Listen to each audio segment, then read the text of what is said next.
much just grinding to TR60 so I can fucking finally start farming. Because I'm just sitting here. I haven't used a single one of those fuel things yet, and I'm not going to until I hit 60. So, did you see the Yuri animated short? Wait, between Black Swan and Acheron? 100%. Please tell me getting to 75 counted. Oh. Let's take a look.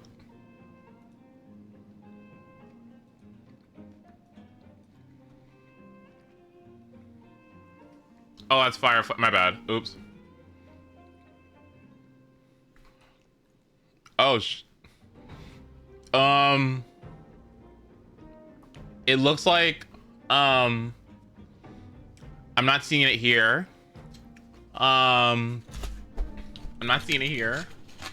But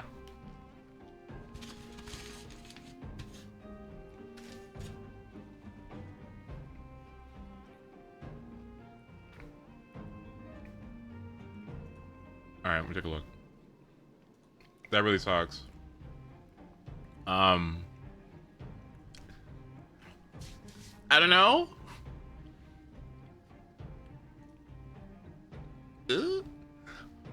Sorry. Okay, hold on. Let me see what I can do here.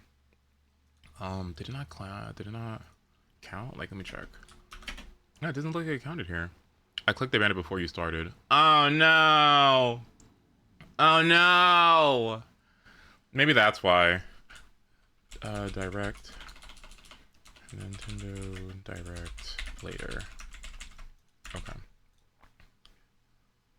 Oh man, I guess they registered it when I actually started it. That's unfortunate. I'm sorry about that. RIP. Well, in the meantime, I can play Star Rail and watch whatever this is.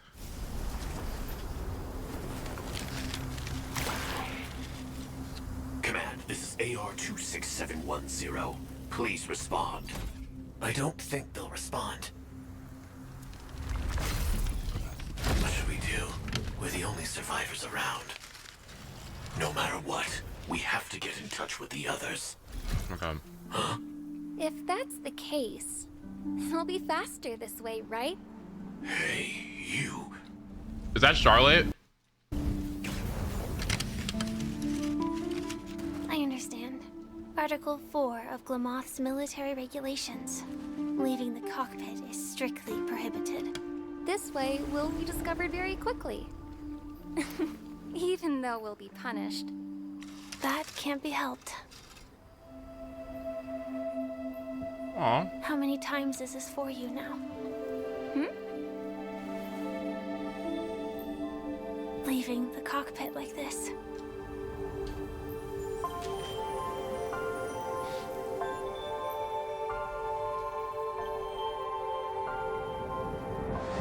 Oh my god.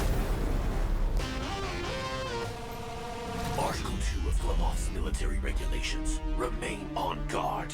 Article 4. Leaving the cockpit is strictly prohibited. Do you have a death wish? A Firefly Type 5 personal escort model. Very nice.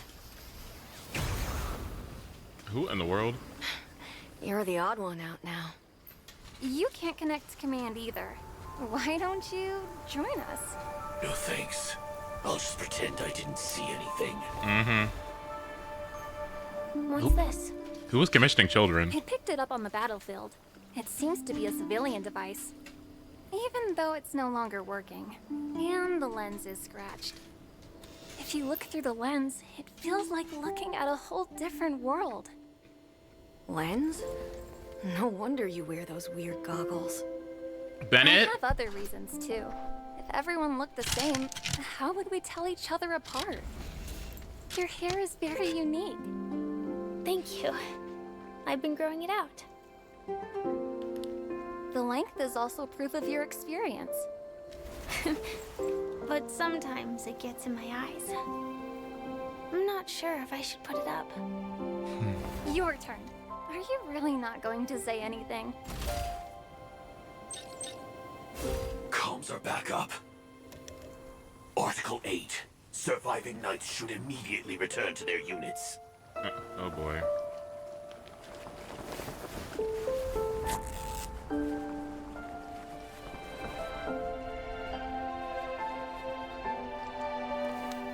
Looks nice. It really suits you. I hope we can see stars on the next battlefield. Will we see each other again? Probably not. What if the war ends? Then we should be able to find each other.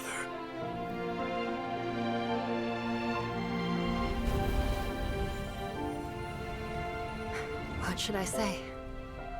A2? I wish us all a triumphant return.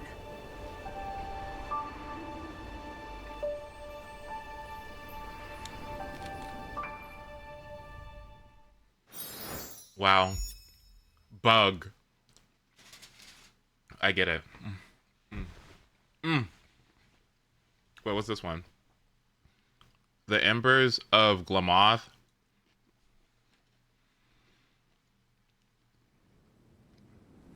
Command! Fireflies requesting reinforcements! Requesting reinforcements to Rift Valley! Forward! Requesting reinforcements! I repeat, requesting reinforcements!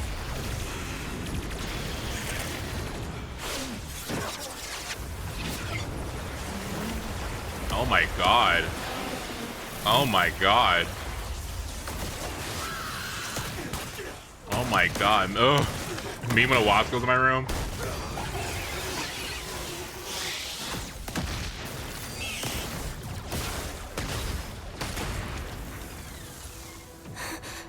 On your feet! The target straight ahead! Keep pushing forward! Affirmative!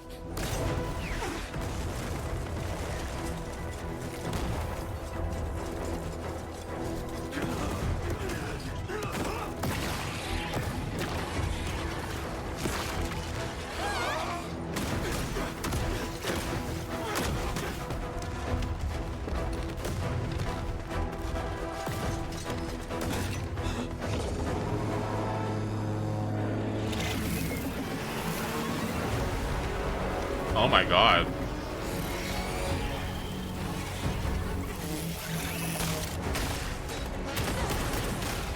Oh my goodness. Whoever's still alive, cover me!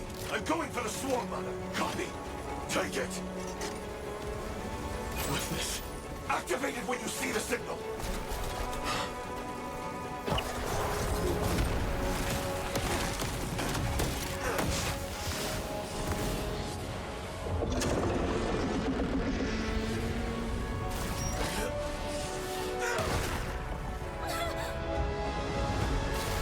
Wait.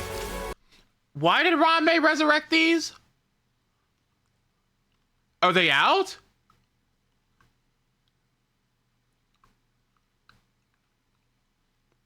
She didn't? Oh, okay. She tried to. Man, fuck Ranmei.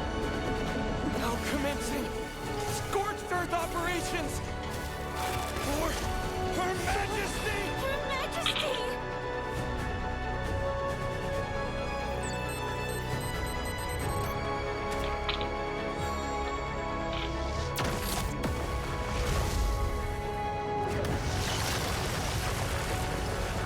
Oh my god.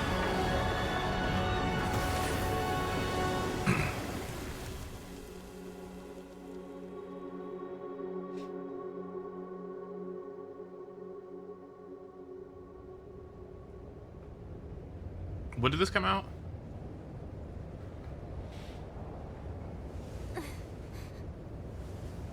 Damn, this animation. Oh, they really want you to get fucking Firefly. Holy. On all fronts, like visual to character design, like implementation in the story, two shorts, like broken ass fucking kit, like mecha. They want you to get this character. Holy. Ugh. Am I dead? They're gonna get that return on investment. Oh shit. Ooh. Who died?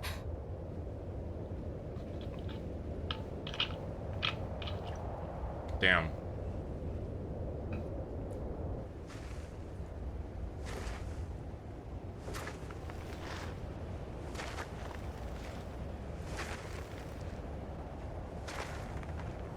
Born to fight. Such is the honor of Clement's Iron Cavalry. Pyra, no! For Her Majesty.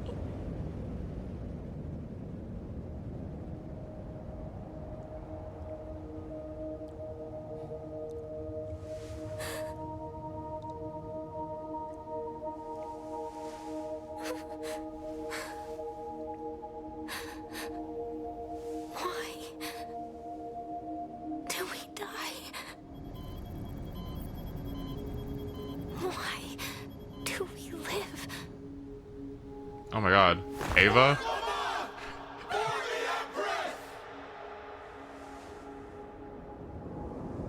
But Clement no longer exists. I dreamed of a scorched earth. A new shoot sprouted from the earth. It bloomed in the morning sun and whispered to me. Damn. Oh, this plan will be back in like 10 minutes. Like fireflies to a flame. Okay. Life begets death.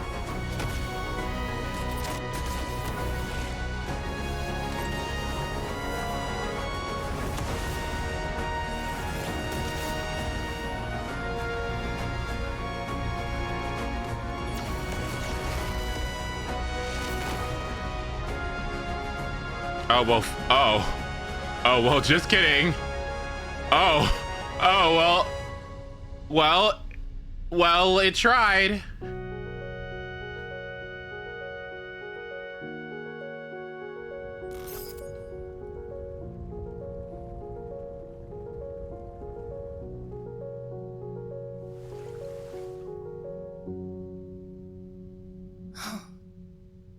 Fireflies dancing among the stars.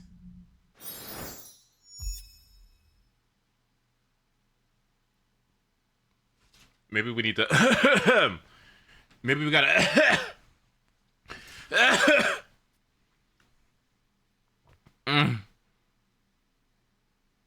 Maybe a little. Little water. Newport's on this. Okay, now her trailer. Oh my god.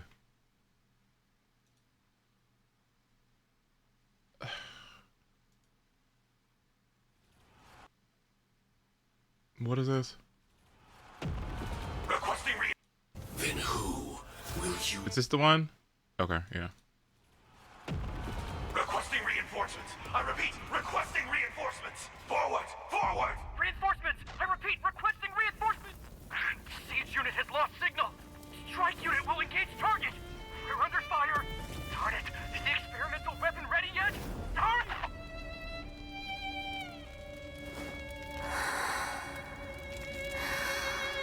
She's so Xenoblade coded, it's insane.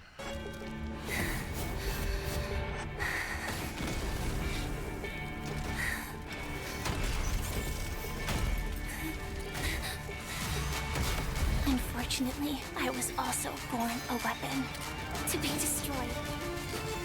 It's our destiny!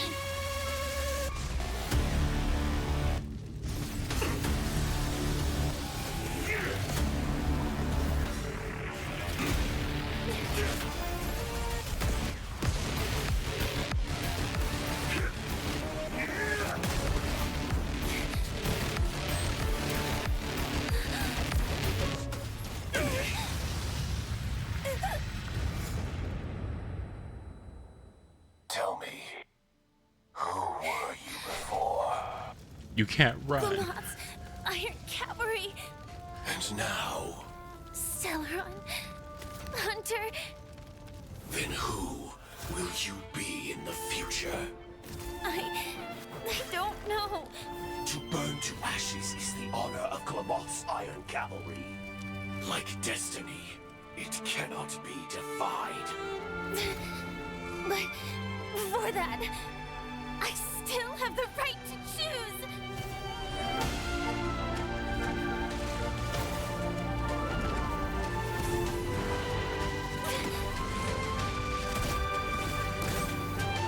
Even if I'm like a firefly to a flame, and life begets death.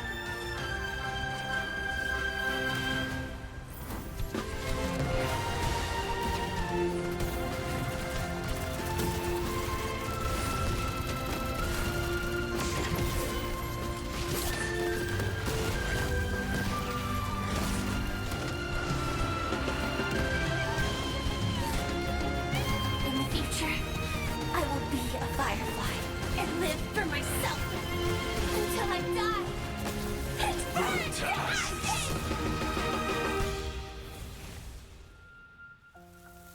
Even the color scheme was so funny. It's you heard that? You heard the Xenoblade in that too? That's why I chuckled. I was like, yep. There it is.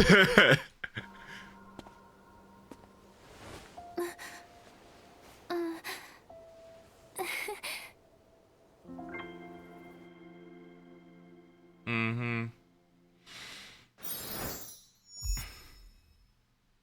Mm-hmm. No, not too bad. Mm-hmm. Let's check those banner sales after this. I'm very curious. Mm-hmm. I can't wait to see the profits. I can't wait to see. That's gonna be really interesting. Which one in line? Oh.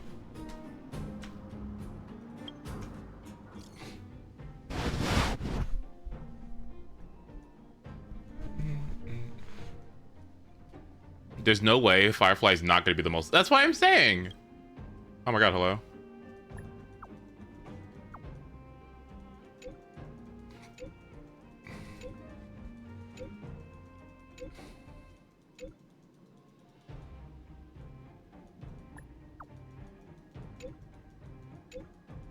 Well, yes.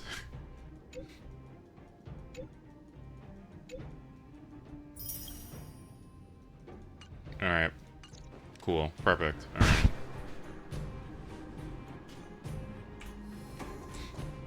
Yeah, March is looking pretty. March, the thing I'm actually most excited for when it comes to her is like I'm most excited for the fact that her kit works perfectly for either one of my teams that I'm building as like a flex slot. Since I'm forcing myself to use her no matter what happens. Her being able to turn into a sub DPS is literally perfect. I'm so excited. But the unfortunate thing about it is that apparently she's not you're not gonna get all the Eidolons for her, and so you're gonna only get up to E3, which is a little unfortunate, but I'm not gagging. What do we got? 70, 70, 60 out of 70, 50. Okay, 50. So let's see. So who's this? So it's Ranmei, HMC, Shuei, Gallagher. Okay, that's fine. I can wait. And what I need to do is go to Penacony. Okay. Oh boy. And just look for stuff? Yeah. And mash and try to get as many things done as I can? Yeah, that seems like the way to do it. Okay.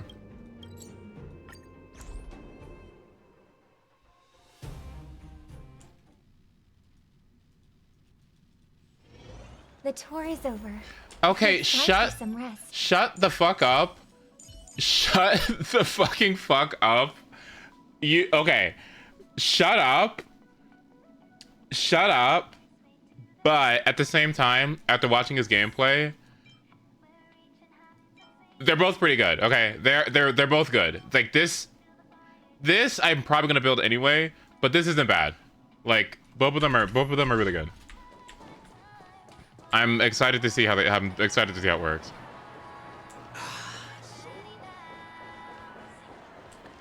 Okay, yes, but but what I'm saying is with Ranmei giving you break effect and HMC giving you break effect and the planetary set giving you break effect, or which one is it? The artifact giving you planet bleh, right? And then he gets break effect in his kit through his traces, and it caps out at 150. You're just gonna cap out, and so what I'm saying is, why not go into another stat since you're already gonna cap out through your teammates anyway? Like, it'd be different. I don't need to hit. Oh, that's not even talking about my artifacts either. That's not even me talking about my artifacts, because once I hit 150, it's diminishing returns. And I'm not gonna get anything else from it. So I might as well get value out of my effect res and increase my output of healing even more. I do like surprises.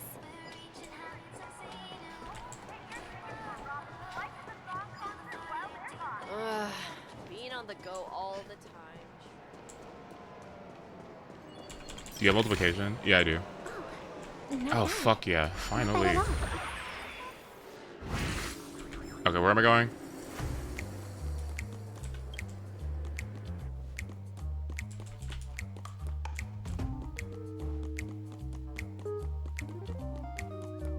What do you want me to do? Oh.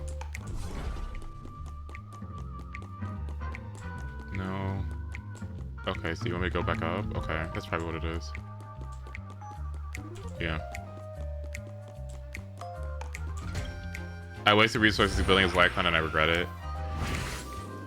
Because what? So, increases his break effect, which increases his output of healing, right? That's nice. And then what? This will go up to 48 once you superimpose it, right? And then increases his healing whenever he autos, right? But my thing about this one is like the one that advances him forward, multiplication, or perfect timing sound like, because aren't you gonna get healed anyway?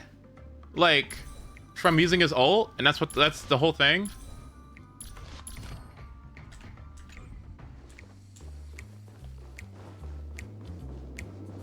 Well, yeah, it heals me, but I don't really need healing if I could just ult and it heals me anyway. Right?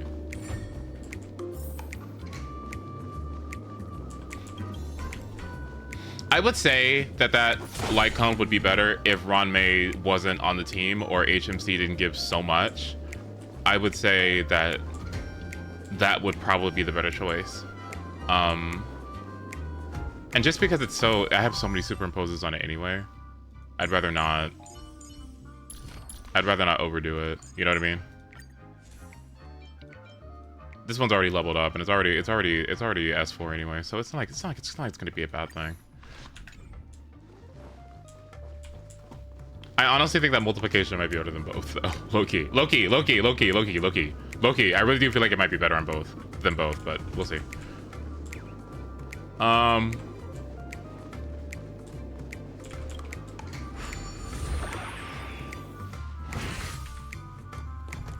So how the fuck am I supposed to get up there? Did I miss something? Oh, oops. Okay.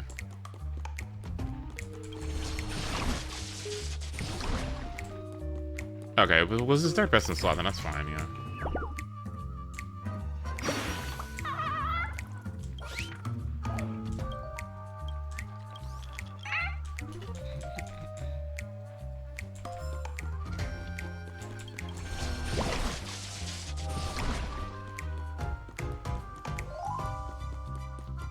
S5 post-op is always good as well. It's good though. It's good though that he has so many options that all work well. That's refreshing. It sucks. It sucks because like the harmony issue has been like there are so many Lycon options, but they all have like a shitty caveat about them. I need to level this up, I think. God, I'm putting too many resources into these. It's fine.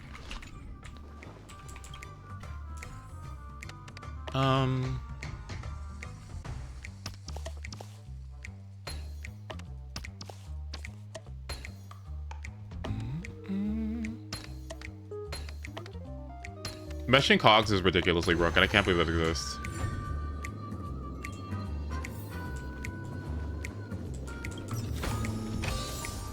Oh, what's this? Defense percent? Oh, wait! Wait, isn't that really good? No, he wants output heal. No, wait, hold on. Isn't that really good? Wait, hold on. No, never mind. Wait, yeah, no? Damage to follow attack. This is adventuring, right? Yeah. Oh, it's never mind. I take it back. That's bad. Okay. I take it back.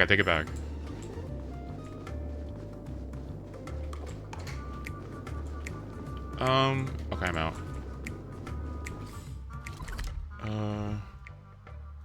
Let's go back here.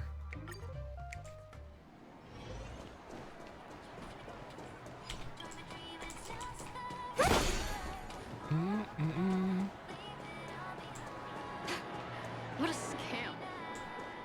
I already got him. So what? Like... Become part of the family. Raise a glass and enjoy a feast fit for a king. Hi, Sweet Pea.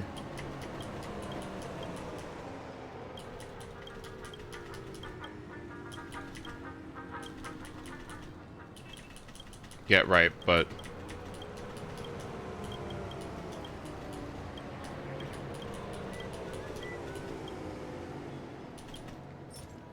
Fuck. Steer clear of trouble.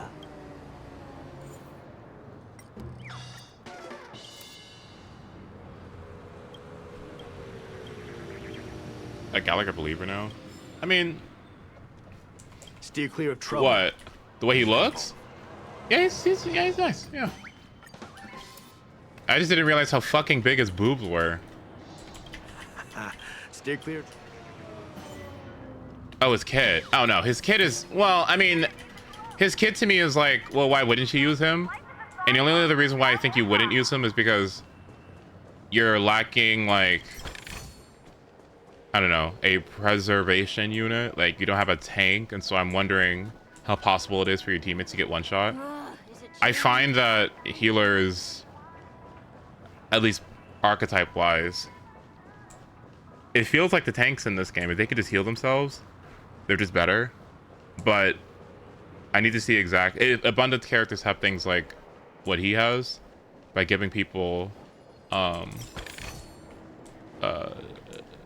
break effect and a bunch of other things. It's like, well, then I can see the value for it. I just hope that he's like not too squishy. That's the biggest thing that I was worried about. It's like, I hope he's not as like squishy as fuck.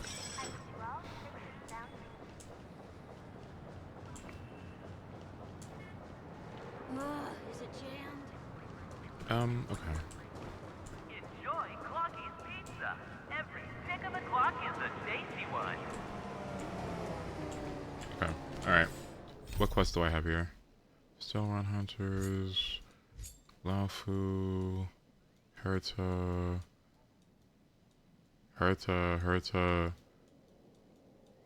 Hello?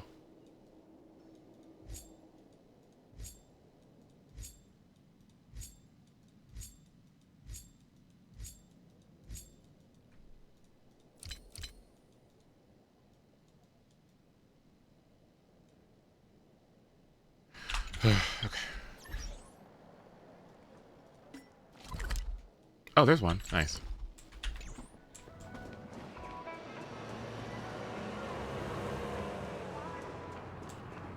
Well, isn't this a dream?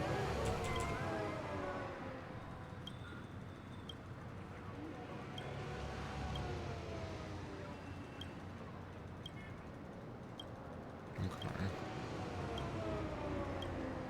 Big thing though that I'm really happy about is that, like, with HMC just existing, Ranmei being here, Shui Yi being on the... Shui Li was on the Robin banner, right? So Shui Yi being on the Robin banner, March being on the Robin banner, getting a bunch of Shui Yi cons, and then you're gonna get a free one, I think, this next patch. And then I think she's gonna appear again on this banner with Ranmei. I think. I could be wrong. I think Gallagher also being on this banner too. Low key, it kind of just works out perfectly to where now it's just like a non-cope, actually very good team from my other side that just kind of like fell in. That kind of just fell in. Is Ranmei the reason why? Wait, is Firefly the reason why you just prefer Jades? No, it's Ranmei. I mean, Firefly I can just wait like 6 months if I really want her, and I don't think I do. But she'll be here in 6 months. It's not a big deal. Ranmei, I'm not sure when she's going to appear again, and she seems to be buffing everything and everybody, and they're releasing sets, and everything seems to be all about break effect right now. It's just break this, break that, break everything. So what it seems like is I just cannot, I can't lose her. Like, I can't not have her. Like, I mean, I can, but, you know, it would be a bad idea to miss her, I think, more than it would be Firefly.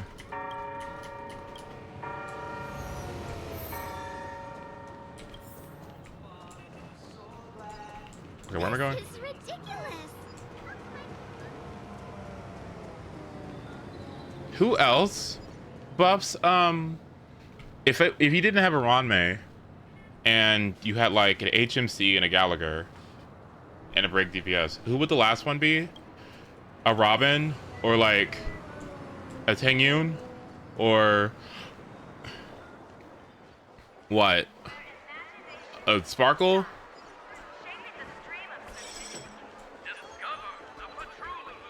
Asta? Oh, okay. Branya? Branya sounds good too. Oh.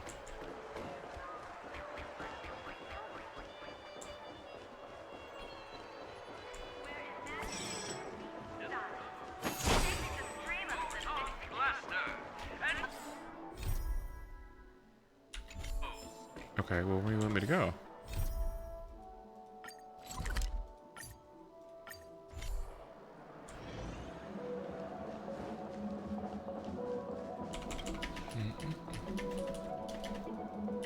I should have walked. Oops, my bad.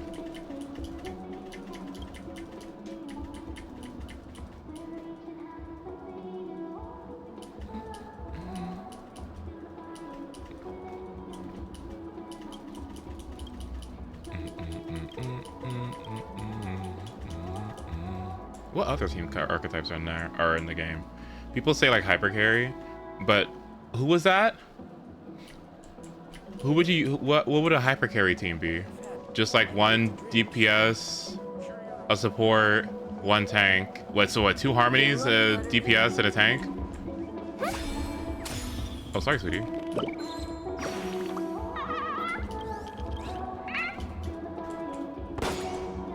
Pretty much. Oh, okay.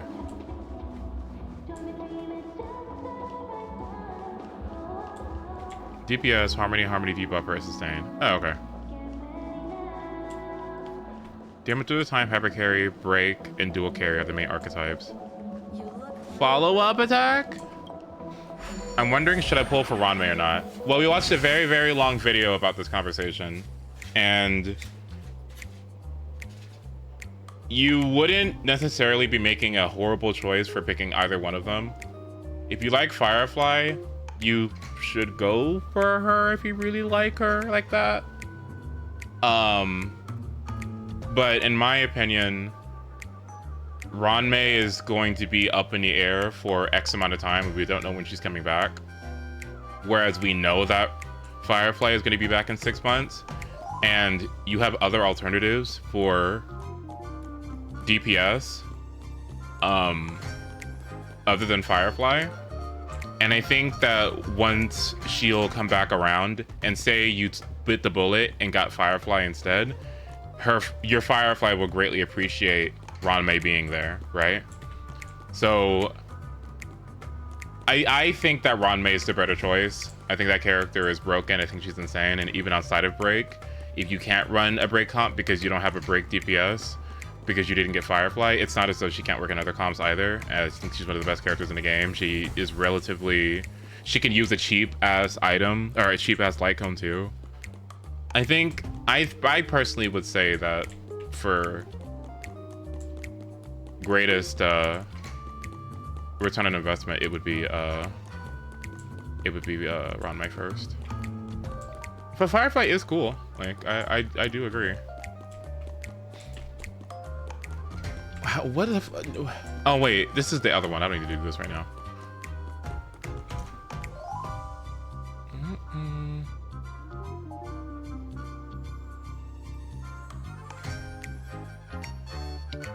Okay, yeah, I need to do this.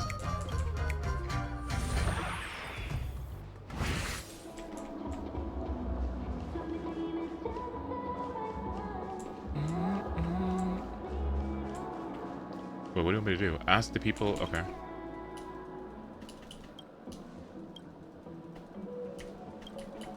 We could watch the video again, honestly, because I'm down to watch it again. I'm actually very, very down to watch the video again. It's a very good video. Let's see.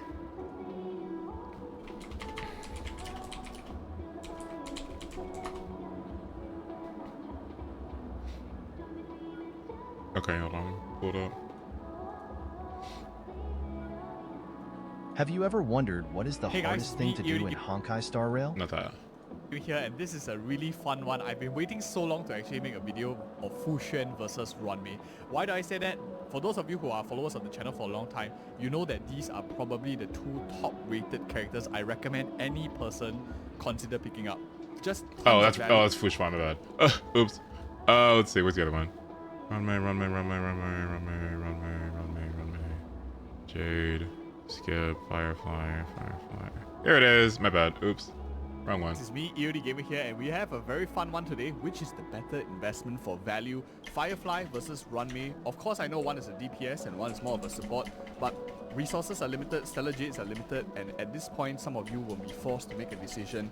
You really want both of them. Both of them are really, really strong. Which one is better for your account in terms of current value? And we'll go through many different categories as well. Now, I promise with all of these better investment videos, I'll be super unbiased, just logical comparing between both of them, and I'll leave my own personal bias right at the end of the video if any of you care about any of that. That is my promise to you in all of these videos. So first things first, I always like to start off with current value of characters because I want to know exactly what they bring to our account. What can we do with it? Does it add tons of value? And then we will go on to the different categories. So let's start off first with the first character on this list. Of course, let's talk about the new Firefly.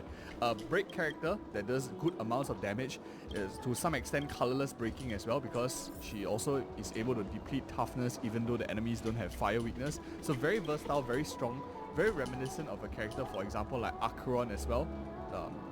We have to see more numbers as well once we get into the test servers and stuff. We'll do more guides and build guides and whatnot for you guys. But for now, let's take a look at what does she currently offer. She offers, in this case, a very free-to-play comp with a character like Harmony Trailblazer, who gives her and supply her tons of break effect which she wants, super break damage which she doesn't mind as well. And she's a character that plays around energy, which is very, very nice if you have any like battery characters like Tingyun and stuff like that, who you can like, pump it up, ho and stuff.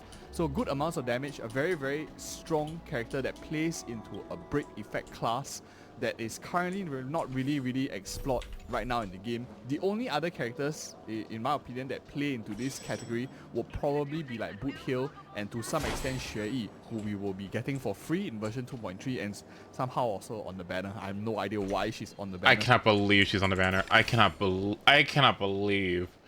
They're just pushing it so hard. They're pushing break so hard. Because why would she run on Robin? Why would you get her for free and on the banner? What's with all the fucking Xue Yi? What? So fast. If you want guides on Xue Yi and how to build her, we already have it on channel. You can check it out. Boot Hill as well. We talked about him more on the channel too. But for Firefly, I think she really offers an account which doesn't have too much progress. You haven't cleared, you need a main DPS, maybe you have just been pulling supports. I think Firefly will offer a ton of value to those kind of accounts who want to push in further. In my opinion, like based on guessing, and this is where I'll slot in a bit of bias, I think she's going to be a very, very fine DPS. If any of you unfortunately didn't manage to pull Acheron, Firefly might be a good alternative to her as well, which is, she's still going to be a bit restrictive, same as Acheron, but we'll talk more in our comparison video between both of them in a little bit. But for free-to-play players or small spenders, a very, very good bet will be on Firefly. Now, coming to the flip side of things, current value of Ranmei. Now, I want to say that Runmei is having her first rerun, and so far to date, we have not had a single character have their second rerun yet. A character like Zila, who is actually the longest character that hasn't been appearing yet, is still not getting her rerun. Instead, they put Argenti first. So what you can see, once you miss the first rerun, you are pretty much going to miss the character for a really, really long time. For those of you wanters of Runmei, I think that this is something that you want to keep in mind. If you miss Runmei here, likely you'll probably never pull her, or maybe 1 year later, and a lot of you might have, maybe, hopefully not, but maybe have stopped playing the game or whatsoever. If you like your character, go for them. However's is very smart. They put in 2 characters that a lot of people want, so that you're forced to spend. Maybe it's the Wuwa effect, I don't really know. But anyways, that's a quick shout out to our Wuwa. Which is so weird because, like, and I also find that, like, okay, like, Shui is insane from what I'm looking at, like, with the existence of HMC, especially getting it for free, right? And then Gallagher also being like, didn't people get Gallagher for free because you chose him or something? I think at least maybe some people picked him, and then he's also on the banner too. Like, if you get a Runmei on this banner and hopefully pick up a Gallagher because you weren't able to get him, right? At bare minimum, you have like a Shui, like E0 Shui, E0 Gallagher, a Runmei, and then like E5 or E6 HMC. And to me, that sounds fantastic. Like, that's still good. That's still really good. It's excellent. Channel here at WW on YouTube. You can search it, EOD Gamer Watering Waves. You'll find our second channel there where we do guides, free to play guides on our second channel. So Runmei, what does she offer? She offers a ton of buffing. She fits into any single team whatsoever. If you are confused, you want to play Break, put Runmei, she will work fine. You are confused, you want to put DOT, she works fine as well. You are confused, you want to play Akron, 2 Nihilities, maybe might struggle a little bit right now in version 2.3, unless you have her like at E2 or something like that. But in future, if we have a Nihility healer, Runmei is fine there too to maximize her value. You want to play Hyper Carry, she's fine. You want to play Argenti kind of comms in the Pure Fiction, you can work her there too. Follow up team compositions, Runmei is not too bad. She basically fits into almost any single team and offers you tons of versatility, which is why if you've seen our recent top pick video, she's one of our highest recommendations for most players. Unfortunately, she's released with a very popular character, but I think she will add tons of value to any account, regardless of what stage of the game you are at. The question is, do you want to go for multiple copies of this character or her signature light cone? Well, we will talk about that in our subsequent video when you talk about further investment. But for this case, I just want to compare base value, the first copy in this video here. So next up, after talking a bit about their current value and what they offer to general accounts, I want to talk about alternatives. It's very important to consider alternatives because there's no point pulling a character that there are 5,000 other characters that do exactly the same thing, or a 4-star comparison that do exactly the same thing. In terms of alternatives for the both of them, let's start off with the easy one first, which is probably like Runmei. Her biggest competition probably will be other 5-star limited characters, for example like Robin, for example like Sparkle. These two are probably her greatest competition. Nowadays, to a lesser extent, Bronya, so I'll just like move her aside because Bronya is technically like a standard character nowadays. And other than that, she also competes with the support debuffing role, like for example Pella and Silver Wolf to some extent, because those categories, they mainly occupy the same slot. You hardly run a Nihility debuffing support kind of unit together with a Harmony unless in special situations. So I'll just put it as an alternative here, as one of the alternatives. So damage increasing units basically on the right side. On the left side here, Firefly, I would say that she's a very unique character because she's like a Jingliu, Imbibitor Lune, Blade kind of destruction character, to some extent, maybe even Akron kind of character. But instead of solely relying on HP sapping mechanics like Arlen, she has a HP replenishing mechanic like Blade also in her overall kit, which means that you could run a very thick shielder with her, so you can just protect her when she's on lower life and ignore that when she's on higher life. Her main kit functions around break effect, and that's why I think that her main competition or even synergy partners will be any character that works with break effect. So for example like Boottail, for example with Shui are the closest comparisons and alternatives if you're looking for a break effect DPS. But realistically speaking, these two characters, Shui and Boottail, can both be played in sub DPS role, so there aren't really like competition. There are alternatives, but they can all be played or 2 out of 3 of them can be played together on the same team, and I don't think there's any issue with that. The real like competition will probably be other DPSs, and because Firefly is a fire DPS, your real question is, do you want to play Himiko, who is a AoE fire DPS, or for example like Hook, who's a single target fire DPS, or do you want to play Firefly? Most people would probably like tend towards Firefly if you're looking for a fire DPS. At the same time, Himiko, Hook don't hit enemies who are not weak to fire, whereas Firefly does offer a bit of Archon-like characteristics where you still can deplete the weakness, toughness on enemies who are not weak to fire, which synergizes very nice with characters like, for example, Xue, who relies on your teammates depleting enemy toughness weakness also, so that's a nice side bonus to have. That's the alternatives category. In my opinion, who wins in the current value and alternatives category, I think that current value, Ranmei does offer more than Firefly in a general perspective. Well, yeah. So let me just put it up, both of them. So current value, Ranmei does offer a little bit more because she's generally, if I throw a stone in the crowd, and I assume any of you are just like statistics, more of you will likely benefit from Ranmei at this stage because you likely already have a lot of DPS built. But if you are a new player or person looking to explore Break, then I would say Firefly is slightly higher for current value. And I'm just like, I don't know your account, I don't know you, so I'm just giving like random blanket statements by and large. If you want more specific advice, drop in our Discord and ask us there. We are happy to give you more opinions too. For alternatives as well, let's talk about who wins in this category. In my opinion, Ranmei, even though she's a very, very universal support, can do a lot of things. Robin has proven to be a very good alternative to her. Any of you who already have Robin, and maybe you are not interested in playing Harmony on one side, Harmony on the other side, maybe because you have Acheron in the other set, you could explore a character like Firefly a bit more because there are alternatives to Ranmei. It may not be as like smooth transition, usable in every single situation at the highest level, but I think it's still a pretty good alternative. Sparkle is also a pretty good alternative because for certain comms you want more skill points. Oh, that's another question. Wait. That's a good question, actually. Like, MT, do you have Sparkle or Robin? Yeah, do you have Sparkle or Robin? That's actually a good question too. Oh, I have Bronya, Sparkle, Robin. Oh, you're good. Yeah, you go. Oh, go get Firefly. Wait, you've earned yourself. You've earned yourself a Firefly. You're good. You're good. Okay. All right. Yeah, you're fine. You're fine. You're fine. All right. I do want to see this video though. Have you ever wondered what is the hardest thing to do in Honkai Star Rail? Especially for a late game player with Trailblaze level 70? Clearing Memory of Chaos with 36 stars? Clearing Pure Fiction with 12 stars? No, all of that can be done if you understand how the game works and played long enough to build your team. If you spend your Stellar Jade on good characters to build a good team... Ooh, her signature or her Eidolon? I honestly would say, if you were gonna go for Ranmei anyway, or if you're talking about Firefly, oh, I wouldn't be able to answer that question. Don't ask me that. I wouldn't. You'd have to do more research on that. But if you're gonna do anything Ranmei, then her light cone is pretty good for HMC. But nah.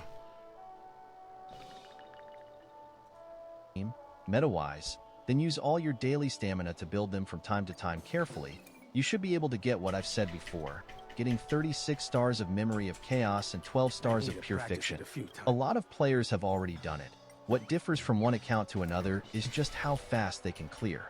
Some players with vertical investment should be able to clear them a lot faster.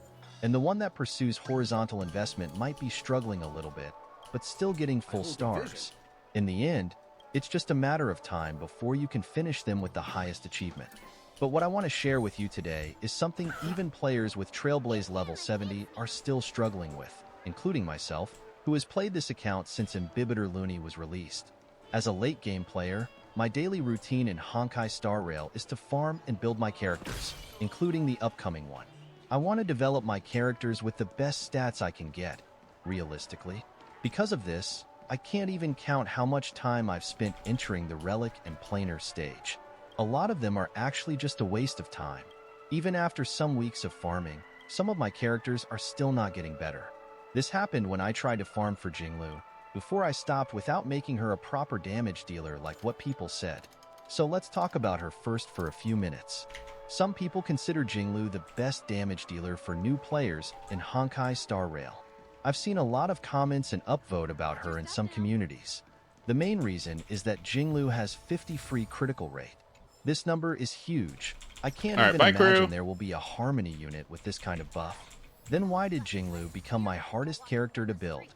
Is it because I'm just an unlucky player who can't even build an easy-to-build character? No. Because there's an irony with a free massive stat like that. You see, having a free 50 critical rate means you don't really need to focus on critical rate anymore. You need to focus more on other things like critical damage and ATK.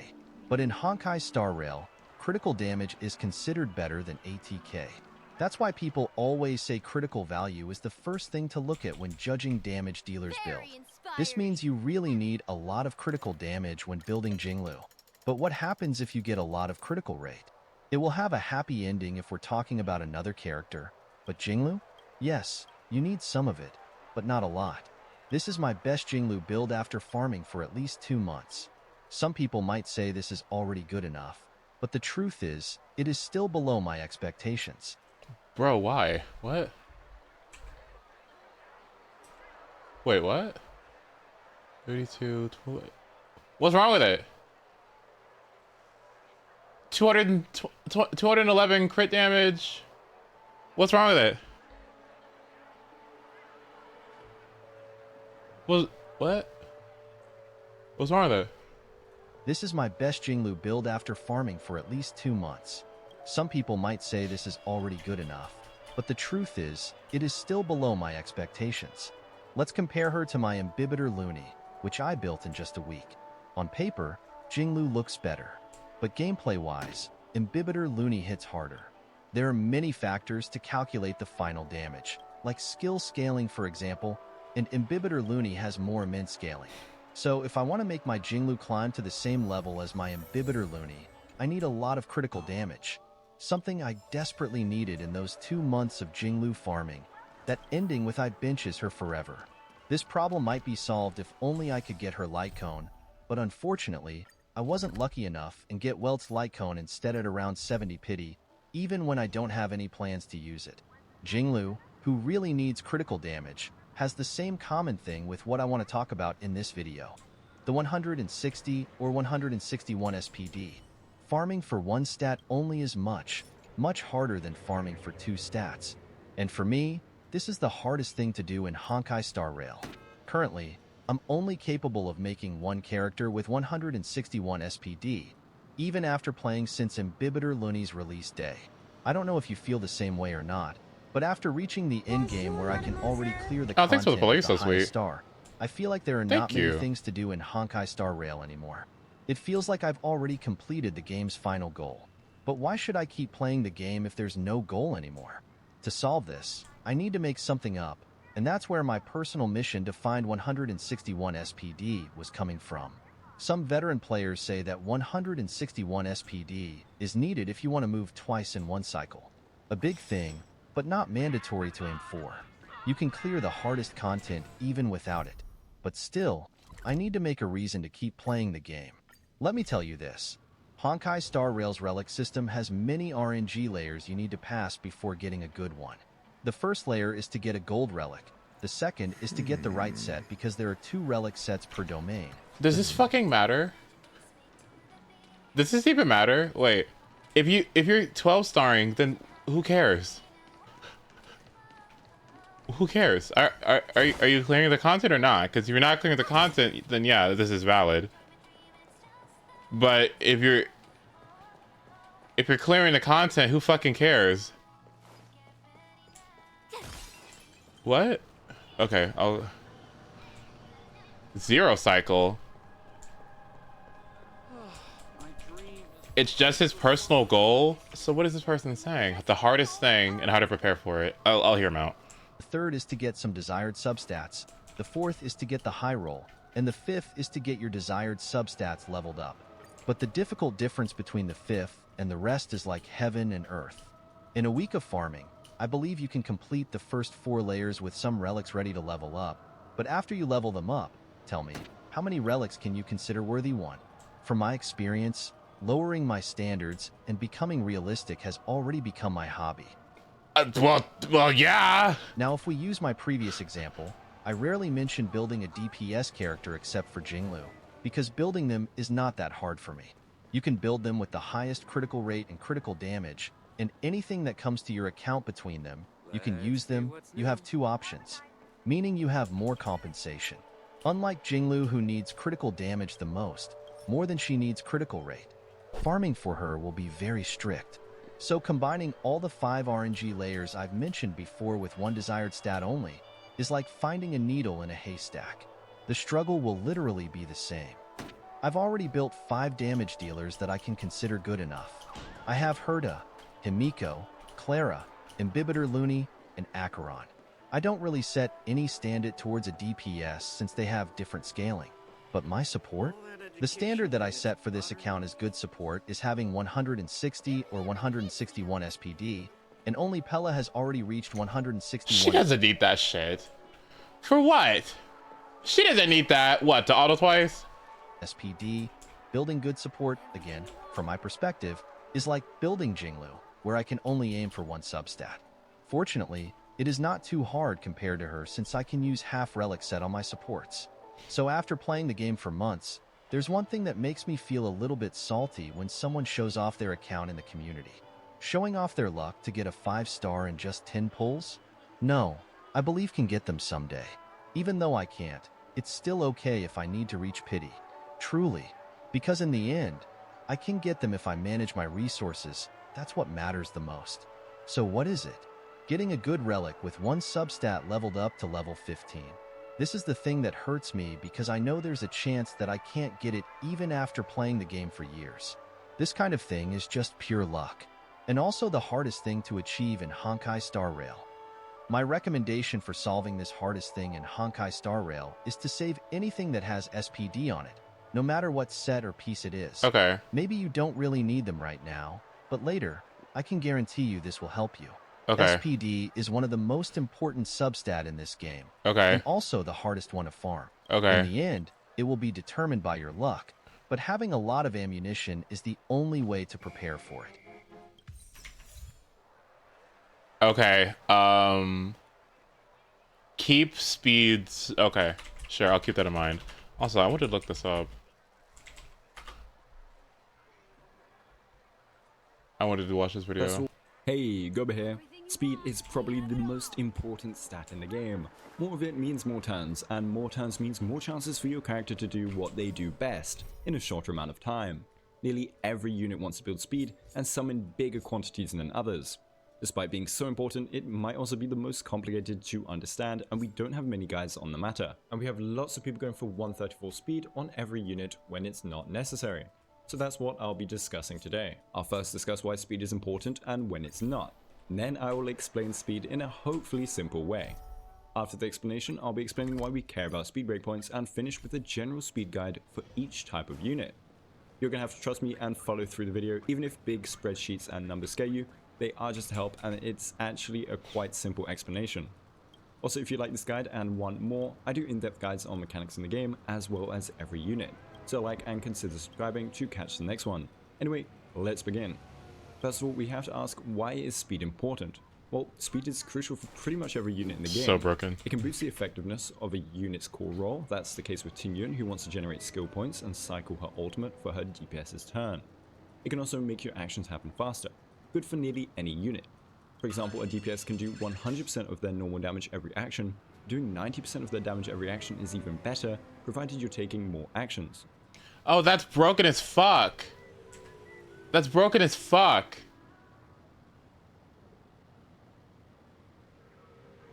Oh, shit.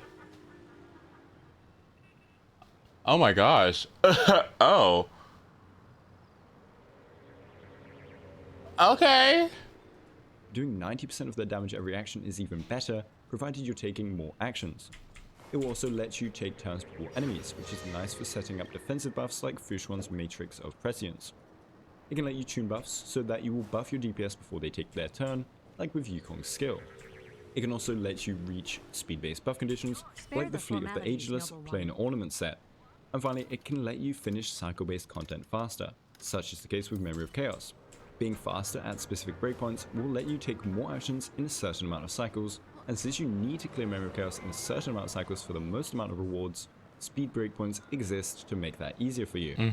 You have to remember that the idea of units being faster to generate skill points is only relevant when the unit is very fast. If the unit is only a bit faster than the rest of the team, skill points will just be used as normal. For Petta's case, for example, she goes high speed with Windset and gets... Okay, I do like Sebi's guides, but only as step 1. Okay, if I ever wanted to learn anything like deeper from Sebi, it's not really like, I'm not really gonna get that from her, because she really doesn't do like in-depth guides. Like, she does great guides, but she doesn't really do numbers that often and charts, and as such, like, I find that I have to supplement her content with something else. Bonus actions so fast that she ends up going before other allies, and thus can generate 2 skill points by the time the DPS takes their next turn. But when is speed not important? Some units and unit playstyles actually don't care for speed, or are actively against it, which is a bit rude. Some examples are Clara, Slowblade, and Slow Lune. They want to stick to low speed and let their team enable them, or in Clara's case, let the enemies take as many hits on her as possible when she has buffs on her. In Blade's case, it would be with a Bronya to boost him forward. Another example is for when a unit fulfills a sub-DPS role, like Herta.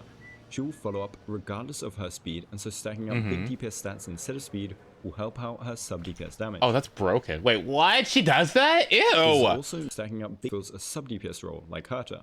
She will follow up regardless of her speed, and so stacking up big DPS stats instead of speed... Oh, that's nasty. Ew. It's broken. Ew. What? Will help out her sub-DPS damage. This is also nice to abuse buffs. If you have 2 turns of buffs and you can activate attacks outside of your turn, having less speed means your buffs can have more effectiveness, as those 2 turns will take longer to cycle through. Dreamy, for example, showcases this in her videos a lot. You should also remember that if the enemy will die before you even take that faster turn from having extra speed, then that extra speed doesn't really serve a purpose. That's why stacking speed up to 134 can actually be worthless if your team can clear the wave fast enough. With that said, how does speed work? Every unit has a base speed, ranging currently from 90 with Clara to 115 with Zila. This speed can be buffed by percentage speed, which is any speed buff that has a percentage symbol in it. For example, the 6% speed buff from the Musketeer set. This will buff the base speed, so if I have 100 speed, this 6% speed buff will bring me to 106 speed. Speed can also be buffed by flat speed, like any speed substat, or Asta's ultimate for example. It will be added after any percentage buffs, so that 6% speed buff from earlier won't affect my 25 speed from speed boots. Now that you have your speed, you must learn what it means for your turns, and it isn't complicated, you just have to bear with me. We will actually use a chocolate bar analogy to simplify things. My friend Anemone came up with it, but I'll even make it a little bit easier. So every unit has to get through 10,000 action gauge to take a turn. Each unit will use their speed at the same time to consume this gauge until it hits 0 gauge. So imagine you have a chocolate bar of 10,000 segments. You have to eat this whole bar if you want to take your turn. Your speed determines how many segments of chocolate you can eat in one bite, and everyone must take a bite at the same time. If I have 200 speed, I will eat through the bar twice as fast as someone with 100 speed. So an easy way of finding out how quickly you can get through this 10,000 action gauge chocolate bar is by finding your action value, which is easily found by dividing 10,000, which is our action gauge, by our speed. Okay. This basically finds how many times our speed is needed to consume the action gauge and take a turn, or how many bites total we need to finish the bar. At 100 speed, our action value is 100, which means we need 100 instances of our speed to take a turn, or 100 bites to finish our bar. Right. This is obvious since 100 times 100 is 10,000, funny enough. This action value is what we see on the top left of our screens in combat, provided you have enabled the setting in game. Except it shifts. It will reduce in number until it hits 0, remember? That's when we finish our bar and take our turn. So anyone in front of us will keep consuming the action gauge, but so will we at the same time. If someone has 85 action value and another has 86, by the time the first unit takes its turn, our second will be at 1 AV and ready to take the next turn. Pretty easy, right?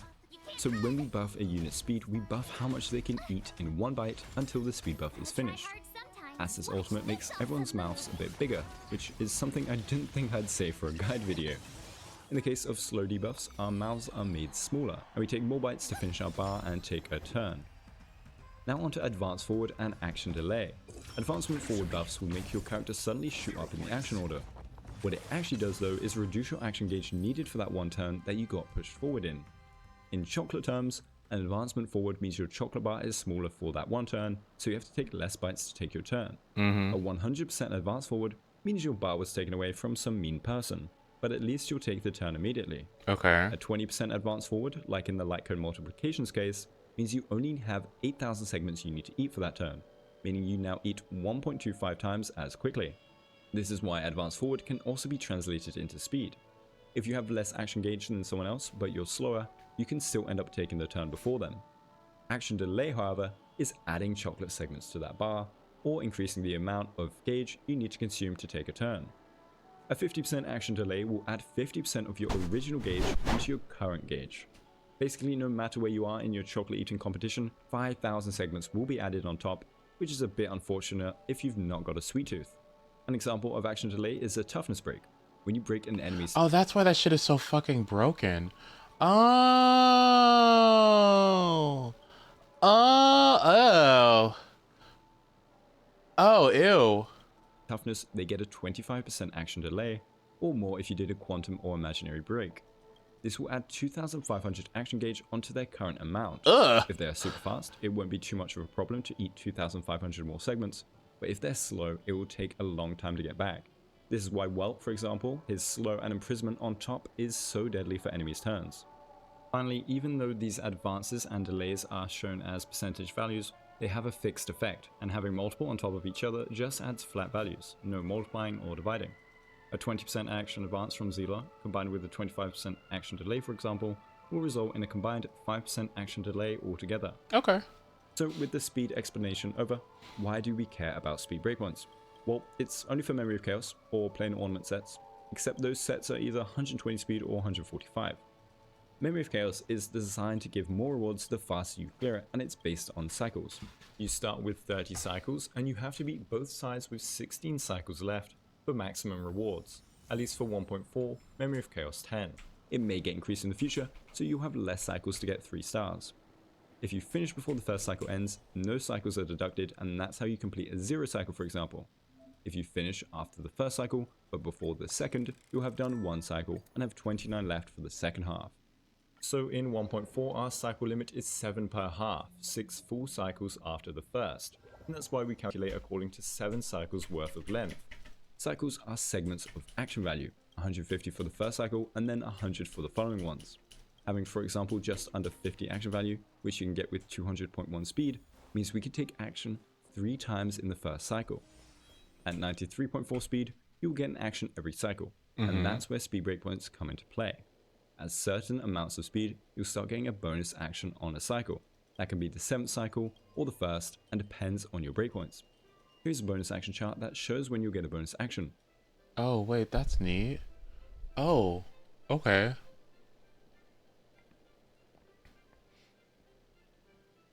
You get 2 actions?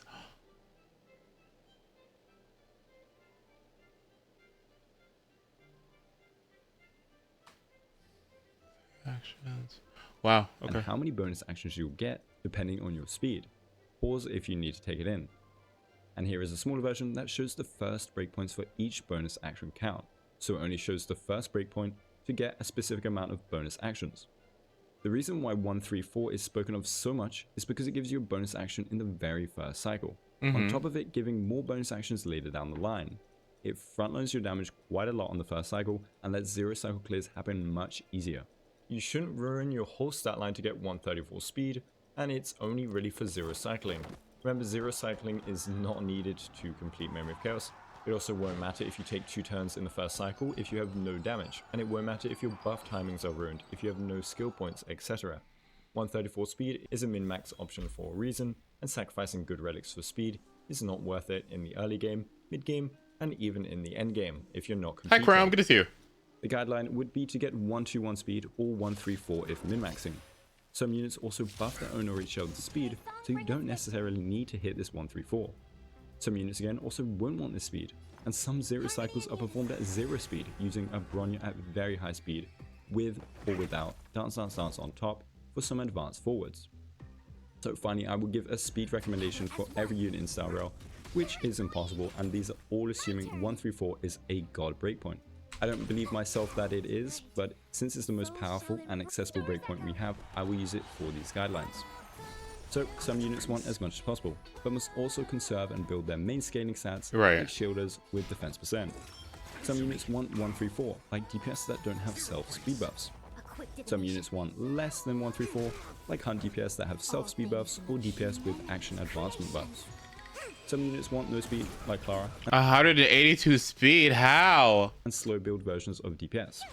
Some units even want a specific speed if you want to min-max, like Jin Yuan, but you don't need to sacrifice everything to hit them if you don't want to. If you want to see them all, my sheet will be linked in the description. That's all on speed. Like and subscribe if you're cool, or if you're not, we accept any degree of coolness. Thanks to all my amazing members, thanks for watching, and have a go day. Wow. So it is fucking broken. Yeah, you know what? Yeah, that makes sense. Yeah, that makes sense. Yeah, that makes sense. If you can take more actions, who cares if you have more crit damage, more offensive stats or whatever. Like, if you can do more cycles, then that's just more damage overall. That's kind of broken. Huh. Okay. Get away from me, bitch. Hey. Okay, nice.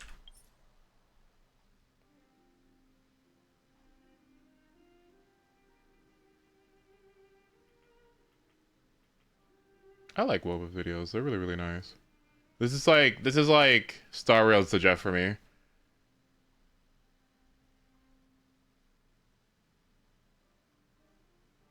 You know what? I have not watched this Robin guide.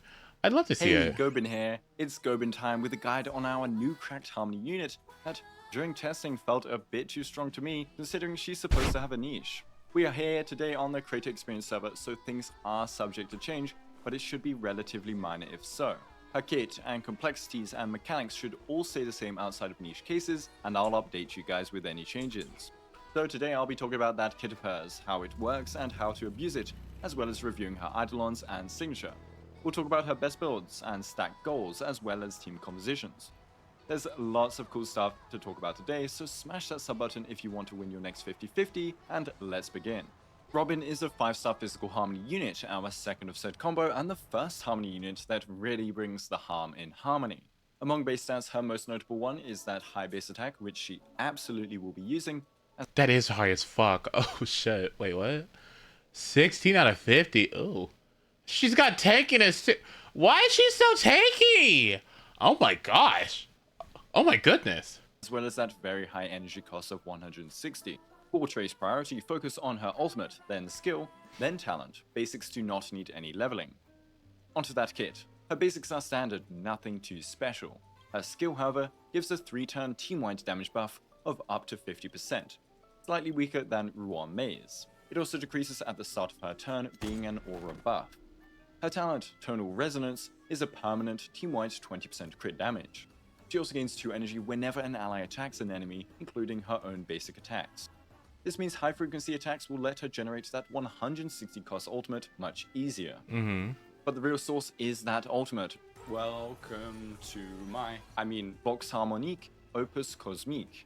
Robin enters the Concerto state, completely removing herself from the action bar and giving massive buffs, as we will see. She also becomes immune to crowd control debuffs. The Concerto state has a countdown and is placed on the action bar with a fixed and unchangeable speed of 9. Oh, okay. I see why that's broken now. I see why that's broken now. When it finishes the countdown, Robin takes her turn immediately. This means during her ult, no matter how much speed you have on her, you will have to wait 111 AV for her to act again. This means she can't generate SP or even energy outside of external sources like her talent. Also, if you clear a wave in MOC, your AV resets, and thus so will Concerto, so you can really stall this out. Now, Concerto isn't just a fancy icon, it does some crazy things. First, when Robin enters Concerto, all other allies immediately take action no matter what, even if they were delayed. This keeps the action order you currently have, so it's like a team-wide Bronya skill. The best case scenario is letting all allies move and then ulting after to get all of them 2 back-to-back actions. But it's okay if you don't ult directly after, just Yeah. Okay. Don't ult when they're near their turns.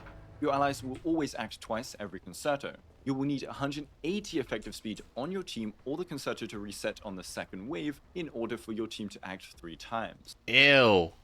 During concerto's duration, all allies also get buffed by a crazy amount based on Robin's attack.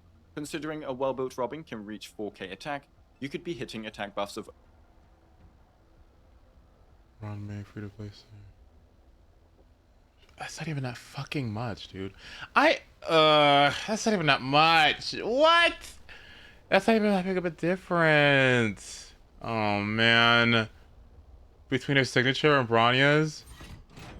Whatever, it's over fine. 1k to all allies, which is insanity. For reference, Tingyun buffs around 500 to 600 on a single carry.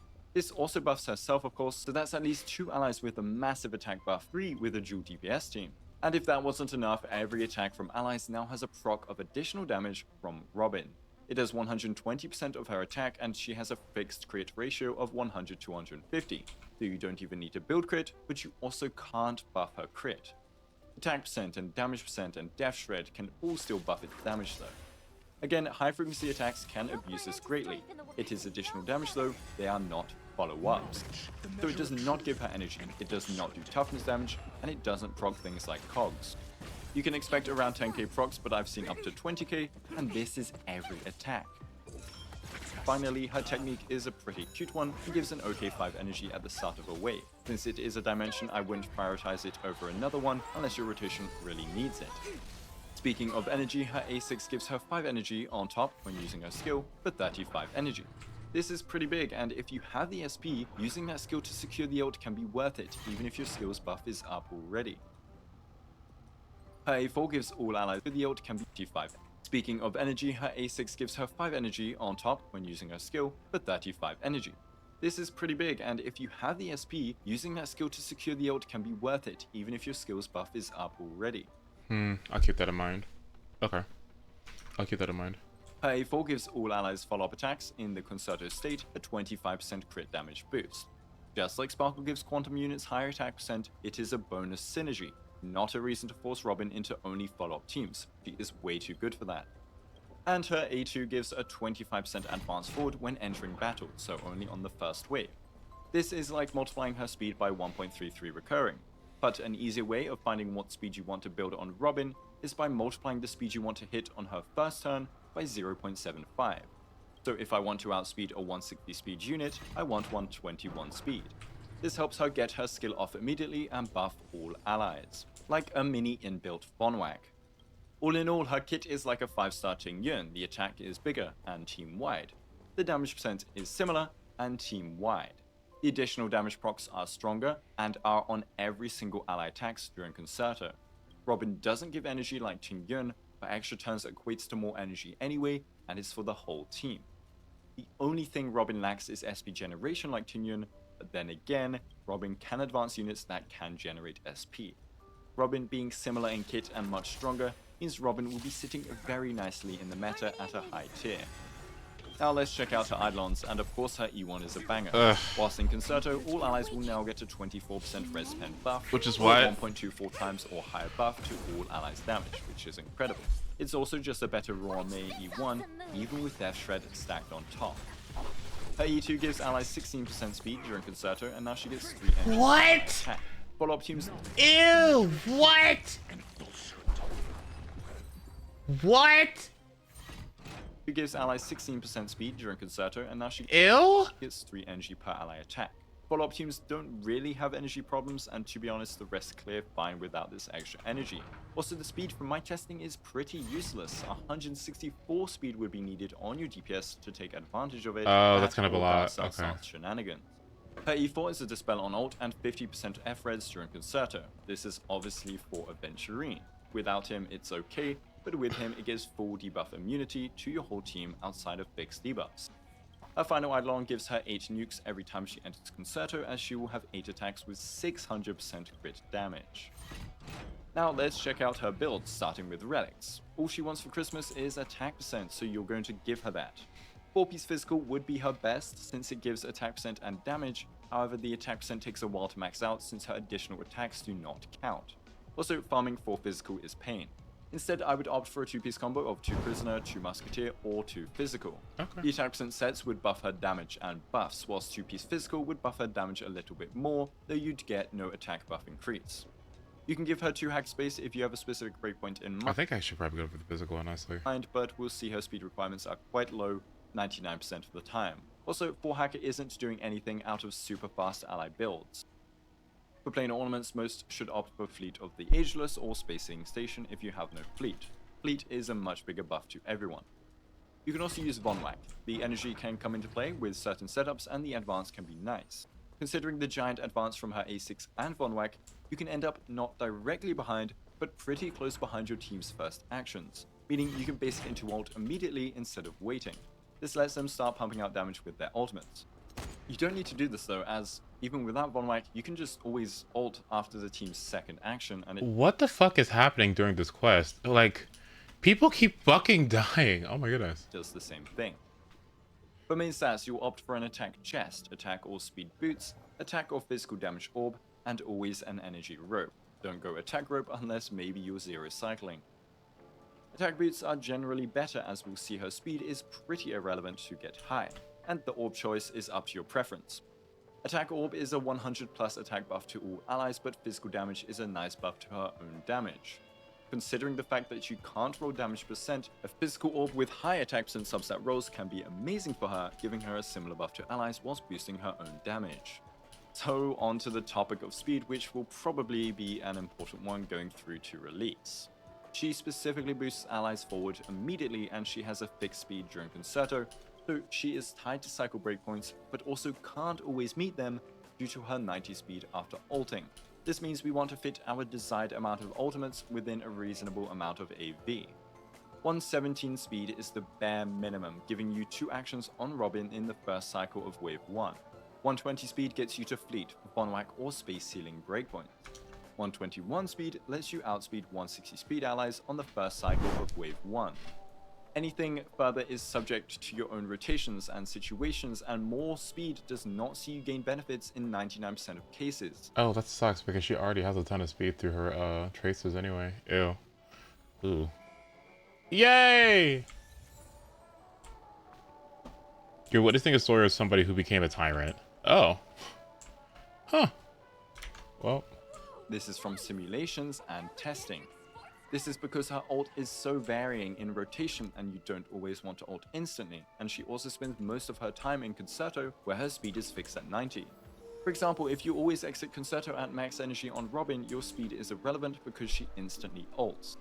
If you have a 2-turn ult, including the turn she exits Concerto, you're always going to get 3 ults in 650 AV at base speed. A bit more speed won't benefit you, all the way until 150 speed. You'll always get a certain amount of ults, and any extra ults without RNG energy requires too much of an increase in speed. Also, 134 speed doesn't do anything for her.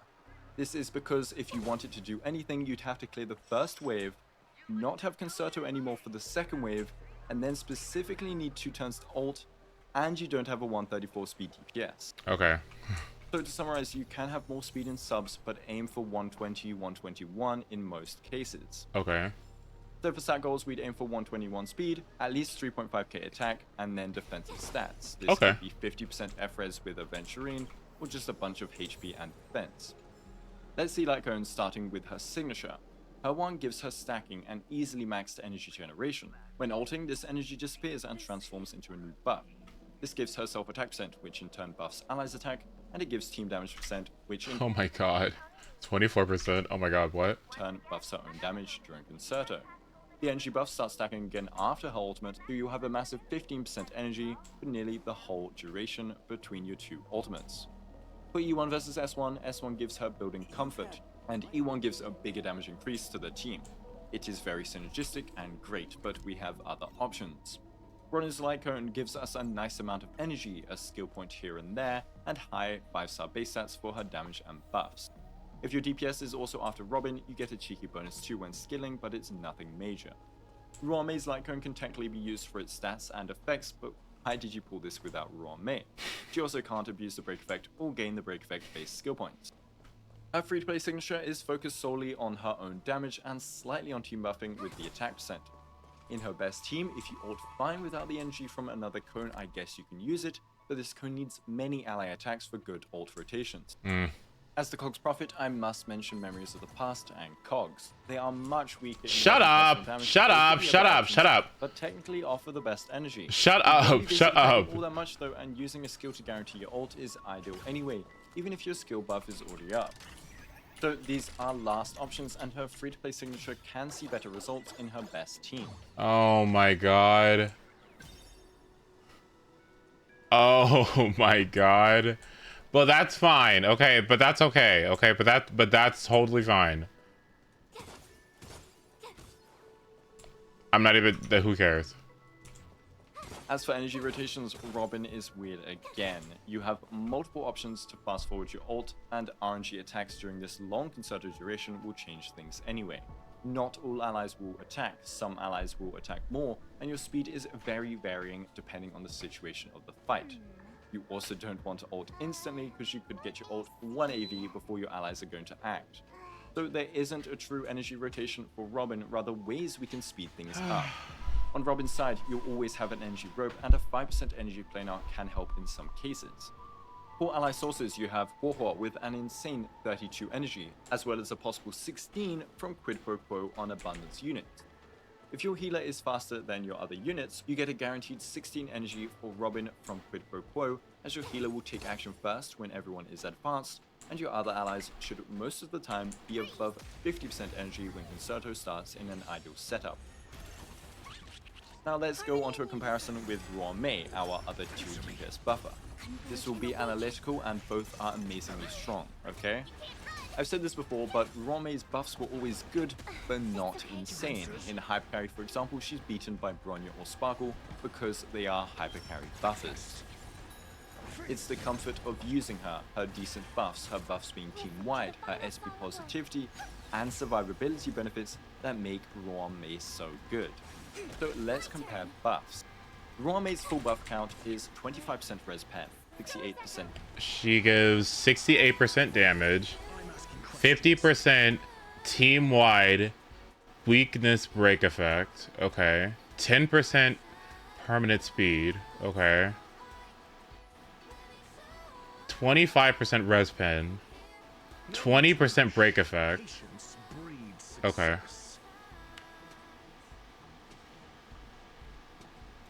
Damage, 50% weakness break efficiency, 10% speed, 20% break effect, and she does okay damage every time you break or an enemy returns from break. This is 16 to 20k on elites breaking and 6 to 9k when returning from break.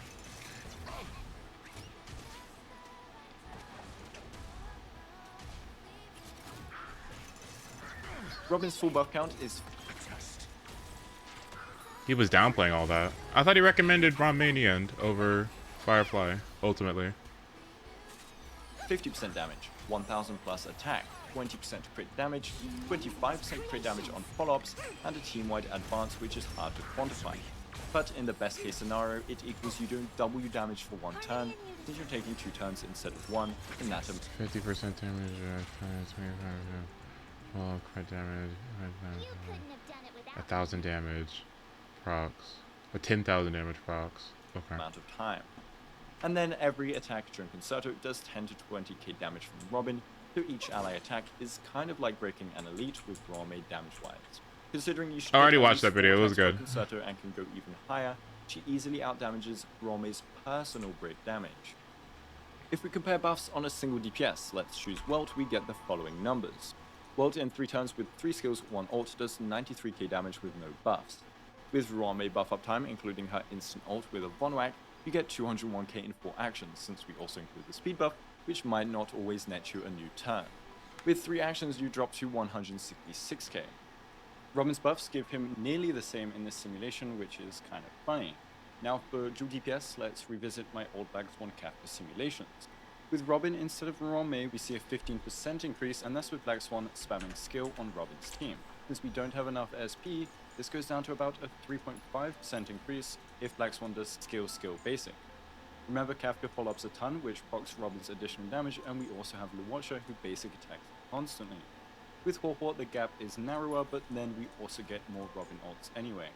Anyway, this is all simulations and not real practice, it's just to show just how strong Robin's buffs are, even in Ruanmei's best DPS team.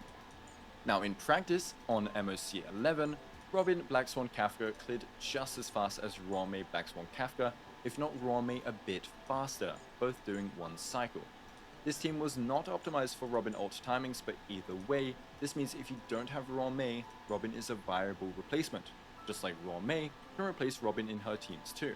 Every team that uses Ruanmei can probably use Robin at an equal power, with some teams favoring one or the other. Break teams are still Ruanmei's best niche, and she won't easily be replaced there. Robin's niche is follow-ups, where she beats Ruanmei's performance by quite a bit. Now for synergies, we have high-frequency attackers like Dr. Ratio, Topaz, Aventurine, Clara. Topaz and Dr. Ratio of course synergize perfectly with her since they attack multiple times a turn. They also desperately want attack buffs, so that 1k attack is very welcome. The bonus synergies like energy for Robin and crit damage for follow-ups further cement this. The new best follow-up team and one of the best teams in the game now is the Rat team with Robin.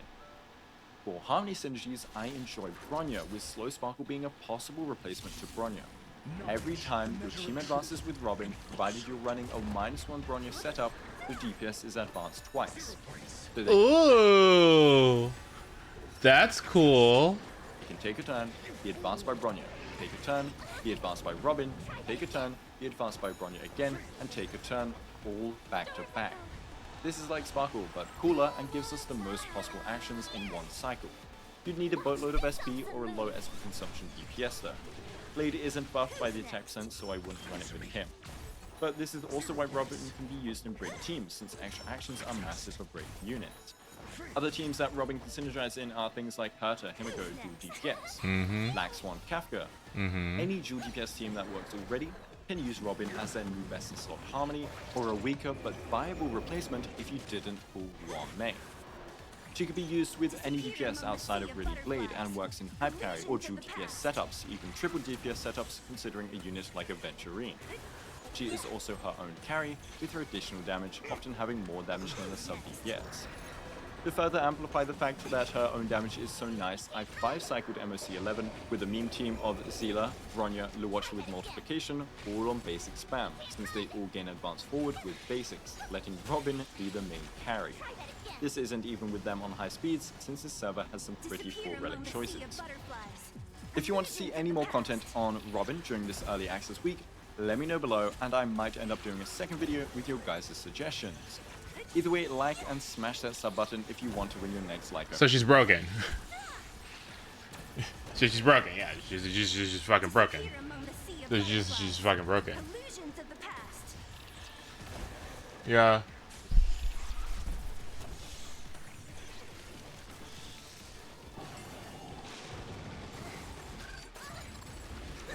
Oh fuck. Oh shit. Okay, my bad. Oops. Oh shit. You would like the meta support character in a well, my bad. Okay, well, like, you know, I just want to fast forward a year from now with my fucking 10,000, like 20,000, 40,000, 50,000 jades and premium gems after I'm done with all this shit. Holy fuck. Like, I just want to be out of support land, okay? Like, I want to be out of support land so I could just actually save, because I really don't give a shit about DPSs that much. Like, it's fine. What happened?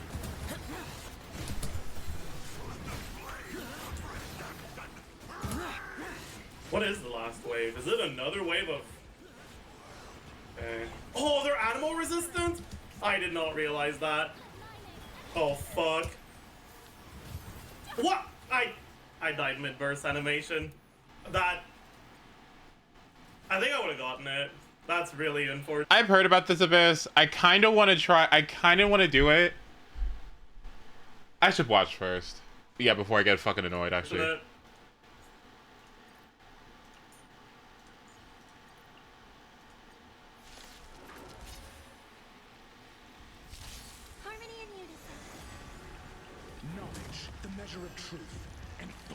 Wait, is he even geared properly? It's so funny. Just fucking like just like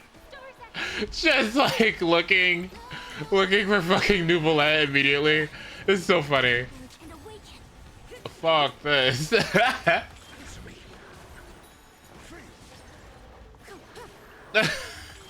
Wait, is he even geared properly?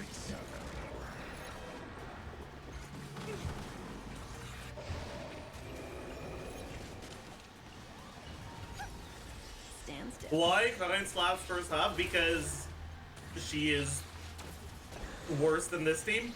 Why would I intentionally play a worse team and a less fun team? Like what would Oh, I'm not like, okay, you're right. I probably should not do it. I probably should not do it until I get Furina. You're so right. You're so right.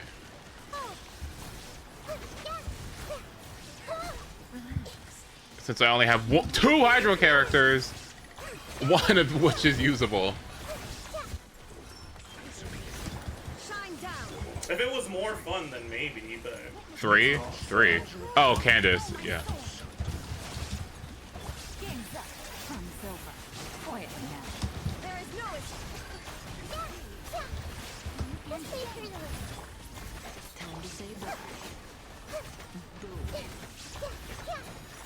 Oh, Hydro MC. You're right, yes. You're so right.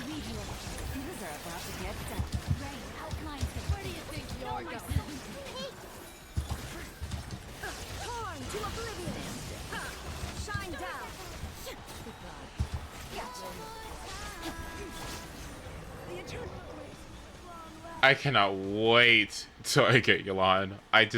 Please. Crit rate, crit damage, break effect, hat? Oh my goodness. Oh my gosh. Nice. Effect hit rate. Wow. Alright.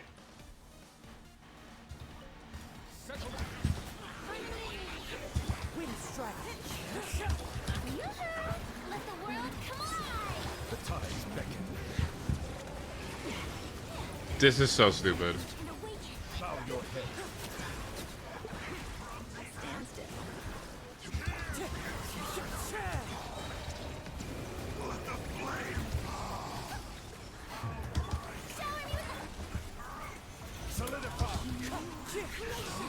Are you kidding? Okay, could I run Singcho Barbara and just auto with Barbara repeatedly? Would that just kill these things?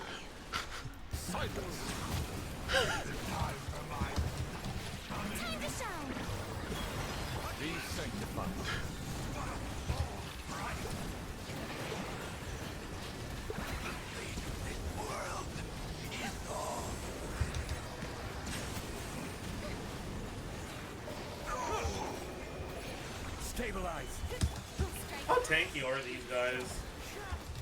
Time to say bye. Oh, they're not that tanky. I definitely can kill them with one rotation of a Shao, I think. So, like, we actually were really close.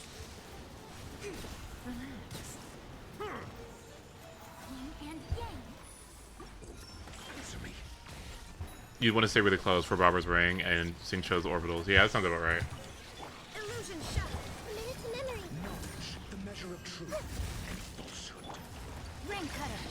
Should've used those earlier. Not bad.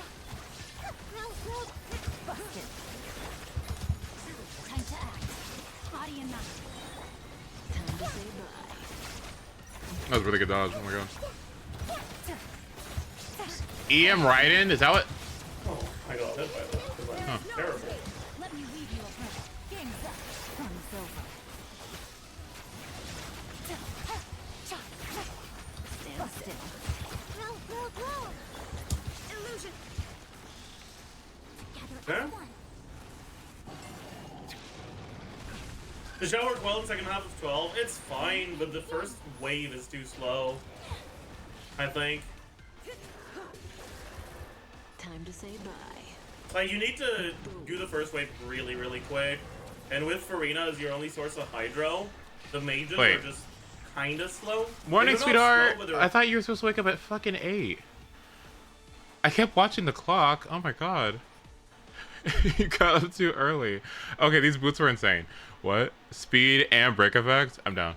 A little bit slower. So it felt very, very tight.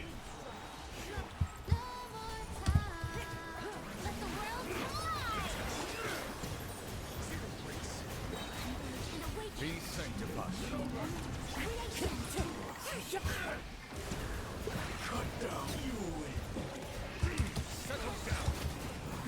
Is there 4 waves for this shit as well? Probably, honestly. This Abyss looks fucking annoying as hell. I'm not gonna lie. You know what this Abyss looks like? This Abyss almost makes me think that DMC would be better than Ahita for my Chlorine team. Which is gonna, it sounds so fucking bad. Maybe I could just end my rotation sooner because like that's really annoying. Oh god, please. That was awful. I don't want to talk about it. Wait, that landed? Okay, that should not have landed. I actually cheated there. I definitely cheated there. Like that, there is no world in which that lands.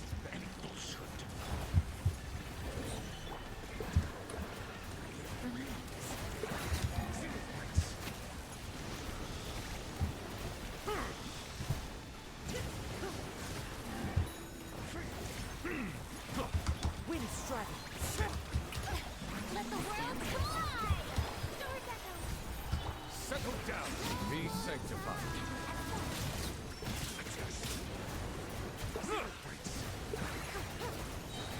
Time to say bye.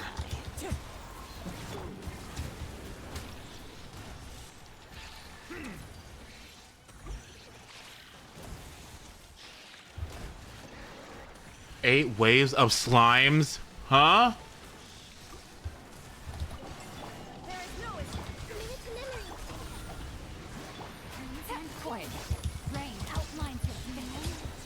I think without burst it's gonna be a little slower, but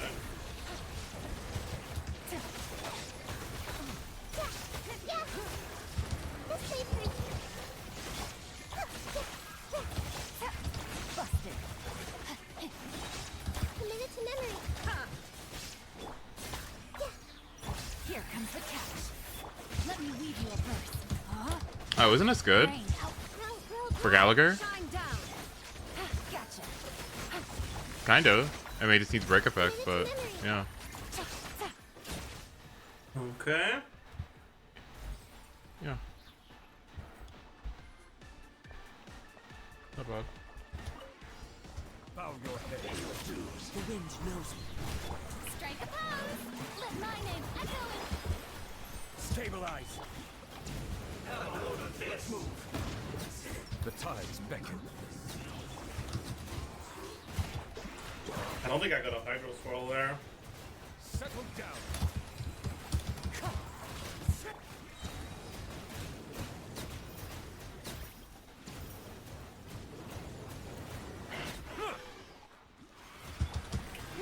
Let the world collide. Gee. Woo-hoo-hoo. That wasn't close at all. Don't know what you're talking about. One with nature, as one with wind and cloud. Not even close.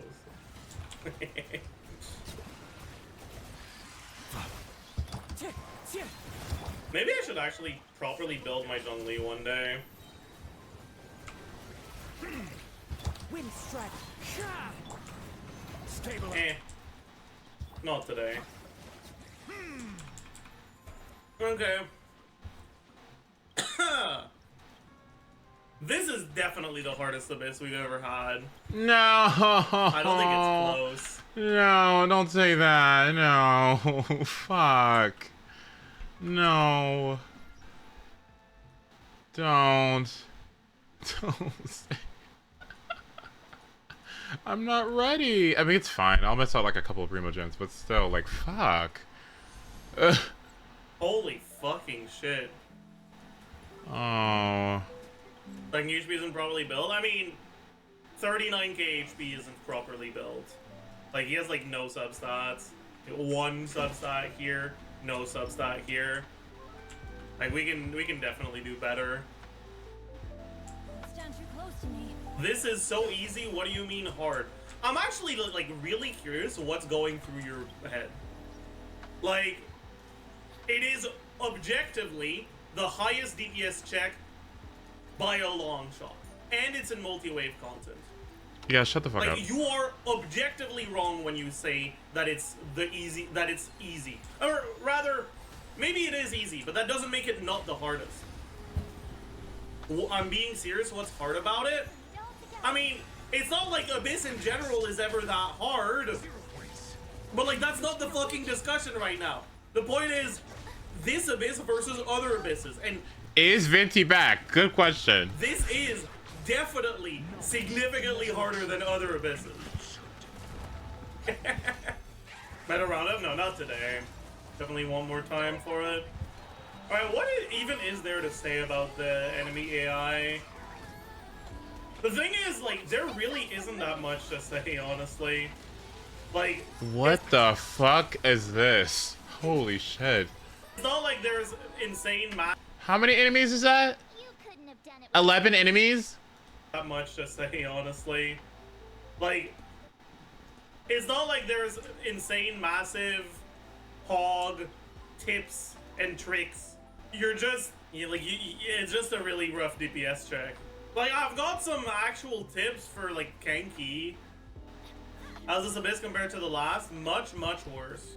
I did this Abyss on my account with Nivilet second half, and it felt extremely easy. Then I did it on my sister's account, and was like, what the fuck is this shit? Yeah. After playing through the new Abyss with a bunch of teams, ...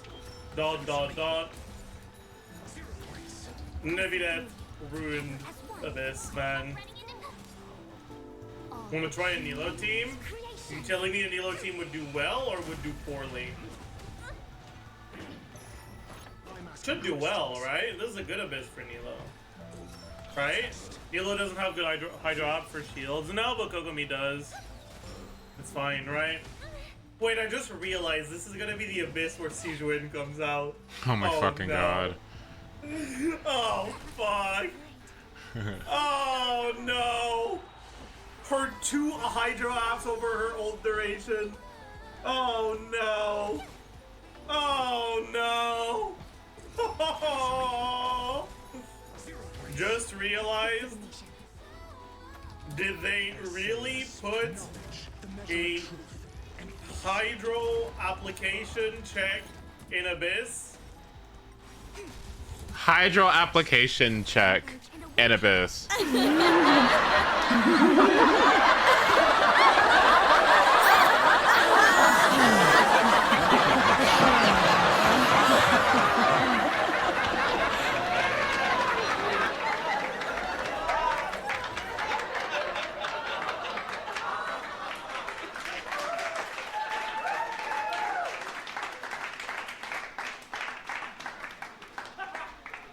For the release of the Hydro character with the worst Hydro app since Hydro MC. People are gonna go for her and be like, "Woo, Hydro character! Can't wait to use her." Yeah, it's gonna be. Do you have a prediction on the next rerun? This Abyss will stay up for a month. I don't know. Because the thing is, the characters that are like really good at this aren't really the sort of characters that people want. I refuse to believe it. She cannot be that bad. There has to be something that people are overlooking, or there has to be something that's coming out soon that is just going to blow her over the edge. Like, it has to be. There has to be. I refuse to believe otherwise. Like, there just has to be something everyone's missing. Like, or just something that's on the way. There's just no way. Right, like, Beto and Fischl are insane in this chamber. But they're all 5 stars. So, like, Nilo, it could be a Nilo rerun, yeah. I could see a Nilo rerun, yeah. No, Like, I bro. think for this Abyss, you have like Nilo teams, Nebulet teams, and Taser as like the best options for this. And then like everything else. And then I did rerun her. That's so funny. Spiral Abyss challengers in patch 2.1 to 2.8. We're learning a perfect rotation and funneling for a natural and freeze team while also studying combo for Utao and Ito. So you can fully. Her burst does have good numbers. Yes, her burst actually does do a sizable amount of damage, but you don't want to on-field her for that long. So like, even if it does do a fair amount of damage, I don't want to fucking on-field her. I mean, okay, no, okay. I guess that she's supposed to, her whole thing is off-field,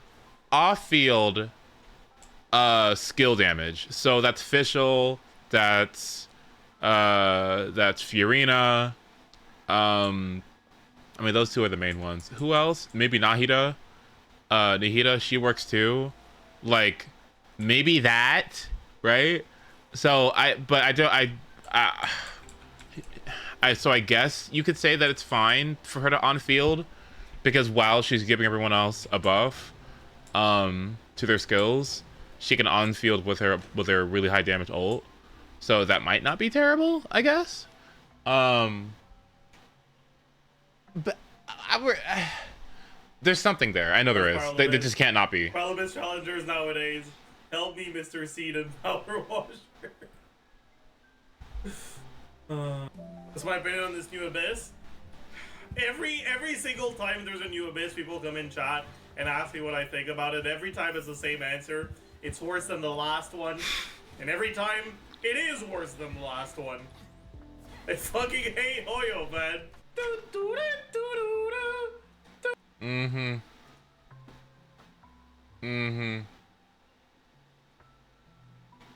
Wandering Ways.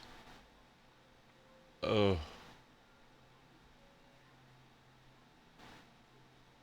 Jello's falling off it for me a little bit, but let's see. People are calling this Spiral Abyss the hardest one ever. In this video, you're gonna watch me play through this hardest Spiral Abyss ever. Then I'm gonna play it a bunch of times with different teams off camera and come back to give you my tips and tricks and my character tier list for my first impressions of this Spiral Why is Abyss. Jello falling off? No.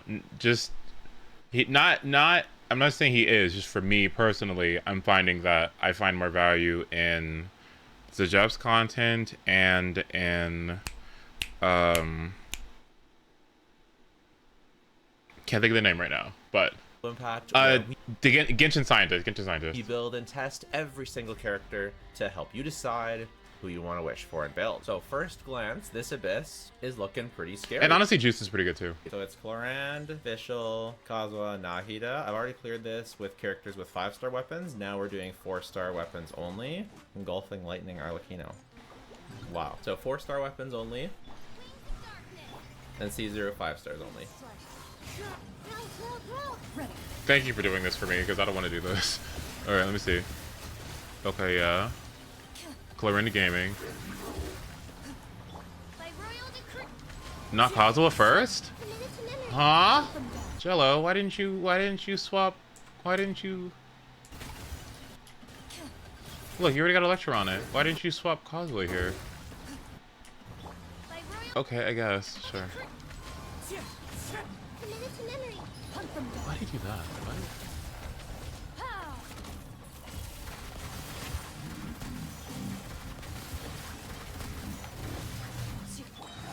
What? Why did he Fischl first? I don't get that. Why did he Fischl first? Time to testify. Into the shadows. Oh yeah, maybe it was just muscle memory. Yeah. Hi, Tuller. You ready for the big day? Oh yeah. Oh my God. Ron May, Firefly, and Nintendo Direct. Console is so funny to me. Console is so funny to me. Look at this Nahida action. Where do you think you're going? Oh yeah. Oh yeah. Woo! Woo! Everyone hold hands. Woo! Me on mobile. Hold on, let me see everyone hold hands. So let me check. Okay, that was my best clear ever on that side. Don't you have Steve choosing her skill? No. No, I mean, if you're gonna use her skill, if you're gonna use her skill, everybody hold hands. Not bad, not bad.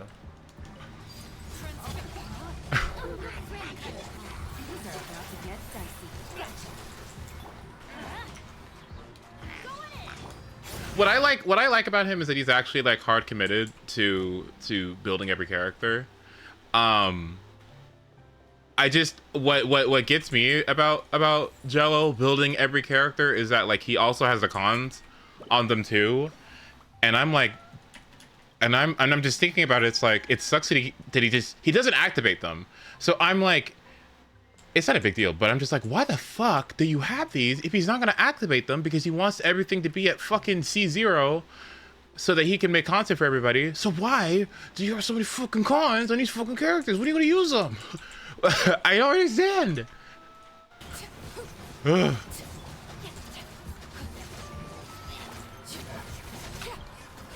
Okay.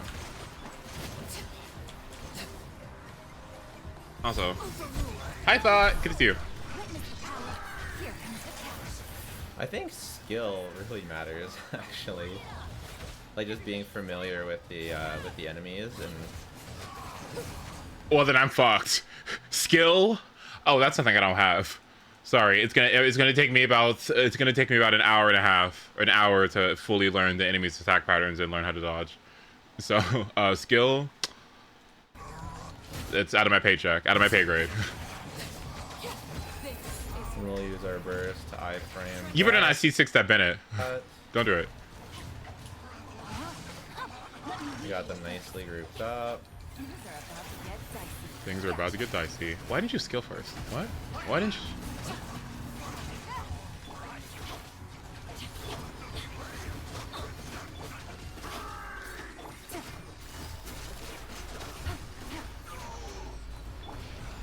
Rain outlines your fate. Witness the power of good watch. Game set. Busted. We should have enough time. I think you should. Yeah, there's lots of time. Arlecchino broken. We should have enough time, bro. We should have enough time. Oh my god. We should have enough time. Yolan burst up. Bennett burst up. We should have enough time. No, sweetie. You got so much time. Yeah, there's lots of time. Oh my god. With this busted ass Arlecchino. Oh my god. I can't believe he did that. What? We should have enough time when he has like the most insane glad pieces you've ever seen in your life.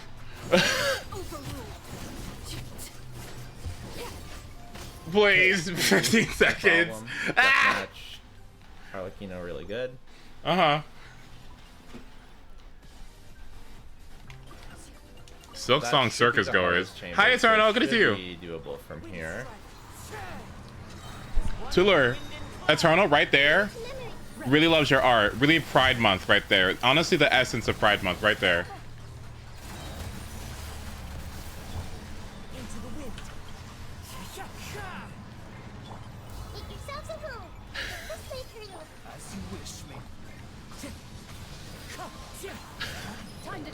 Didn't get the swirl. Oh, after we watched this, somebody had a direct bingo card. So, oh, what were we at? 2 hours? Oh, please.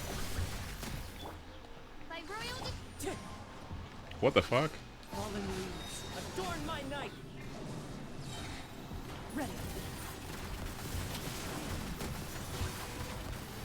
Not my best time, but not bad.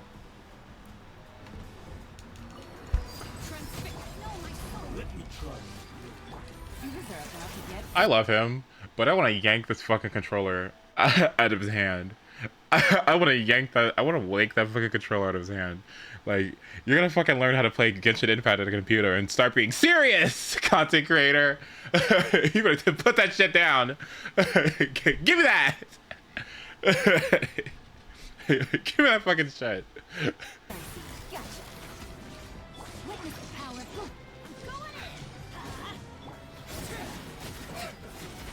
Keyboards are for typing and editing. Bruh. Right.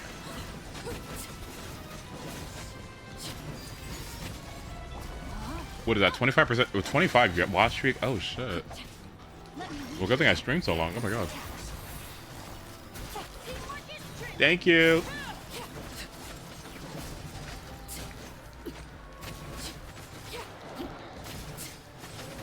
Ripped wolves? I just noticed those. Wait.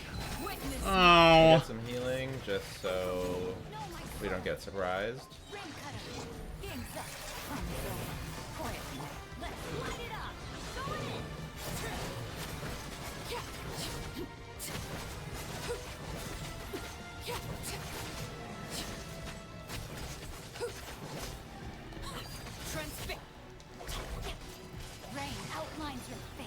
Oh, that's really unfortunate. Oh my god. Oh, that's also unfortunate. Oh my god. I hope he's okay. Oh no.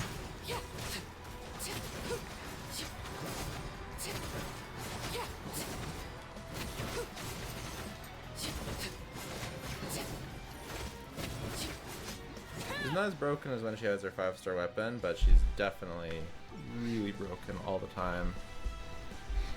Regardless.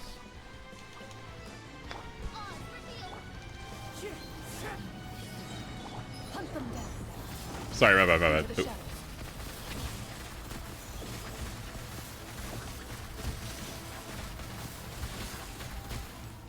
Wings of darkness, come, sever night from day.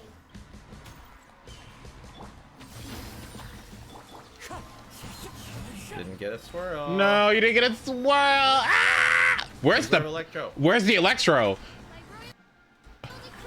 Where's the electro? Where? Okay, I'm sorry. Hold on. I'm sorry.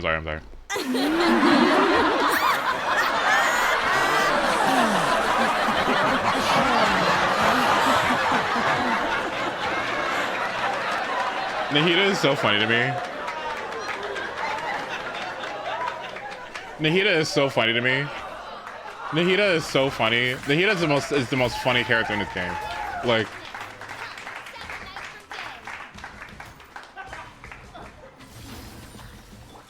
it's those autos. If he didn't do those fucking autos, I think he just griefed himself. Didn't get a swirl. Where's the look? Absorb electro.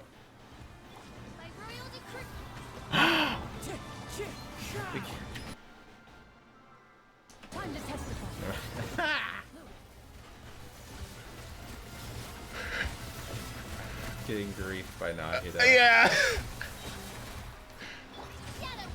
I would do it over. I would have started over. I would have started over. Oh my god. It happened again.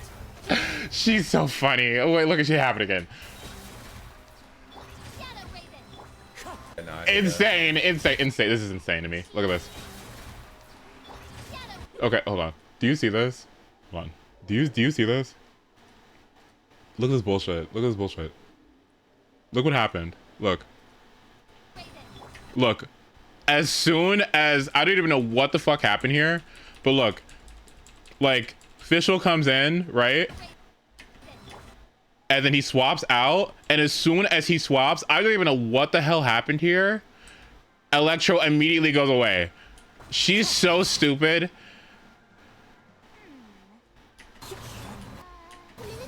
Oh my god. Oh my. She's so dumb. They said, okay. They said like, here, you want danger replication? Here, damn. Okay.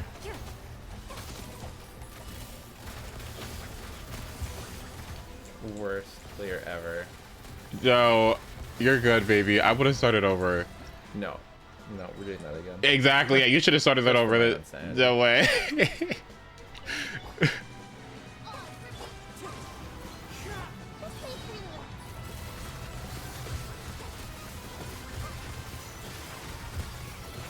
Okay. Where's the electro? There it is. Did it? Okay, good. Whew. All right, we're good.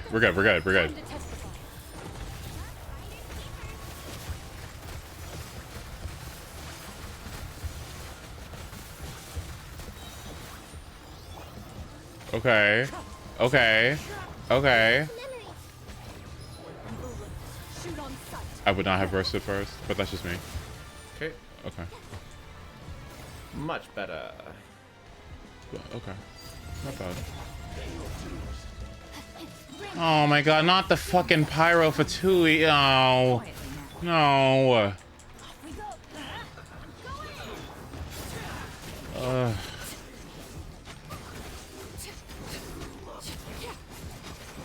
Bro.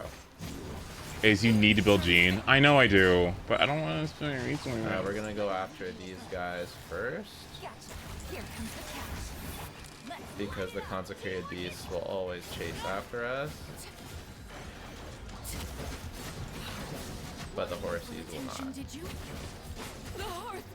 Oh. Whoa, she died? Oh, and now we have to do this one again.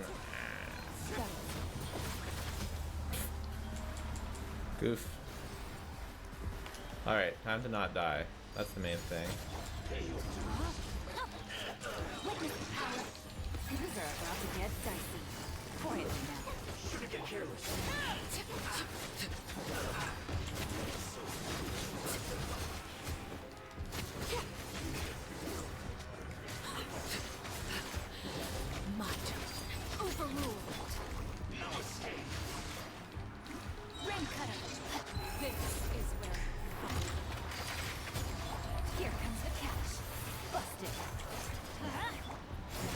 We'll save Bennett's burst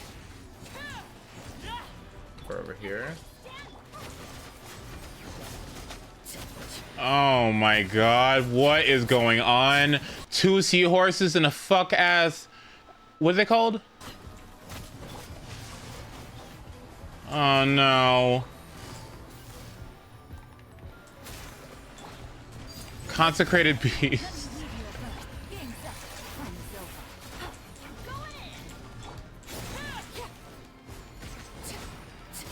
What is going on? What is this? Body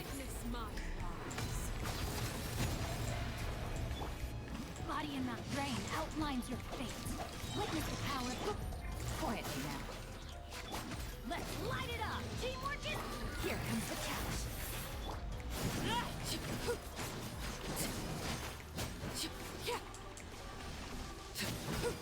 And then a bunch of crap.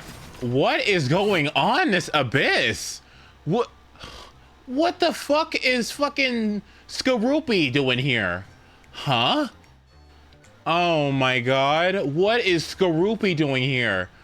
Is it not over? Oh no.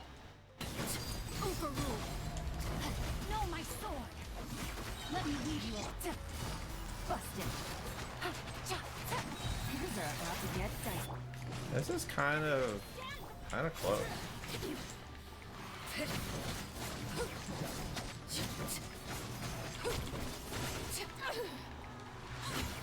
Yeesh. 13 seconds.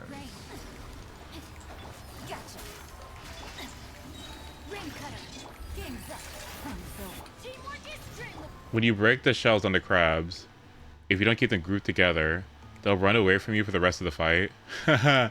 That's funny. That's funny. That's funny. That's hilarious. They run away.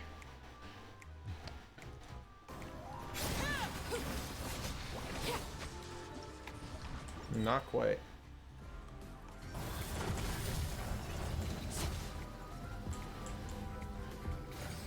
Okay, this time we need to play better.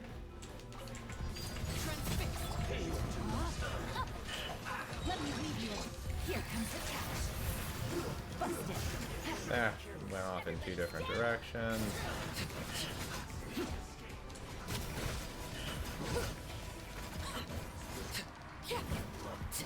Get over here, you. Rain outlines your fate. Absolute peanut.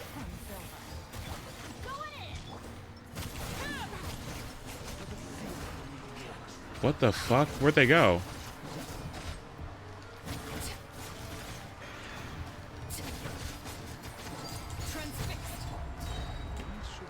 lasting as the moon. Kill my soul. Let me lead you. Here comes the catch. Gotcha. Teamwork is dreamwork.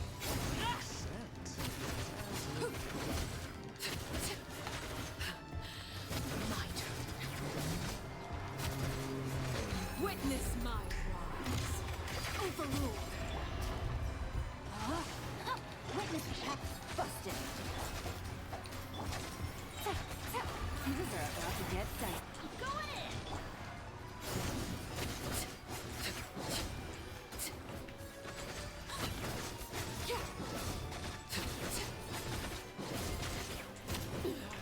Go on, transfixed. No, my sword. Let me lead you. Here comes the catch. Everybody. You're insane. Wha- 27 seconds. Should be very... Oh, almost done.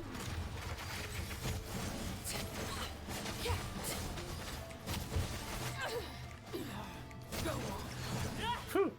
Easy. Not even close. Not even close. Okay, so the teams were Chlorand with Lion's Roar.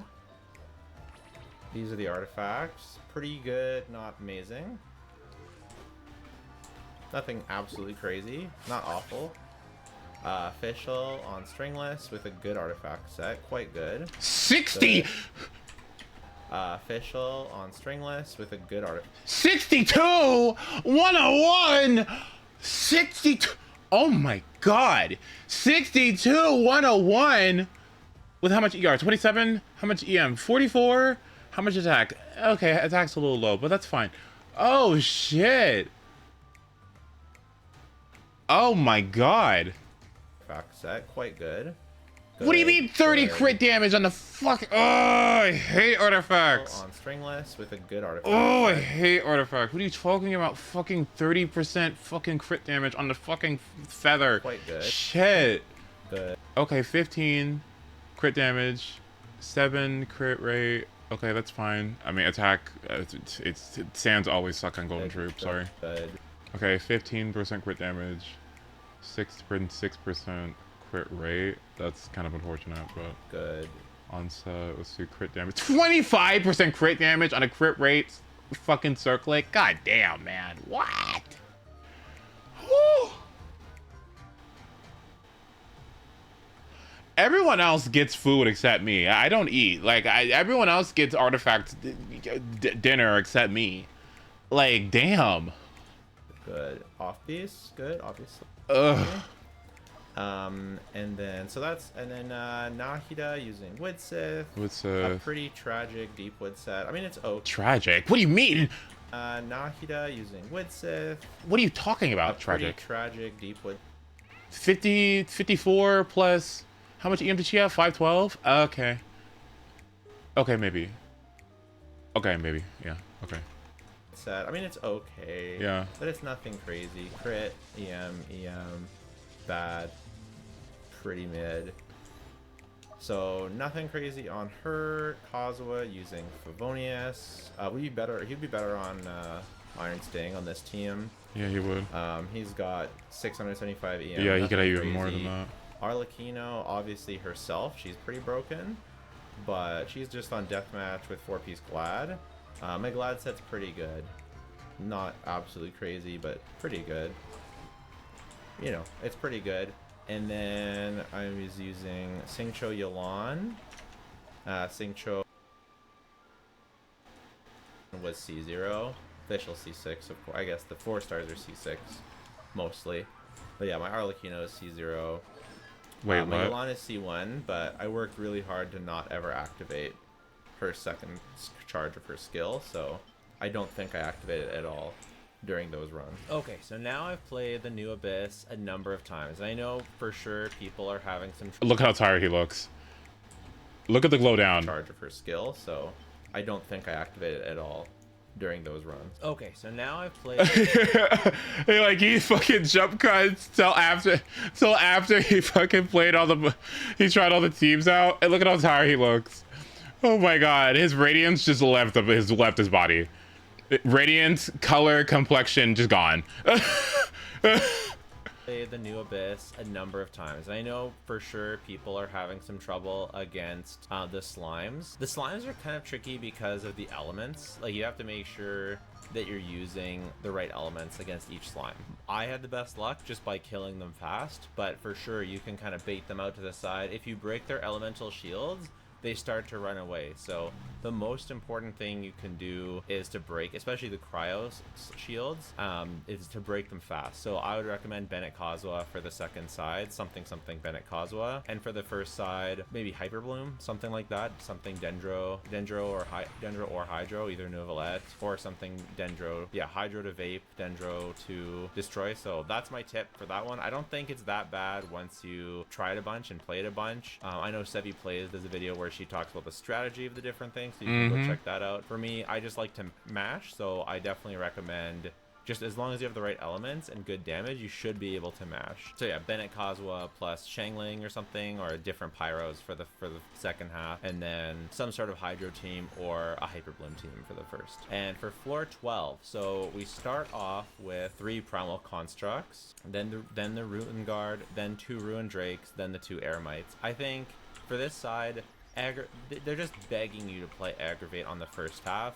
Aggravate hasn't been that good for a lot of Abysses. Thank fuck. The first half is just begging you to play Aggravate. Thank God. Can I, like, thank you.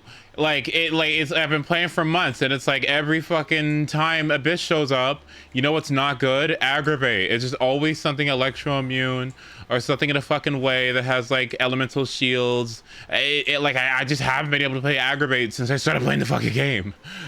Thank you. Also worked really well for the first half. So just a standard Hyper Bloom team or an Aggravate team will be totally fine. The downside of Hyper Bloom is that it will leave you with less Hydros for the second side. So that's one of the reasons why Aggravate is so good on the first, is Hydro is super important on the second. The second half is all about AoE damage and having Hydro. So if you have Novelette for the second side, like it starts out with 2 Pyro Abyss Mages and the Dendro Samatril, then 2 Abyss Lectors, and then 2 Serpent Knights. So you really need great damage and you need lots of Hydro. Very important. It really is the hardest chamber 1.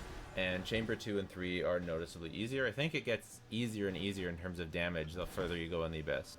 Chamber 2 on the second half starts with the 2 Samurais, then the 2 Rockhound Wolfhounds, then the 2 Mechs. Or no, then it's it's the Samurais, then the Mechs, then the Wolfhounds, and then another Mech, and the construction specialist, like the claw thing. This is all about, again, AoE damage, multi-wave damage. If you happen to be able to fit a Zhongli onto your team, or a Geo in general, that means the Rockhound's a lot easier to deal with. And the third side is the 2 Pyro Gunners and the Pyro Agent it starts with, and then a wave of Consecrated Scorpion, or Consecrated Vulture, with the Seahorse, and then you get the Scorpion and the Crab. For the Skirmisher and Pyro Agent, you want to kill the Skirmishers, the Gunners, the Pyro Gunners, before they build up their shield. Again, Hydro will delete their shield, and you already should have Hydro, so you want to focus on them first, and whatever side that you're facing, they jump backwards. So you want to keep an eye on that to maybe group them up, but killing them fast, and then you want to go after the Seahorses and the Crabs before the Consecrated Beasts, because the Seahorses and Crabs will not follow you, but the Beasts will. So if you're attacking the Seahorses and Crabs,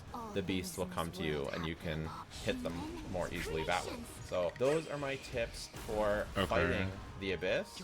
Now let's go into my tips for how good different characters are in my Abyss tier list. So I've played a fair solid bit of the Abyss with many different teams, and this is sort of my thoughts on who should be extra good in the okay, Kaching, Clorinde, Fischl first half.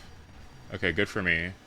Yulan, Sing Cho, Fiorina. Okay, Nahida for both, Kuki for both, Kazuha for both. Great. Okay.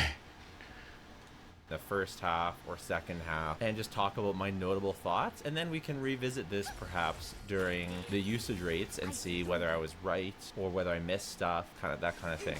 So in the both category, I have Kazuha, both meaning obviously they're good in both sides of the Abyss. So Kazuha is really good on the first side because he's good with aggravate. Sucrose is also really good on the first side. That's why I have her here. But I also really like him on the second side for grouping because it just makes it easier to consolidate your damage. So especially if you can swing a VV Vape team and you can play really smartly, or if you're using Novelette, or if you have a Hydro DPS like Kokomi or Ayato or Novelette or Farina or whatever, or Child, then Kazuha becomes really, really powerful on the second side. So I really, really like him. Kuki is good on both because Hyper Bloom is good on both. The Hyper Bloom would be so strong on the first side, except that if you do double Hydro Hyper Bloom, you can easily use it as your second side team.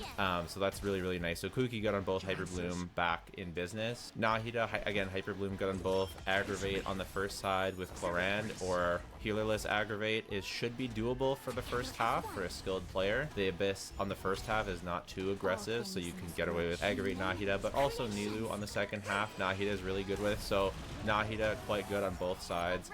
Arlecchino, insane damage, really good on both sides. She's strong enough to even on non-Chevreuse teams, like obviously Chevreuse for the first half because you can easily slot an Electro for Simon. And on the second side, she can do. I did double Hydro Bennett. Was the Where the fuck is basically TLDR? I'm gonna need Free Arena. Is that what it is? Yeah, that's pretty much what it is, right? Oh my god. No need to rush. Patience breeds. Great. Great. Can't wait.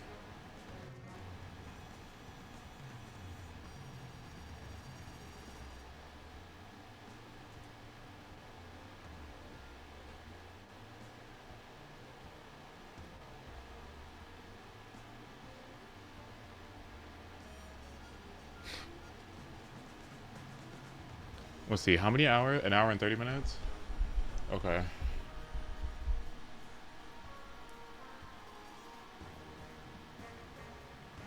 Y'all wanna watch food videos? Ooh! Ooh! You know what I never showed you guys? Gardening videos? Wait. I never showed y'all gardening content, have I? We'll watch it later. Okay, we'll watch it another time. We'll watch it another time. We'll watch it another time. We'll watch it another time. Watch it over there. Okay, hold on. But whose food content do I want to watch?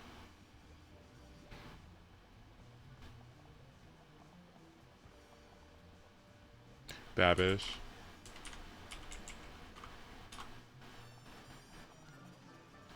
Ooh! Ooh, okay. Okay, pick a video. Okay, pick one. Barbecue chicken. Braised barbecue chicken, garlic bread, assassin spaghetti, burger bomb, Italian sandwich, cake shake, 60 egg omelet, what? Renaissance wrap, classic Alfredo, chicken Milanese, giant fried chicken bowl, jerked meat, chicken parm pizza, huh? Korean street foods, oh, okay. I kind of want to watch that one. Bagel with lox, Korean corn dog, giant jelly cake, baked potato lasagna. Okay, that actually sounds delicious. Hold on, I kind of want to see this one.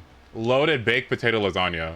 I get to pick any dinner I want, and I picked loaded baked potato lasagna, which is something I made up when I was definitely paying attention in science. Are you sure you don't want something else? It's my day! It's his day, Dad. Yep, it's just I'm not sure lasagna should include a loaded baked potato. Hey, what's up, guys? Welcome back to Binging with Babish. Wait. This week we're taking a look at the loaded baked potato lasagna from Bob's Burgers. There comes a point in every person's life when they're either a child or stoned, and they wonder, how do I get loaded baked potato flavors into a lasagna format? Luckily, Gene Belcher is here to not only ask those questions aloud, but to put them into action. So my first crack is going to be crafted from ready-made store-bought ingredients, like these frozen hash brown patties that I'm going to use as lasagna noodles. I'm just going to bake these up nice and crisp on a wire rack in a convection oven. Same deal with 2 pounds of thick cut bacon, which I also used to roast on wire racks, but discovered that it really doesn't make much of a difference. So just bake them on some aluminum foil in a 375-degree Fahrenheit oven until they're nice and crisp. Drain on paper towels and be sure to save all that delicious bacon fat. I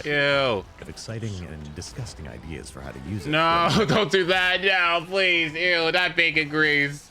dry, and then there appeared to be a layer of green in Jean's lasagna, a good candidate for which I think is broccoli, which I'm dropping into florets and steaming for about 8 minutes. Then immediately it's headed into a bowl of ice water. This is both going to halt its cooking and preserve its verdant green color. Allow that to cool completely about 1 minute, drain and pat thoroughly dry. No matter what kind of freaky lasagna you're making, you don't want it to be wet. Chop it up fine and we're ready to assemble. In lieu of meat sauce, I'm just going to use some canned chili. First laying down an anti-stick chili and arranging my darkest, crispiest hash browns over top. Another smear of chili, a sprinkling of chopped broccoli, a generous smattering of crumbled bacon, and an even more generous smattering of yellow cheddar cheese. Rinse and repeat until your lasagna pan is filled to the brim. And because all of our fillings are so much thicker than typical lasagna trappings, I was only able to get 2 layers in there, but I think it still qualifies. Cover with foil and bake for 30 minutes at 375 degrees Fahrenheit. Uncover and bake for an additional 10 minutes to brown things up. Let it rest. I cannot believe this. This sounds so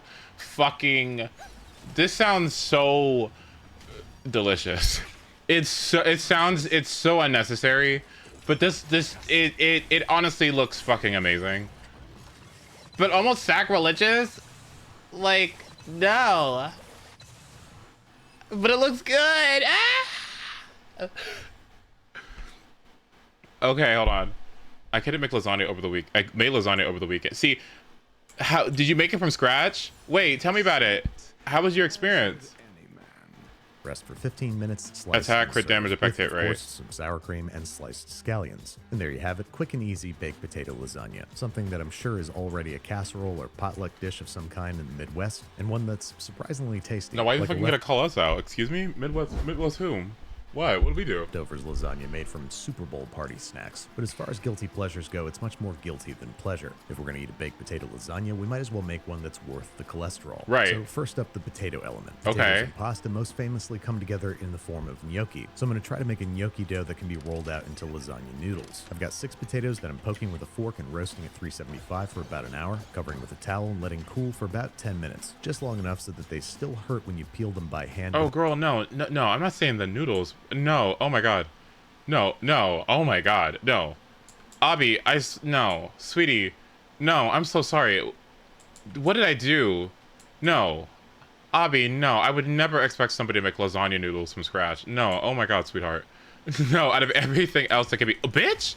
Out of everything else that can be made from scratch, like, just go to the store. Without causing any permanent damage. Peel off the skins, and while the potato flesh is still nice and hot, we're going to rice them using a potato ricer, obliterating any chunks or hard spots into a smooth, fluffy mass. Spread this out evenly on a rim baking sheet, and allow them to cool completely. This is going to let some more excess moisture evaporate. Spread them out onto a work surface and sprinkle them with 75% of their weight in all-purpose flour. So I got 800 grams of potato here, that means 600 grams of flour. Then I'm drizzling them with 1 egg beaten together with 1 egg yolk, and beginning to fold things together using a bench scraper. Eventually a dough is going to form, which we're going to need for a very, very long time. We need to develop as much gluten as possible in a not very glutinous dough, adding flour generously if it's too sticky. After about 15 minutes of kneading and adding flour, my arms gave out, so I decided to wrap it in plastic wrap and let it rest, electing instead to work more gluten and flour into the dough by laminating it. That is, rolling it out, sprinkling it with flour, folding it up, and rolling it out again, repeatedly until the dough is strong enough so that it can be rolled out into thin lasagna noodles. And I'll tell you right now, this was totally not worth all the extra effort. If you want to try this for yourself, I would use your favorite fresh pasta dough recipe, swapping a third of your flour for potato flour. Either way, our gnocchi noodles are ready to layer. Now to put that delicious bacon fat to good use. I got a third of a cup here that I'm heating over medium heat until shimmering, adding a third of a cup of flour, whisking and cooking for about 1 minute. Ooh!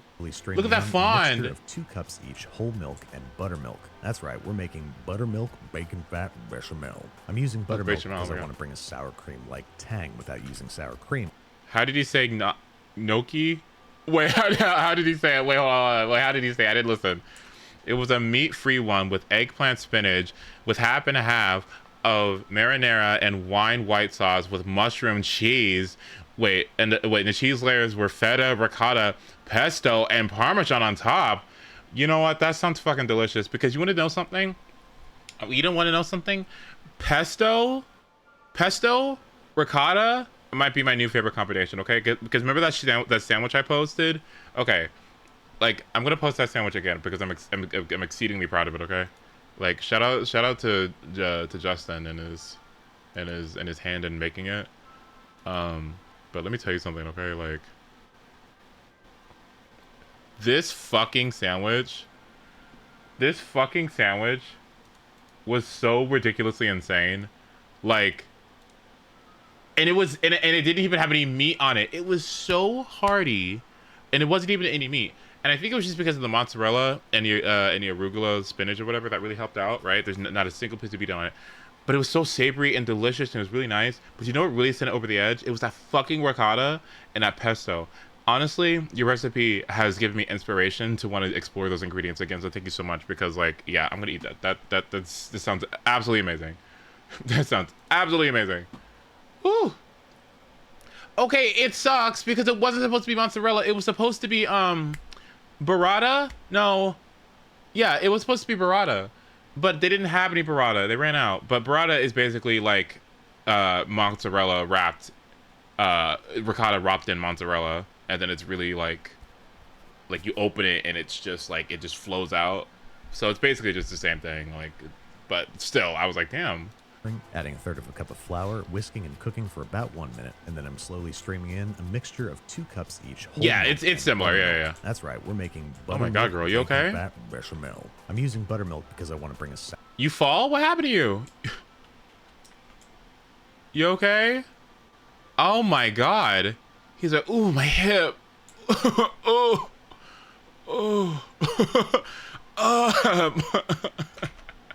Sour cream like tang without using sour cream, which tends to split in the oven. Yeah, no. Salt, freshly ground black pepper, whisk frequently. And texture probably would have been different. Well, when we make it again, which we're going to, because the ingredients were so simple, wasn't even that expensive. We're gonna try burrata, and hopefully it won't. It'll be relatively the same. That's my idea. That's my hope. That's my dream. Medium heat. I'm also going to add a couple bay leaves in there and cook until nice and thick. Strain out the solids and let it cool. Next up, I'm sticking with chili instead of sauce, but of course we're making our own. Browning 1 pound of ground beef in batches to make sure that it gets some good color. Draining on paper towels, and then in all the delicious beef fat, sautéing half a diced yellow onion for 3 to 5 minutes until it's picked up some lovely color. Then emphatically adding 2 ounces of tomato paste and crushing in 4 cloves of garlic, letting those saute for about 30 seconds. Then adding 2 teaspoons of chili powder, 2 teaspoons of chipotle chili powder, and 1 tablespoon of sweet paprika. Toast those for about 30 seconds, and then add 2 cups of beef broth. Scrape up all that good stuff off the bottom of the pot. Add 1 28-ounce can of crushed tomatoes, 1 tablespoon of ground dough. Adding flour. Here.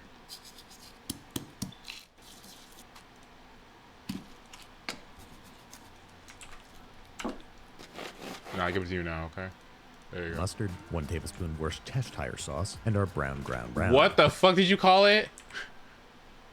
Scrape up all that good stuff off the bottom of the pot. Add 1 28-ounce can of crushed tomatoes, 1 tablespoon of That's similar mustard, to the one that we did, 1 yeah. tablespoon Worcestershire sauce, and our Worcestershire. Bring this up to a simmer over the heat and cook gently for 35 to 45 minutes until nice and thick and the flavors have melded. And just because I'm worried about underrepresenting bacon in the lasagna, I'm going to add about a pound of our chopped cooked bacon. Now it's time to assemble. Same order as before. Chili followed by our sheets of pasta instead of hash browns. Another layer of chili followed by our bacon fat, buttermilk, bechamel. And then I'm going to cover that with shredded Babish? I'm gonna slap him, okay? Like, what?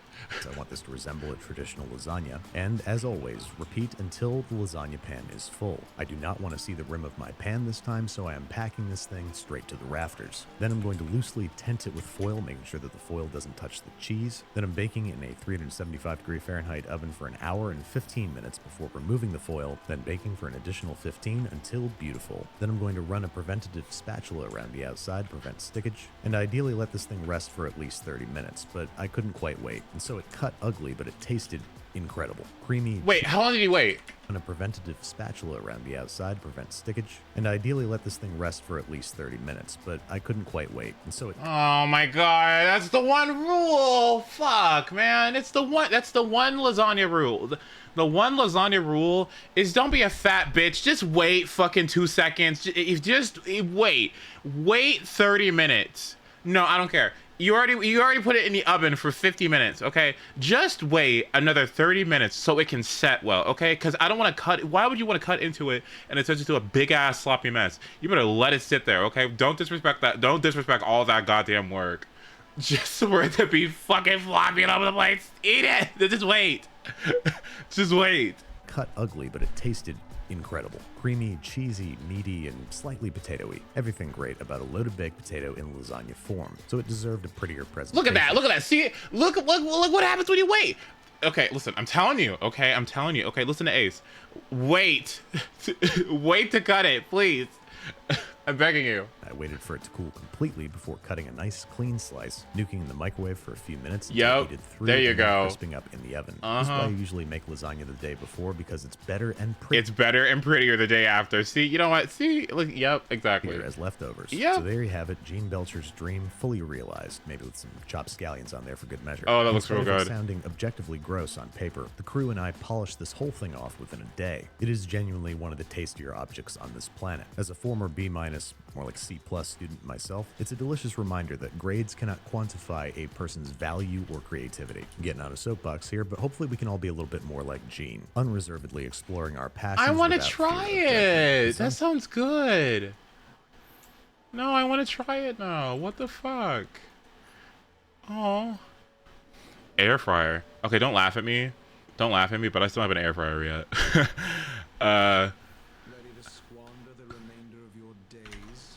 Sometimes it can yield delicious results.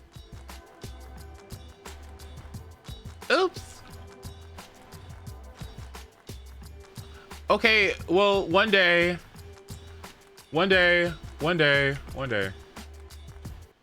lasagna. Yo, that sounds like shit. Oh my god. But I don't have a toaster. You know what? Fair. Okay. Okay, fair.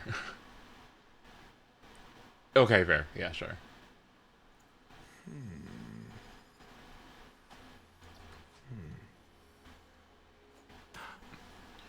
If it's got tomato and it's got pasta, it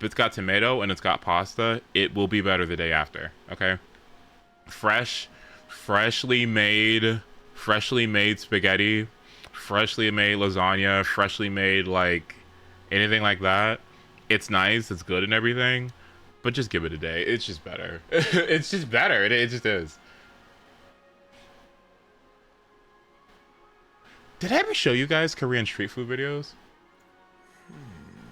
Hang on.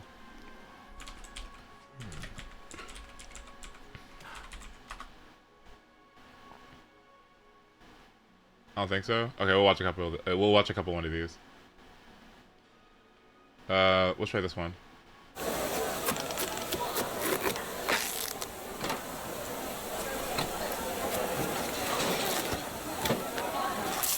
아직 세 번 더 잘라야 되니까.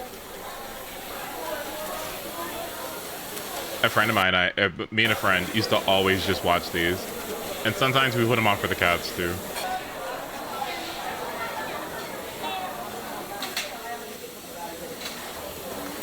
Well, it's something in the background.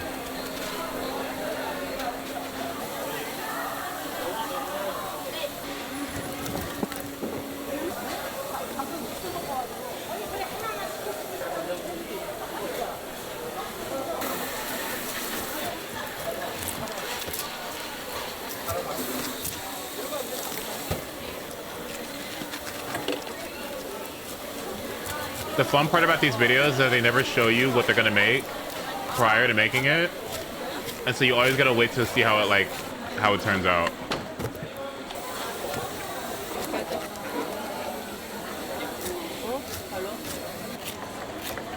Oh, there it is. Nice. Okay, grapefruit, right?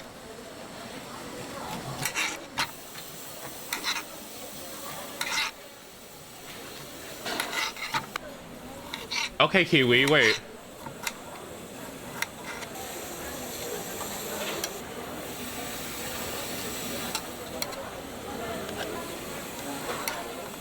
Okay.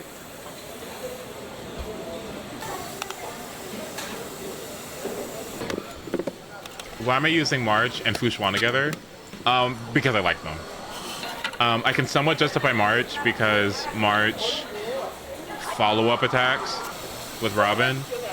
And I can somewhat justify Fushuan in March because March can cleanse Fuchuan, and increase aggro on her. And so it's relatively fine for now. I haven't done any in-game content yet, so it's not fucking me as much as it would if I were doing a build like that. I'm still new. I'm still like TR 57. Yeah. Because I like them. Wait, did they put Graves? Don't tell me they put Graves.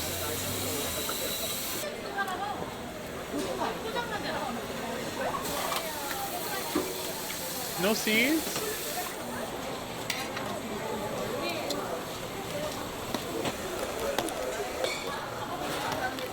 Oh, they're so pretty. I want one. They need blackberries. I want that one.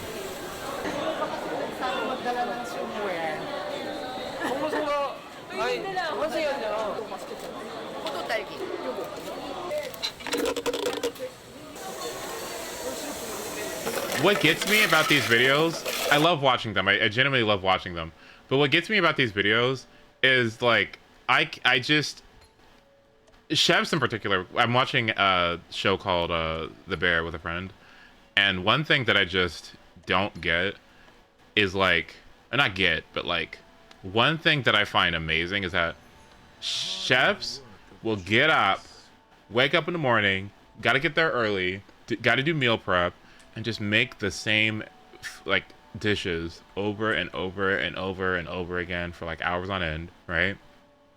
And then they pack it up, they clean up, and then they go home and hang out and read, go to sleep, go to the gym, do whatever, and then wake up and do the meal prep and make the same thing all day over and over. It's very routine. I mean, obviously there's new things they add to the menu and like their specials and stuff like that, but it's such a routine action, and there has to be uniformity between everything they make, and everything has to be good constantly, right? It's just like it's so, it sounds so peaceful, so like, what's the word? Do the same thing the same way all the time. I guess routine. Thanks for the ball, by the way. I appreciate it. 그러면은 8,000원. You smoothie? Oh, I thought you were just eating them. Wait.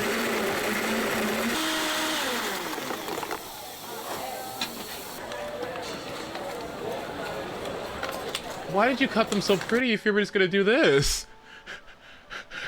Why'd you make it so pretty if you were just gonna fuck it up? No!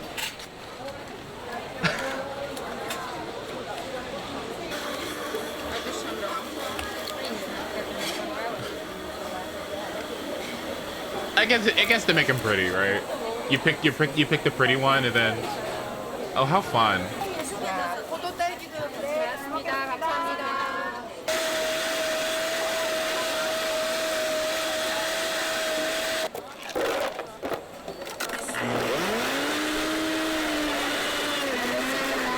Can somebody get the Psy emote for that poor blender?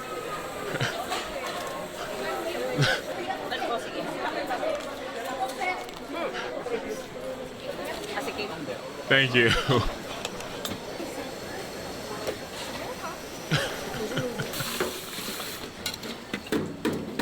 Wait, pineapple kiwi, what are those? Dates? What are those? Grapes? Strawberries?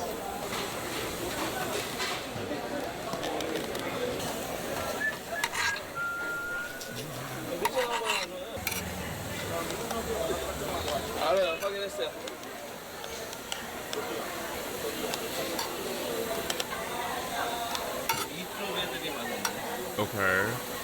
Okay. Okay.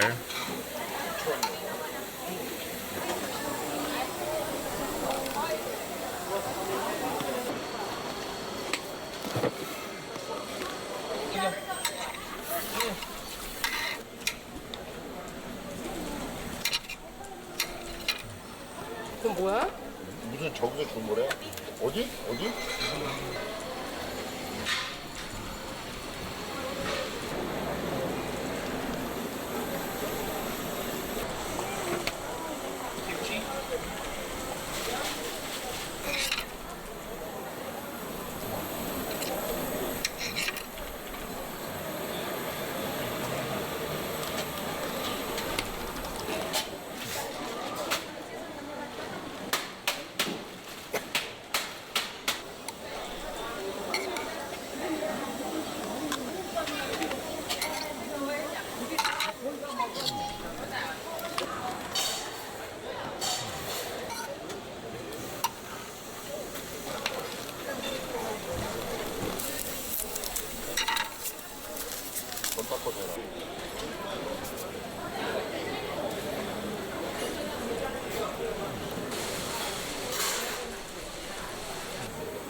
Wait.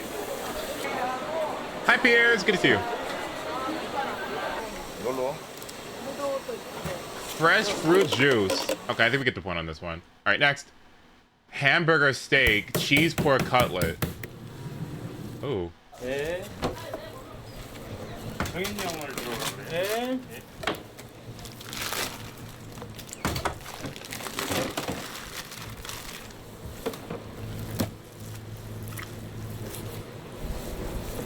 I just can't cut meat.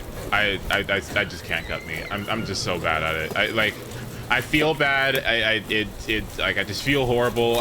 I feel like a heathen. I can't do it. I just can't do it. I need somebody else to do it for me. I can't.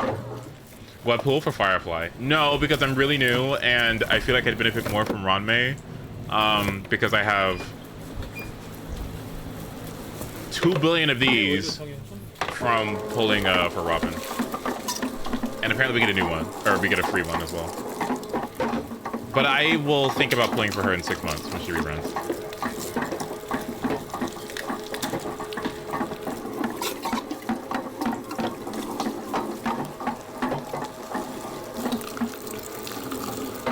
Yeah, Firefly looks good and fun. So I'm excited to see what she's got going on.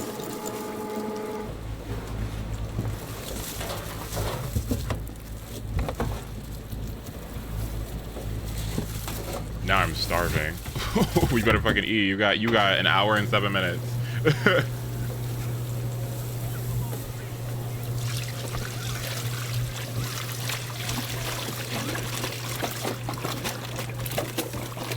Don't worry, guys. It'll be delicious soon. The slouch. Don't worry. Well, it's nice to know that they do it from scratch, right? No, right? But they're doing it from scratch, which is awesome, right?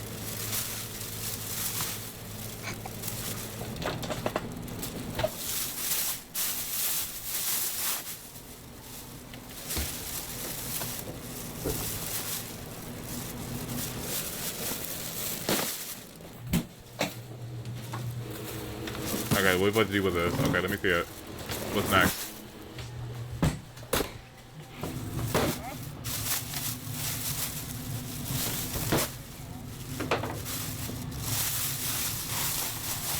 Yeah, I agree. Like, that's what I'm saying. Like, okay, let's get to the cooking part, because,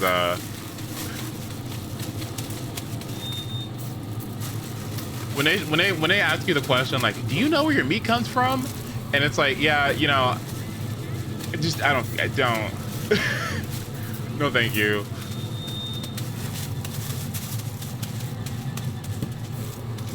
It counts. Yeah, it's yeah.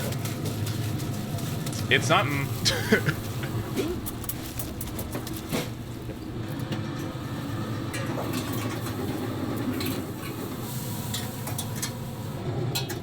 Okay.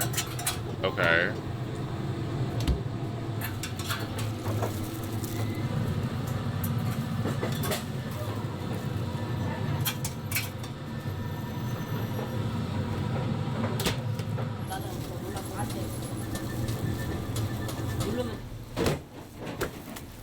Damn, there's more. You know one thing that like always makes me super jealous, like super jealous when I'm watching videos like this? It's like people who have like insane knives that just cut so well. I get so jealous. Like just the sharpest knives that you don't have to like, you know, you don't have to like with it or whatever. They just like super high quality knives. Like I've always been jealous. Like I see why, like if you get somebody a good knife and they know like how to use it, that they get so excited about it. Like I get it now. Like I'm like, yeah. Like, yeah, I get it. My mom used to be that way about like, man, I wish I could have a better knife. But I'm like, don't you just cut with it? No. So you don't have to just... A whetstone? My mom has this really old one that her grandpa used to use. And I think she keeps it for nostalgia. Because, you know, because it's an antique or whatever. But I'm like, you know, I'm sure the technology for this has gotten a lot better since, you know, 1903 or something. So maybe we should invest in a new one. She doesn't want to do it. So...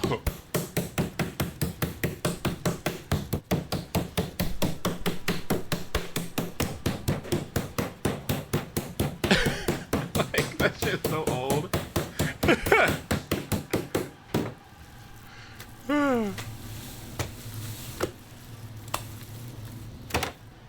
I think dealing with meat all day like this would make me cry. I think beating meat all day would make me cry. I would go home and just cry.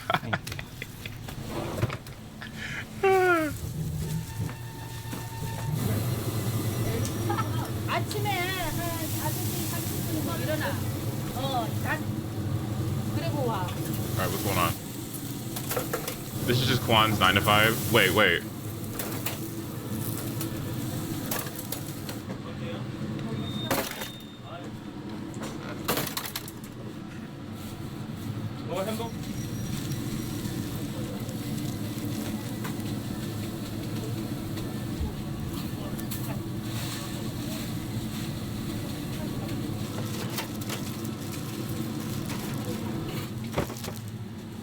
They look kind of white.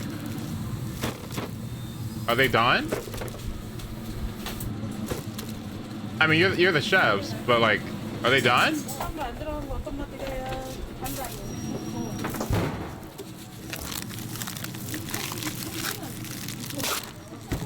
It's a pork? I think it is pork.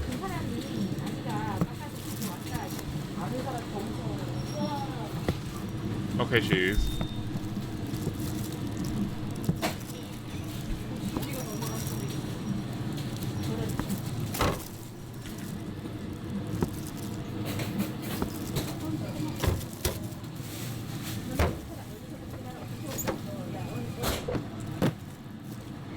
Okay. Was that supposed to be butter? Breadcrumbs. Oh, wait. Are y'all breading these? Where's the flour?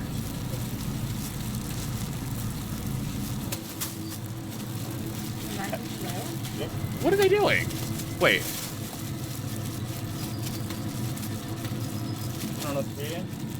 Okay. Egg wash.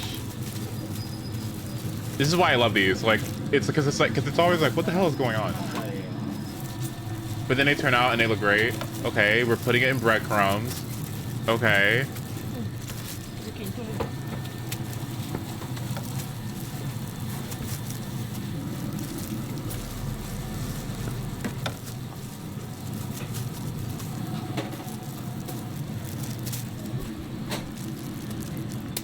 Oh, are they gonna fry these?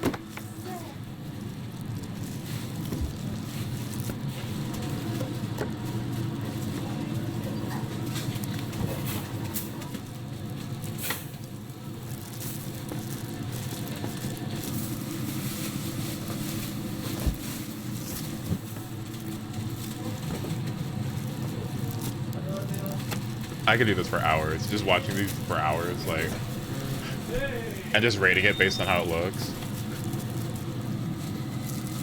But isn't it nice seeing like the process and it's not just like in a factory somewhere? Ooh.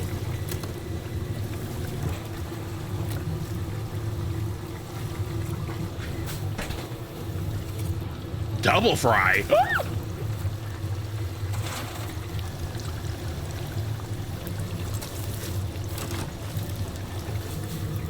Hi, Joel. Good to see you.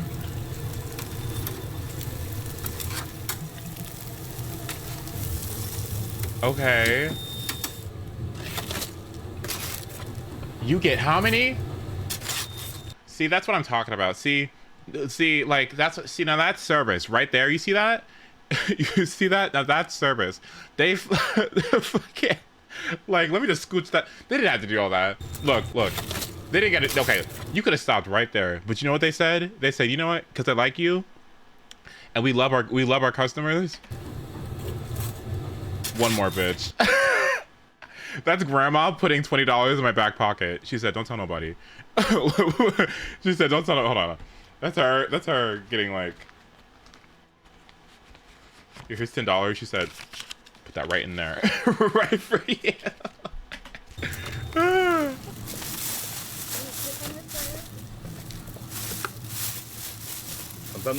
I guess you just eat them?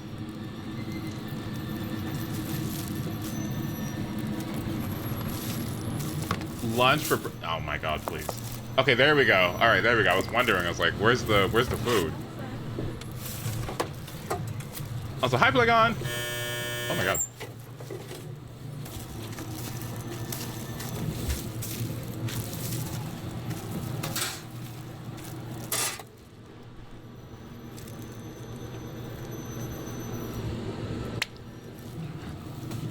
Okay.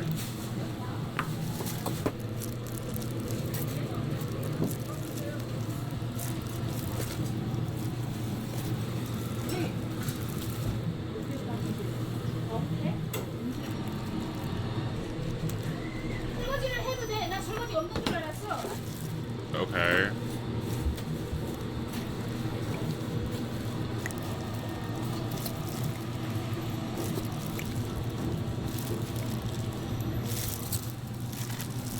Another cooking game?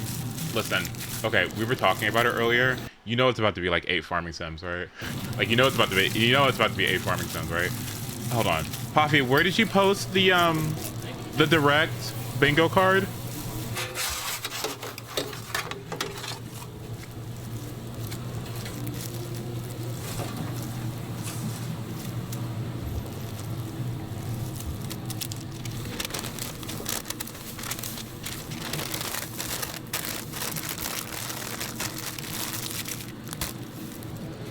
Give me one, wait. Well, I don't like QP because I don't like mayo. Okay, the only time, I know it sounds blasphemous, but the only time I'll eat mayo is two scenarios. If I see it being made in front of me, I'll eat it, right?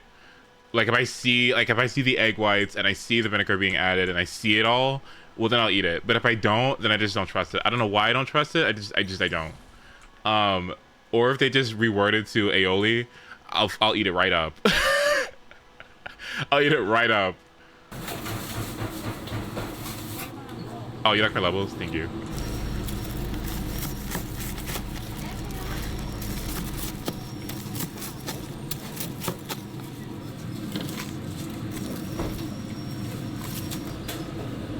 That looks so good. Huh? Look at that crunch. Look at the crunch.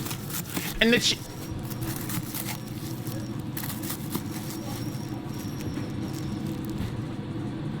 don't do that. Oh, man. Don't do that, please. Okay, here it is. Nintendo Direct bingo card. Okay. And then there's another one that you posted too somewhere. Let me find it. Pokemon. Was it gaming? Where'd you play it? Didn't you make another one somewhere? Oh, you posted another one? Let me see. Gaming channel. Here it is. Okay, Monkey Ball Reminder, Metroid Prime 2 or 3, Xenoblade Chronicles X, Mario Movie 2. Let's see. Decapolis? Whatever the fuck that is. Metroid Prime 4, Rhythm Heaven, Star Fox Anything. I liked yours. I'm just gonna use this one as my own, okay? Here, I'll link it. Alright. Back to... Where'd it go? Here it is. Potato Chip Master?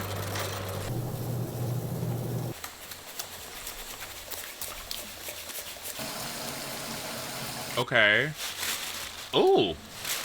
Ooh!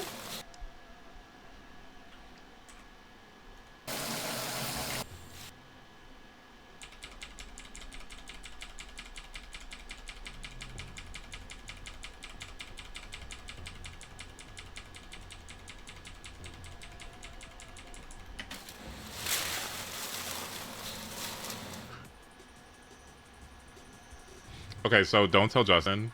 Don't tell Justin. Okay, but he's the fast one, and he likes to go fast. I like to slow down sometimes, right?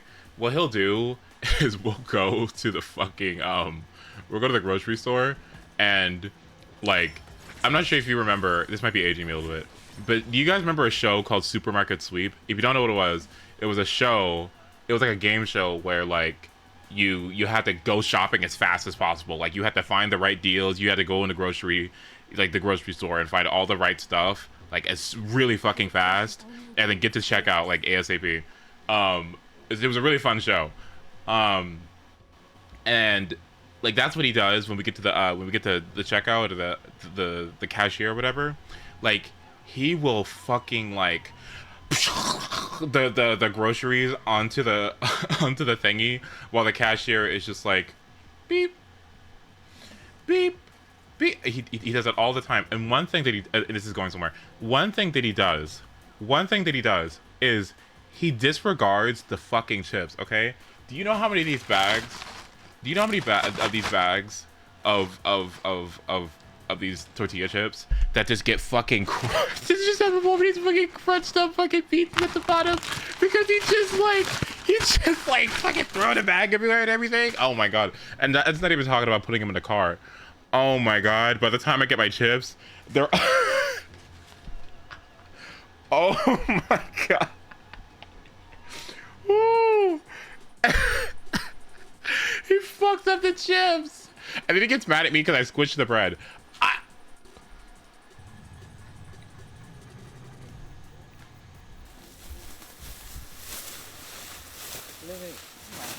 Oh wait, we're making them. Oh, we making them like from scratch. Oh my god. I never understood why people get mad that you squish the bread. It's still bread, okay? It's the same thing. It's just a little. It's the same amount of bread, just more condensed. Is it not? Is it literally just the same bread? Like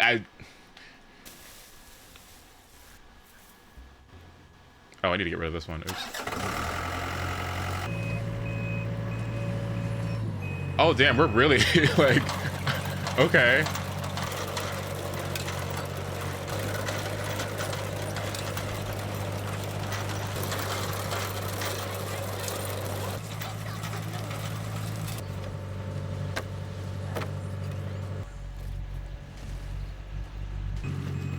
Oh, look at how many there are. Oh my god. Go, y'all, go.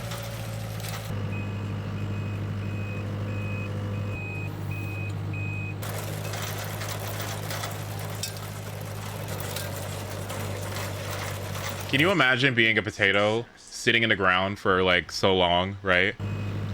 And then the next thing you know, like, you're just sitting in the ground in stasis in the dark, just growing, you know, and then fucking the next thing you know, just like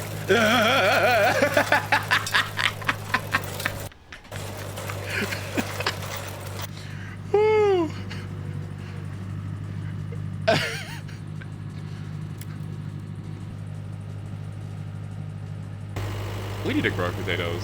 Like,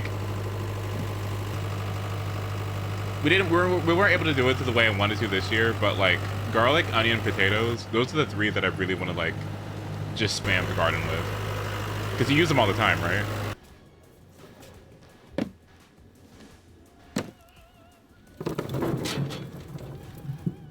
Waking up to an earthquake. Exactly.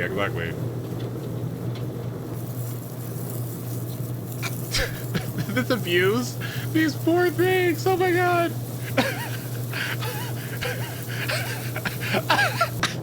Just getting waterboarded.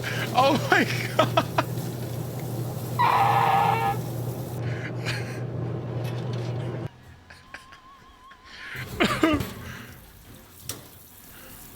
Oh my gosh. Oh, someone has to do this by hand? Oh man, make sure they get paid, please. This shit takes 10 years. Eyeing the potatoes.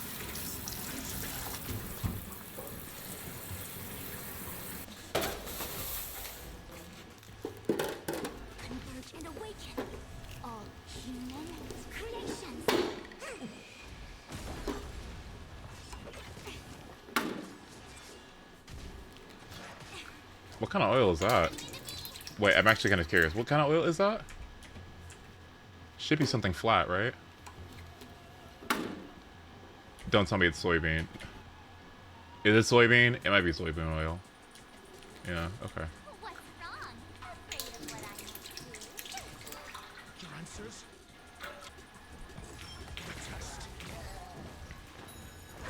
Hey, Ethereal, good to see you.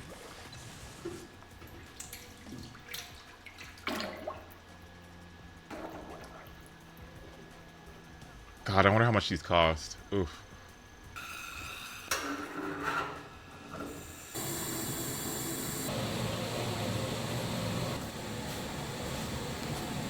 Oh, sweet potatoes too? Oh my gosh. Sweet potato fries? Oh, those are some good looking at. Oh, those look good too. Wait, wait, those look so good. Look at that big bitch. Look at that. Oh my god. They're so huge. That's not real. Huh? Those are unreal sweet potatoes.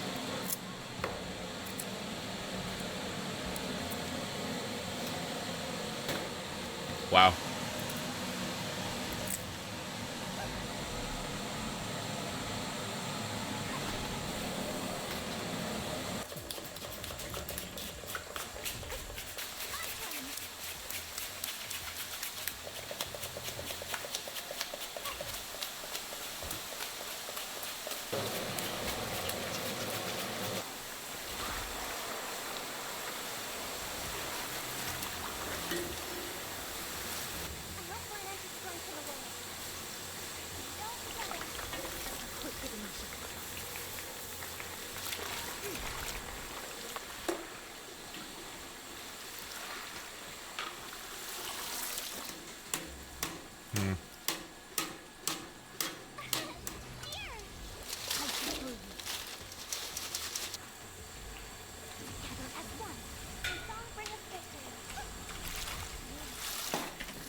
Oh, they look so good. They look so good. And then you grew them from scratch. Okay,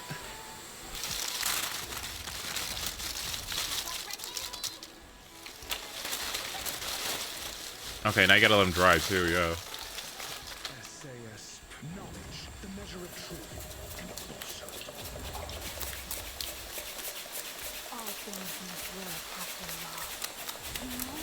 Creation.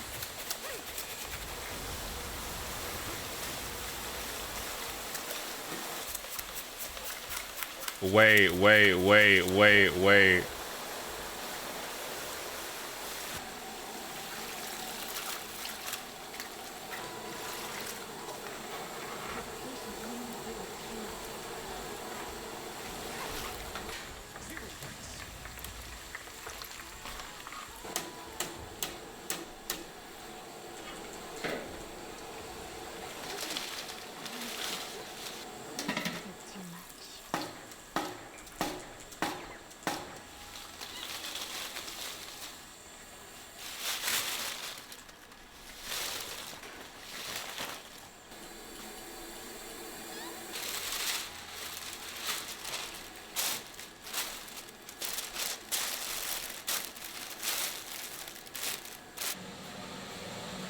Okay, what happens now?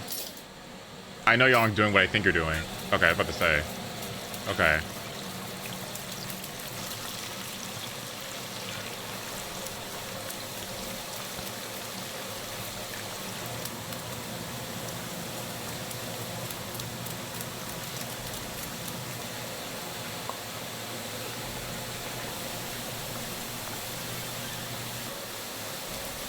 They look so good. Okay, I kind of want to see the end result. What's going on here?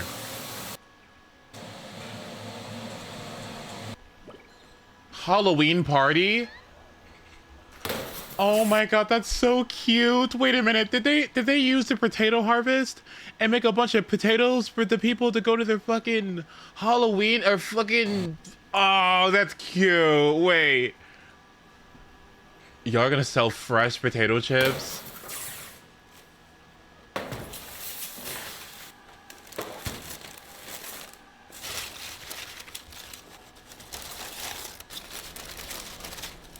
You know what I love about these videos too? These Korean street food videos? They always be using gloves. Always gloves. Never fails, always using gloves. All the time.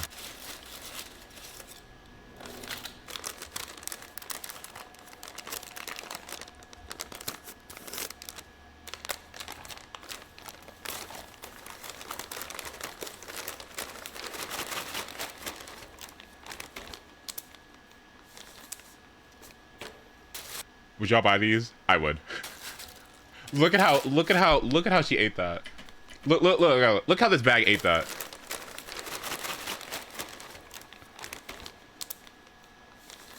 Look at how that presentation ate that. Look at that packaging, okay? Like you are going to be getting fresh potato chips. With the little handle on it too.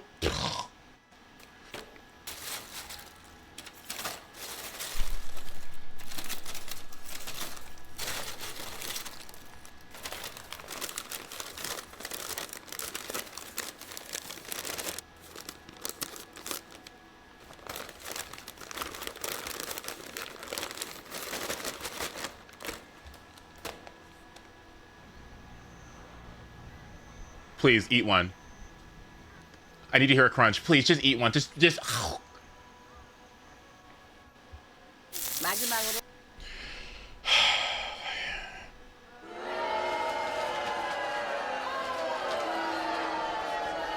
Let me do it.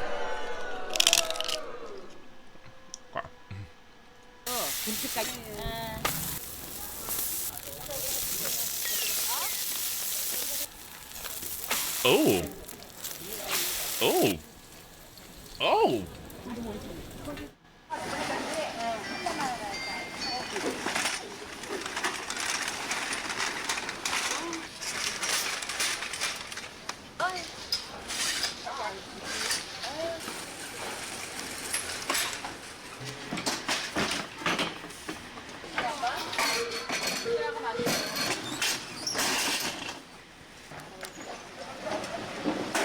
This is so wholesome. I love it.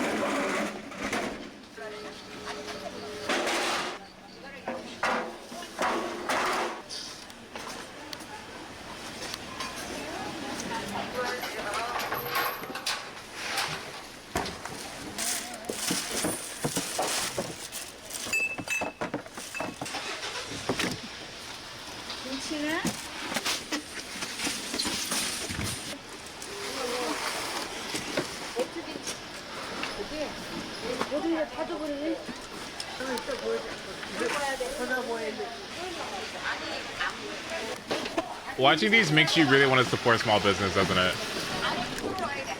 Like,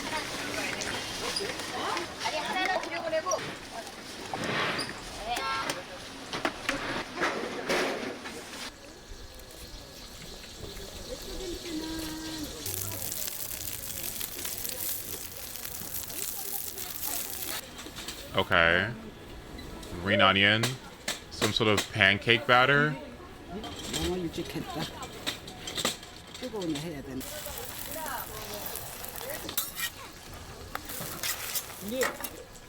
Okay, what's next? Okay, cabbage, green onion,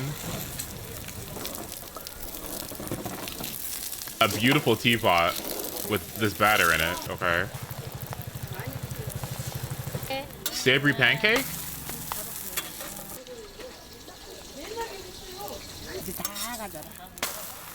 Crepe? That'd be more of a pancake than a crepe. Interesting combination. Okay. I'd be down.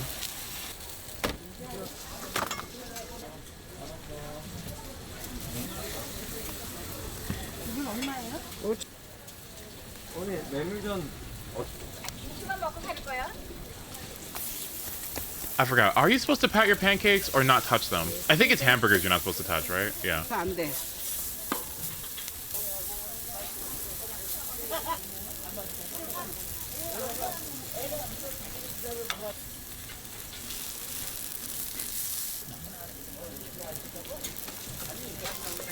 Yeah, I think you're supposed to just not touch either of them, yeah. Something about you, something about like how you something about the surface area and the juice and the something. Okay, what?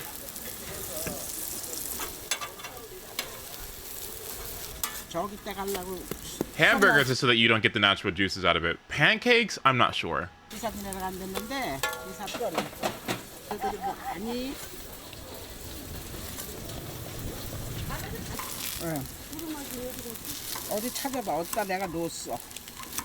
With hamburgers, you would have wanted to make sure that you shape them before you cook them, so that you wouldn't have to press them down like that, because then once you're cooking it and there's heat being applied to it, you're expelling the natural juices in it. So you want to make sure that you like shape them first and really make sure that you're intentional about how you shape them.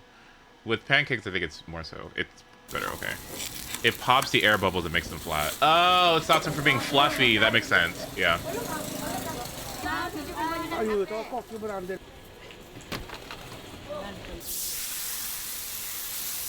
Okay, that makes more sense.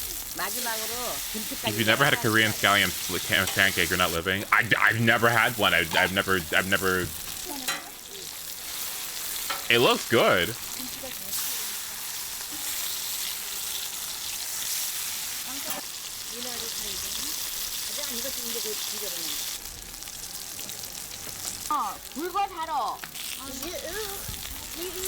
Ooh, waddles. Hey, Waddles here.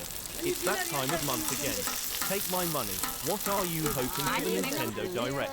Also, happy Pride. I am hoping for Rhythm Heaven, maybe something Fire Emblem related. Anything that I actually like. I'm not sure how I feel about the idea of there being a Switch game for it now, because it's towards the end of the life cycle for it, and I'm afraid that it's not going to be as good or as presentable as it otherwise would be if it was going to wait for the Switch 2. So I'm kind of reserved with my wants, honestly, but Rhythm Heaven would be nice.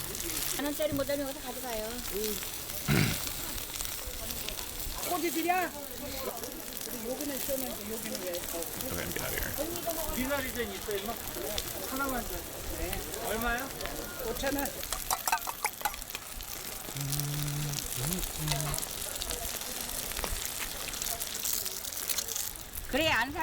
Tears of the Kingdom DLC. We will not be buying. Well, I won't.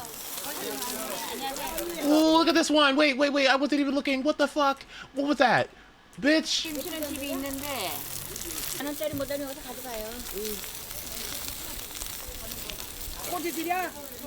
Okay. You did not put egg, did you? Did you put egg?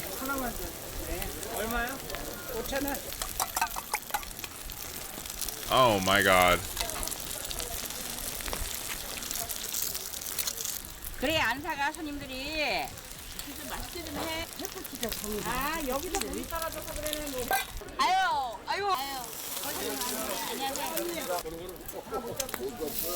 Those green onions are getting got, okay? Those green onions are being used, okay? We are not going home with any green onions today.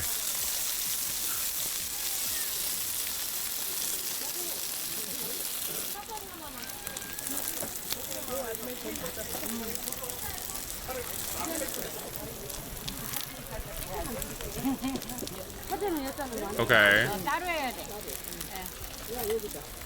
35 minutes till direct, by the way.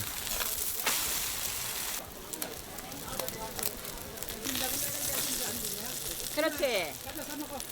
아니 반 잘라서 넣어드려야 돼 이거. 이렇게 잘라드리면 이거를 잘못 끓였다 엎어놔야 돼.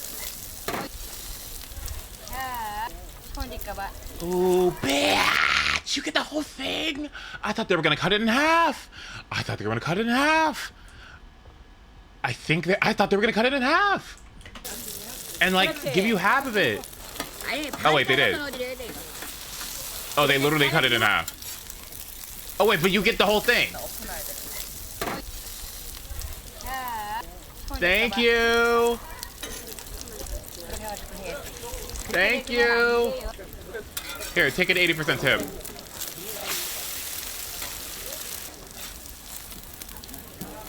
Oh my god.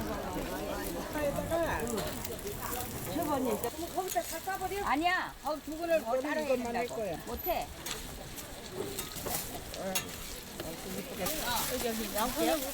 지금 뭔 일이야 이게?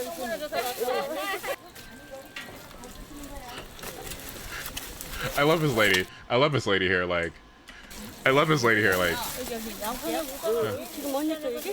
don't forget your money. Like, don't don't forget your.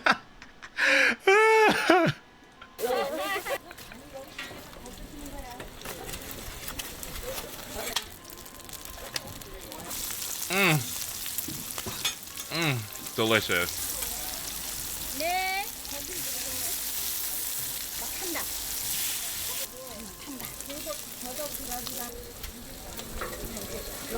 Tell me why I thought it was imitation crab. Like at first.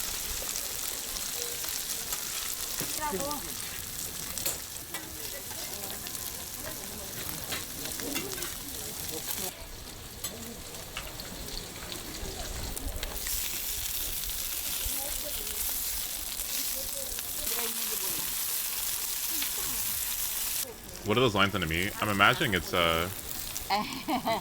fat, yeah.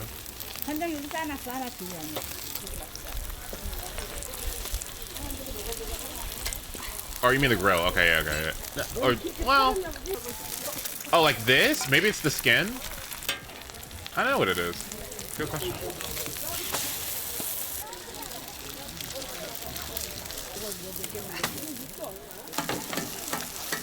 See, this is how you know, right?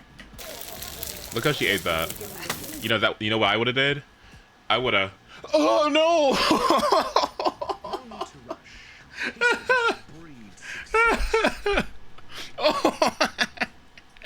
Oh.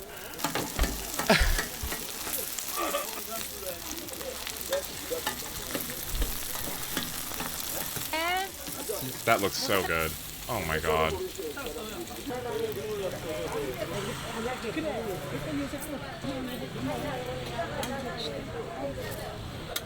언니.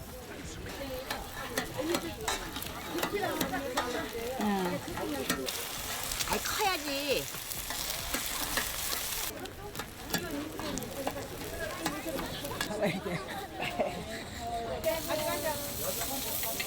사전은 아직 안 했는데.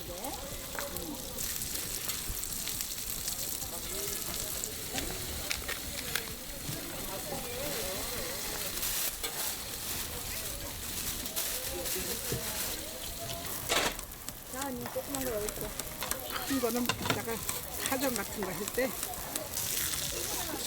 Very good. I don't know if I like that one as much. Yeah, that one doesn't look as appealing to me, but the rest of these look fantastic. All right, next.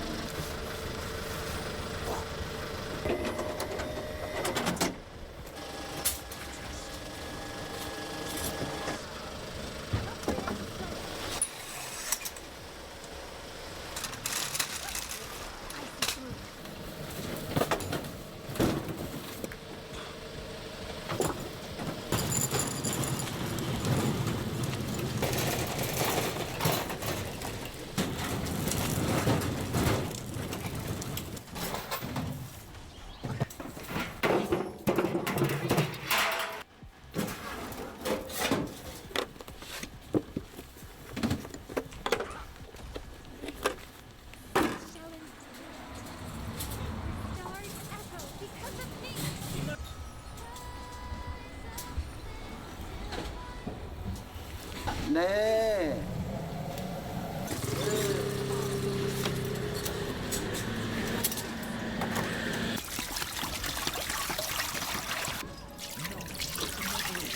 Okay, what are we making? Okay.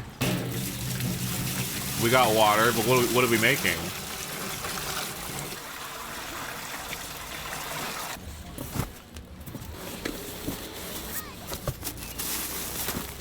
See, these are always the best because you can never read anything, you can never tell what it is. Okay, those look to be bean sprouts?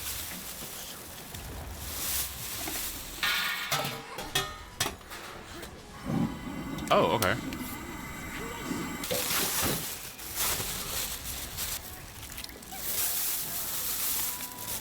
Okay, we got aromatics, right? We got leeks. Oh, sardines of some kind? Okay, we got shrimp, krill, something like that. Okay, some sort of mushroom, dried mushroom of some kind. Okay, so I'm assuming we're rehydrating all these. Oh, I see what we're doing. Okay. Boil. Okay, cool. Some sort of seasoning.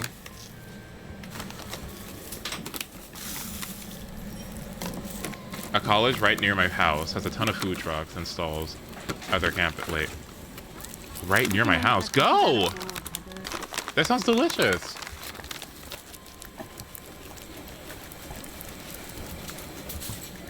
Go like, my name is Poffy, and I'm here to try your wares. Just like that. They'll love you.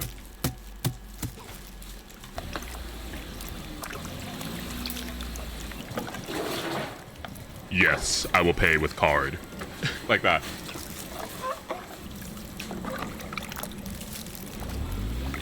Hi, DX. Good to see you. 30 more minutes, y'all. Oh my god.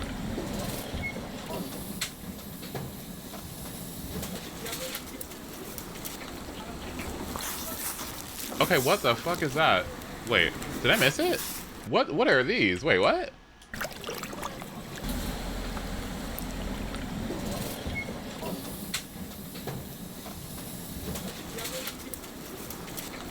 What is that supposed to be? Okay.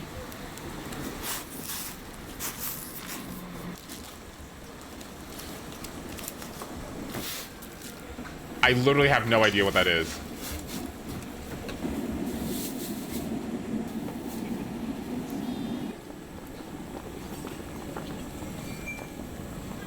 What does it sound like that?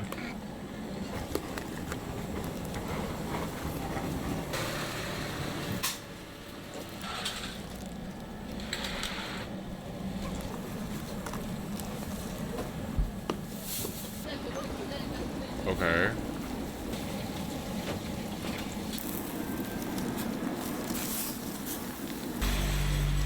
Oh, okay. Some sort of medium for the flavor. Right, okay. Okay.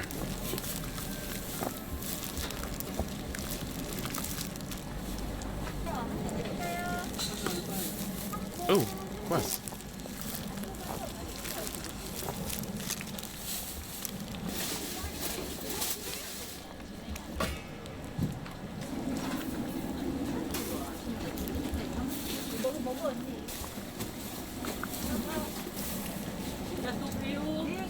네.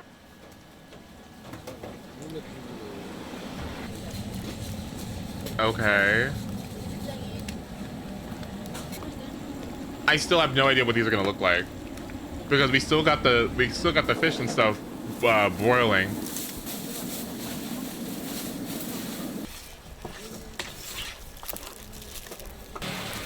Is it tofu? Hi, Beanie Badge. Good to see you. Let's see. 25 minutes for the wreck. Okay, cool. Girl, what the? Who? Who?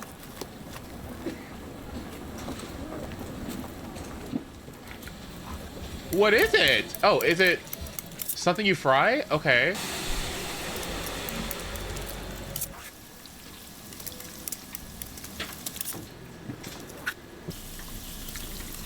Oh, is it the shrimp stuff from earlier and the mushrooms? Okay, that makes sense. Right, okay. Okay.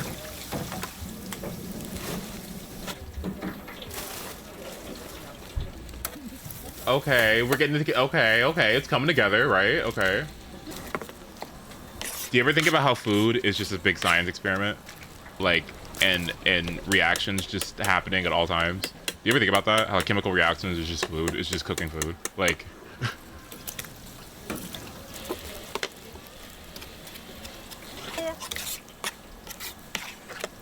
That looks delicious.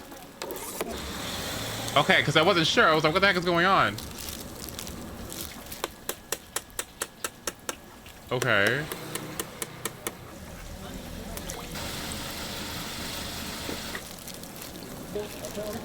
What are those supposed to be? I want that one. 안녕하세요. 어서 오세요. Hi, Zach.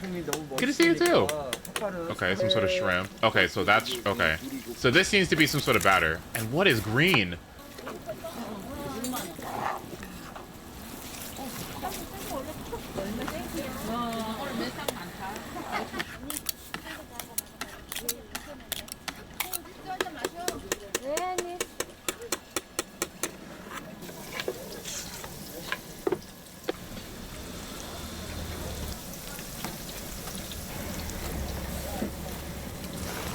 What are we wanting for the direct? I want a Rhythm Heaven. That looks really nice. They're so pretty. Wait, they look so pretty. I want a Rhythm Heaven. People are wanting Poyo. People are saying that it's gonna be remake hell, and we're gonna be getting a bunch of remakes, maybe. Some people are saying Luigi's Mansion remake. Some people are saying Sonic Rush, and maybe a new Ace Attorney game. So that's what some people are saying. An Ace Attorney I would take, and I would take a new Rhythm Heaven. Beyond that, it's end of lifetime. It's end of lifetime for Switch. So I'm like, I don't know what could possibly get me excited for turning on my Switch and buying a $60 game again, but I know, isn't Clocky adorable? I love him.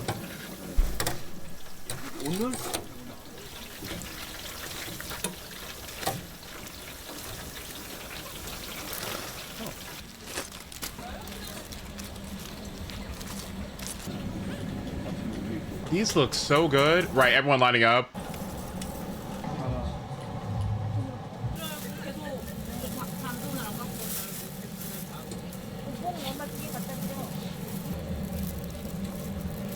I wish I knew what those were.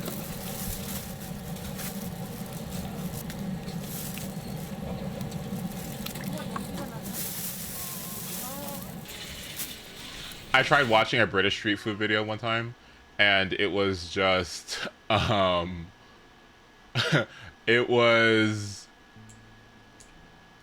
not as interesting. I'll tell you that.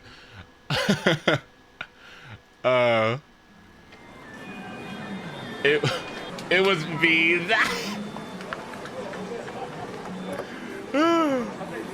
Can you deal with 20 more minutes of watching desserts being made until the direct with me?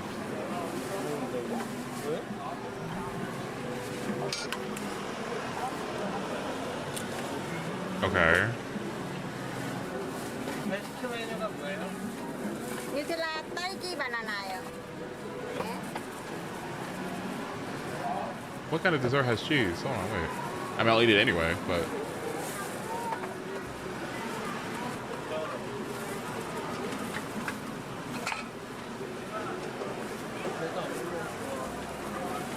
Okay. Okay, wait. Okay, Ham, wait, hold on. I'm assuming that's crab? I don't know what that is. What are we getting today, Ace? We are getting... Hi, Jenna, by the way. Thank you so much for the 61. I appreciate it. We're getting... Luigi's Mansion... something. We're getting... Ace Attorney game. We're getting 3 farming simulators. We're getting... no Pokemon news. We're getting... Mario can't be doing anything for the rest of this year. No way. Like, what else? Puyo game. We're getting... You know what we haven't gotten in a while? Yoshi. What's Yoshi been up to? We're getting a Yoshi game. That's what we're getting. Hold on.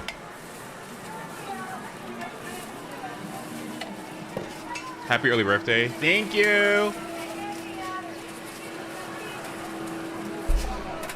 Oh, crepes! Oh!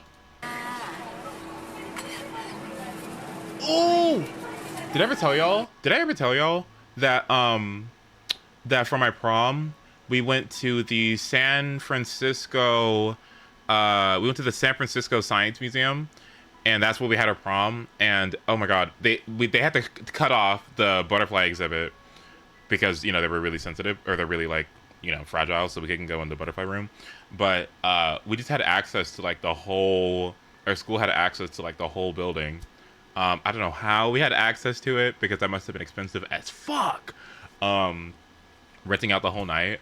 But yeah, and then we had like 3 or 4 crepe makers, and we just had like endless crepes at our prom. It was really good, actually. That was like the first time I had crepes, and they were good. They were good. Those are so pretty too. Look, they're so pretty. How aesthetically pleasing. What? Wait, you gotta get some cream. Right there. Okay, where's the cherry? Where's the cherry? Where's the cherry? No cherry? You know what? It's fine. You know what? We're still gonna give it a round of applause. Honestly, we're still gonna give it a round of applause. I give it a 9. Very good. Very good.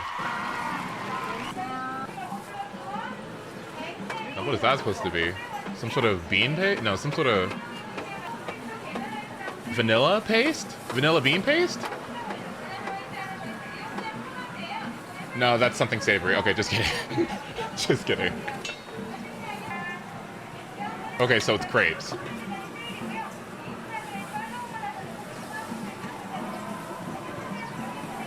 That looks so fun.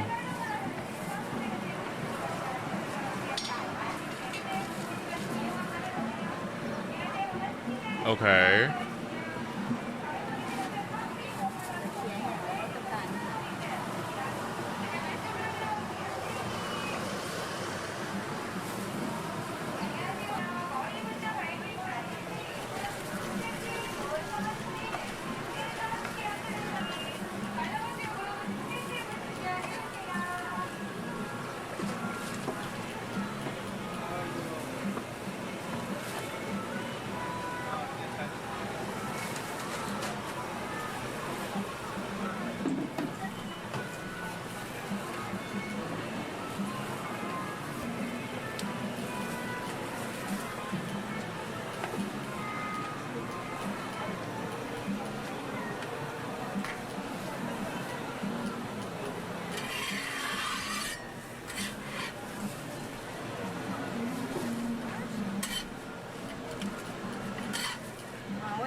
Hey, it's Pika. Wait.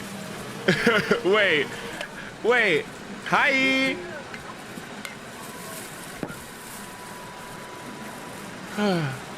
How is everybody doing this morning? Honestly, I never get to see any of y'all because I always stream late as fuck. Okay, so how is everybody actually in the morning? Ugh. Tired? Yeah, shut up. Yeah, me too. Well, not really, but 4 point. Wait, so what? You still in the Netherlands, right? Oh, that looks so good. Ice cream crepes.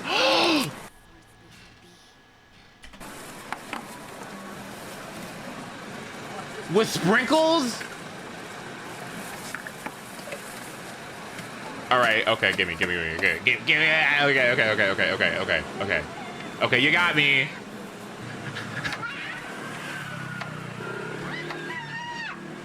Yeah, that kid screaming in the back, that's me. Sprinkles ruined it? Okay, the sprinkles are a little crazy because you just added fresh fruit, so why are you adding sprinkles? But okay, but it does make it look nice.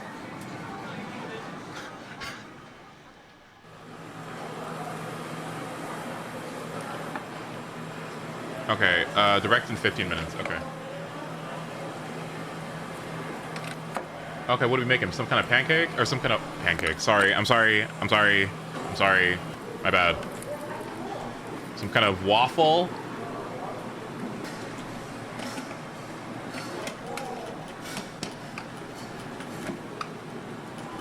My bad. Okay, sorry. My bad. My bad.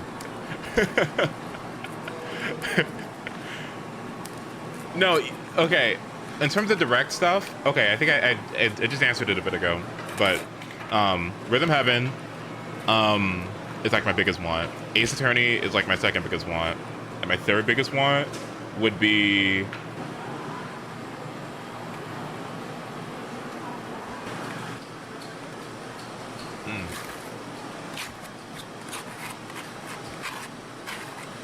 nothing I like getting any announcement. That's about that. Ooh, wait, what? What are you doing? Hold on, wait. What is that, some sort of marmalade, huh? Yeah, I can't wait for Final Fantasy 13 to finally get its remake and it's on the fucking Nintendo Switch right before the Switch 2 comes out. I can't wait. Oh, absolutely. One of my favorite games of all time. Oh, great. What is that? Some kind of ice cream?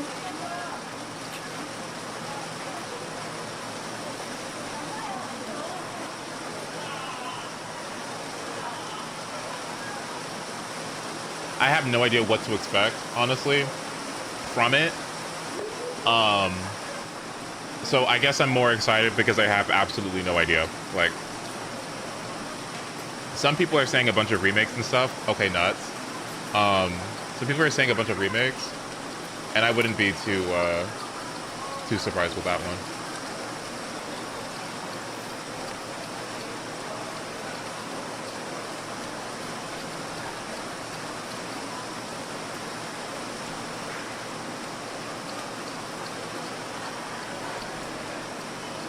Ooh. But banana? Okay, it might be a little mushy, but I'd be down. Okay, I still would be down. Okay, maybe it's gonna be a little mushy, but, you know.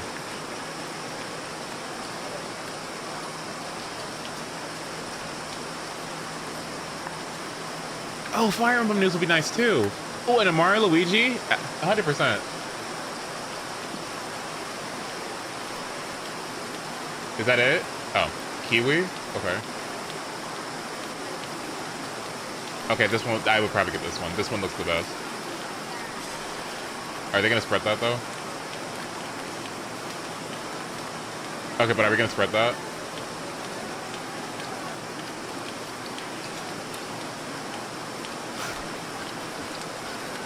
I'd still eat it, but I would still eat it. With fresh rain? Oh, yeah.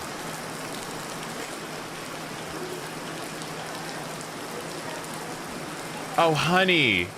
Okay. Okay, yeah, you already saw this one. Banana, wait, strawberry banana ice cream crepe. Okay, I think we already saw that one. Japanese style egg cheese hot dog.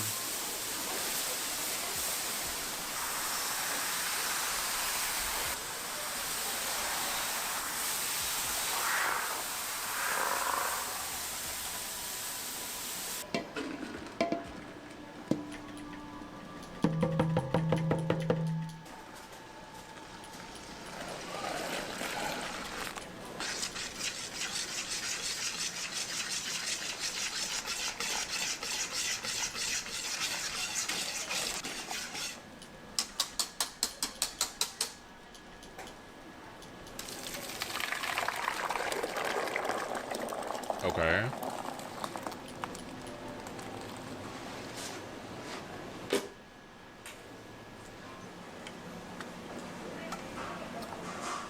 Ooh, what the heck is that supposed to be? Oh, is that honey? What is that?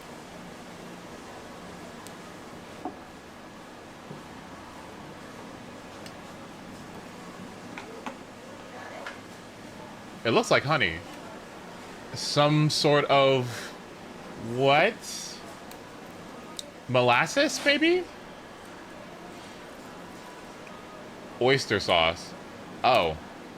Honey and oyster sauce? I'm assuming...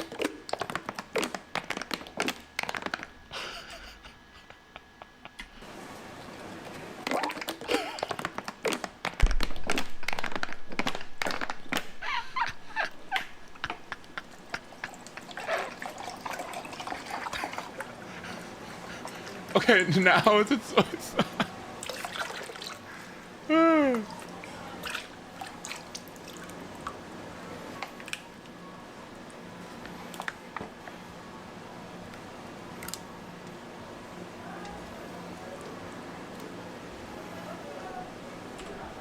So what's the recipe? I have no idea what this is. Ketchup?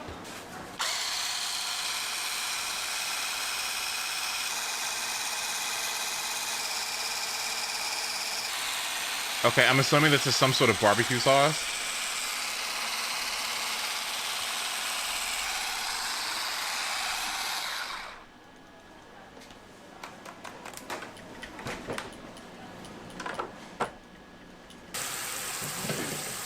Okay, eggs. Alright. Is this Japanese? Oh yeah, this is Japanese, yeah.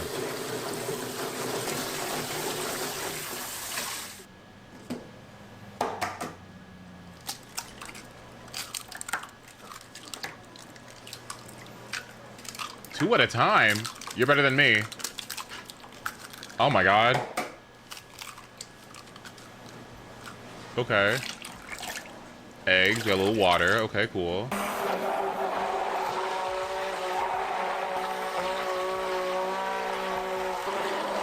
I actually learned that if you put water in eggs like that, because there was a time where I had to make eggs for like we had a cabin trip, right? And I had to make eggs for a bunch of people, and I looked at a recipe and it recommended like a little bit of water, and I think it was it baking soda? Yeah, like a small little bit of baking soda and water. And I was like, water and baking soda, what? And then you put it in the oven. You let it cook in the oven, and it is so fucking fluffy. Like, it's so fucking fluffy. I'm so surprised. Like, but it actually works. Like,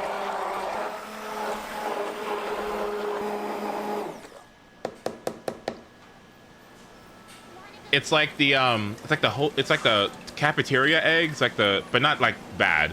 You know what I mean? But you know how like he had the cafeteria eggs or whatever, and they're like really, really fluffy, or like a hotel eggs or something, and they're really, really fluffy. It's water that makes them do that.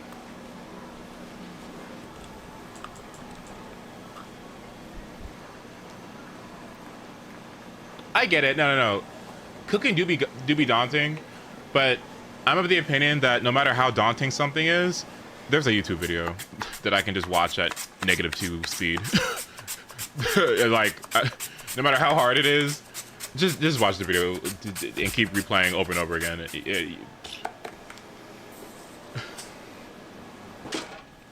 Put it on 2x. Oh.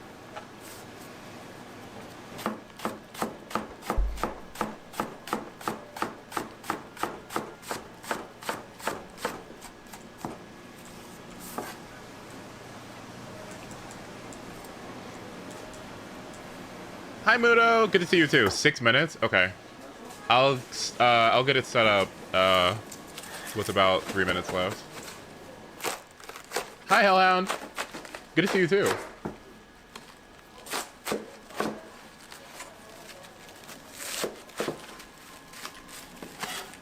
Okay, cabbage. See, look what I said about look what I said about good knives. Look at that.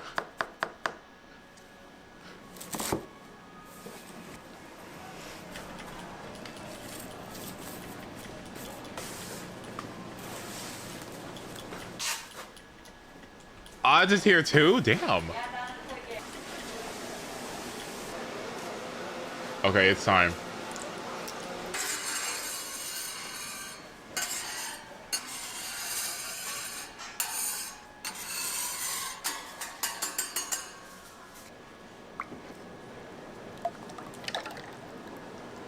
Okay, I'm excited to see how this comes together.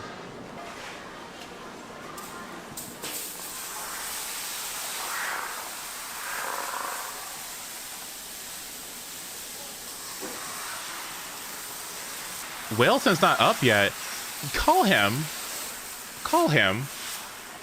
Please. Like, what? Get up. Oh, he is? Okay, good. What the say?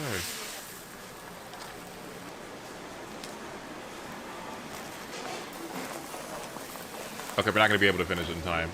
We're gonna fast forward. Okay, but we skipped a good part. Wait, what happened? What happened? Did you roll it up, bitch? They did.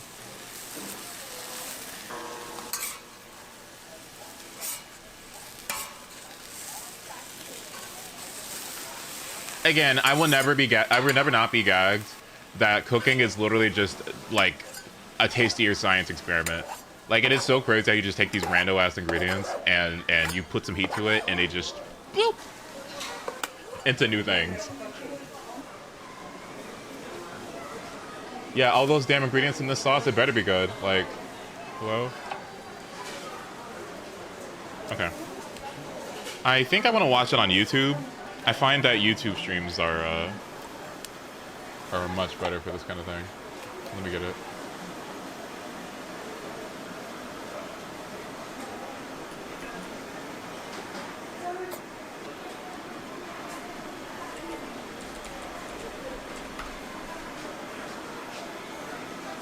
$241K watching. Ooh, okay.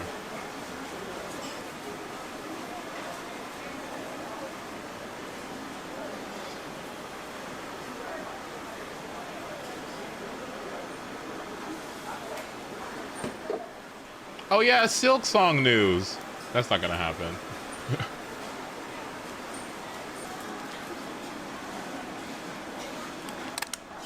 Look, I'm sorry, y'all.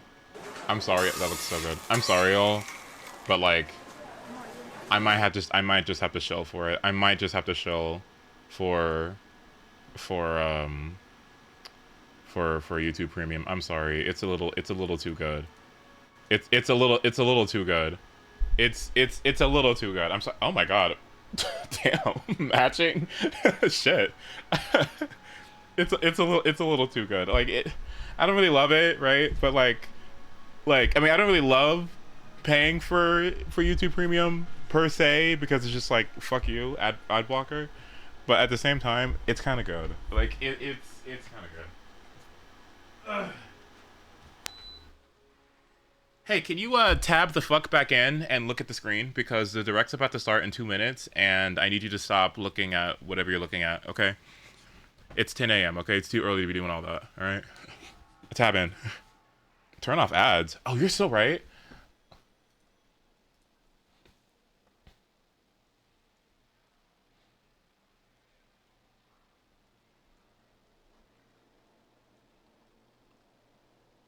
Snooze. Okay.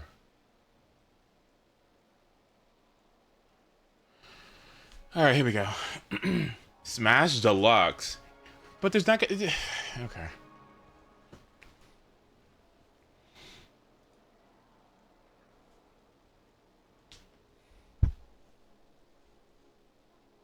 No, no, like I highly recommend. Like, I honestly, I really do highly recommend. I'm quite excited. Okay.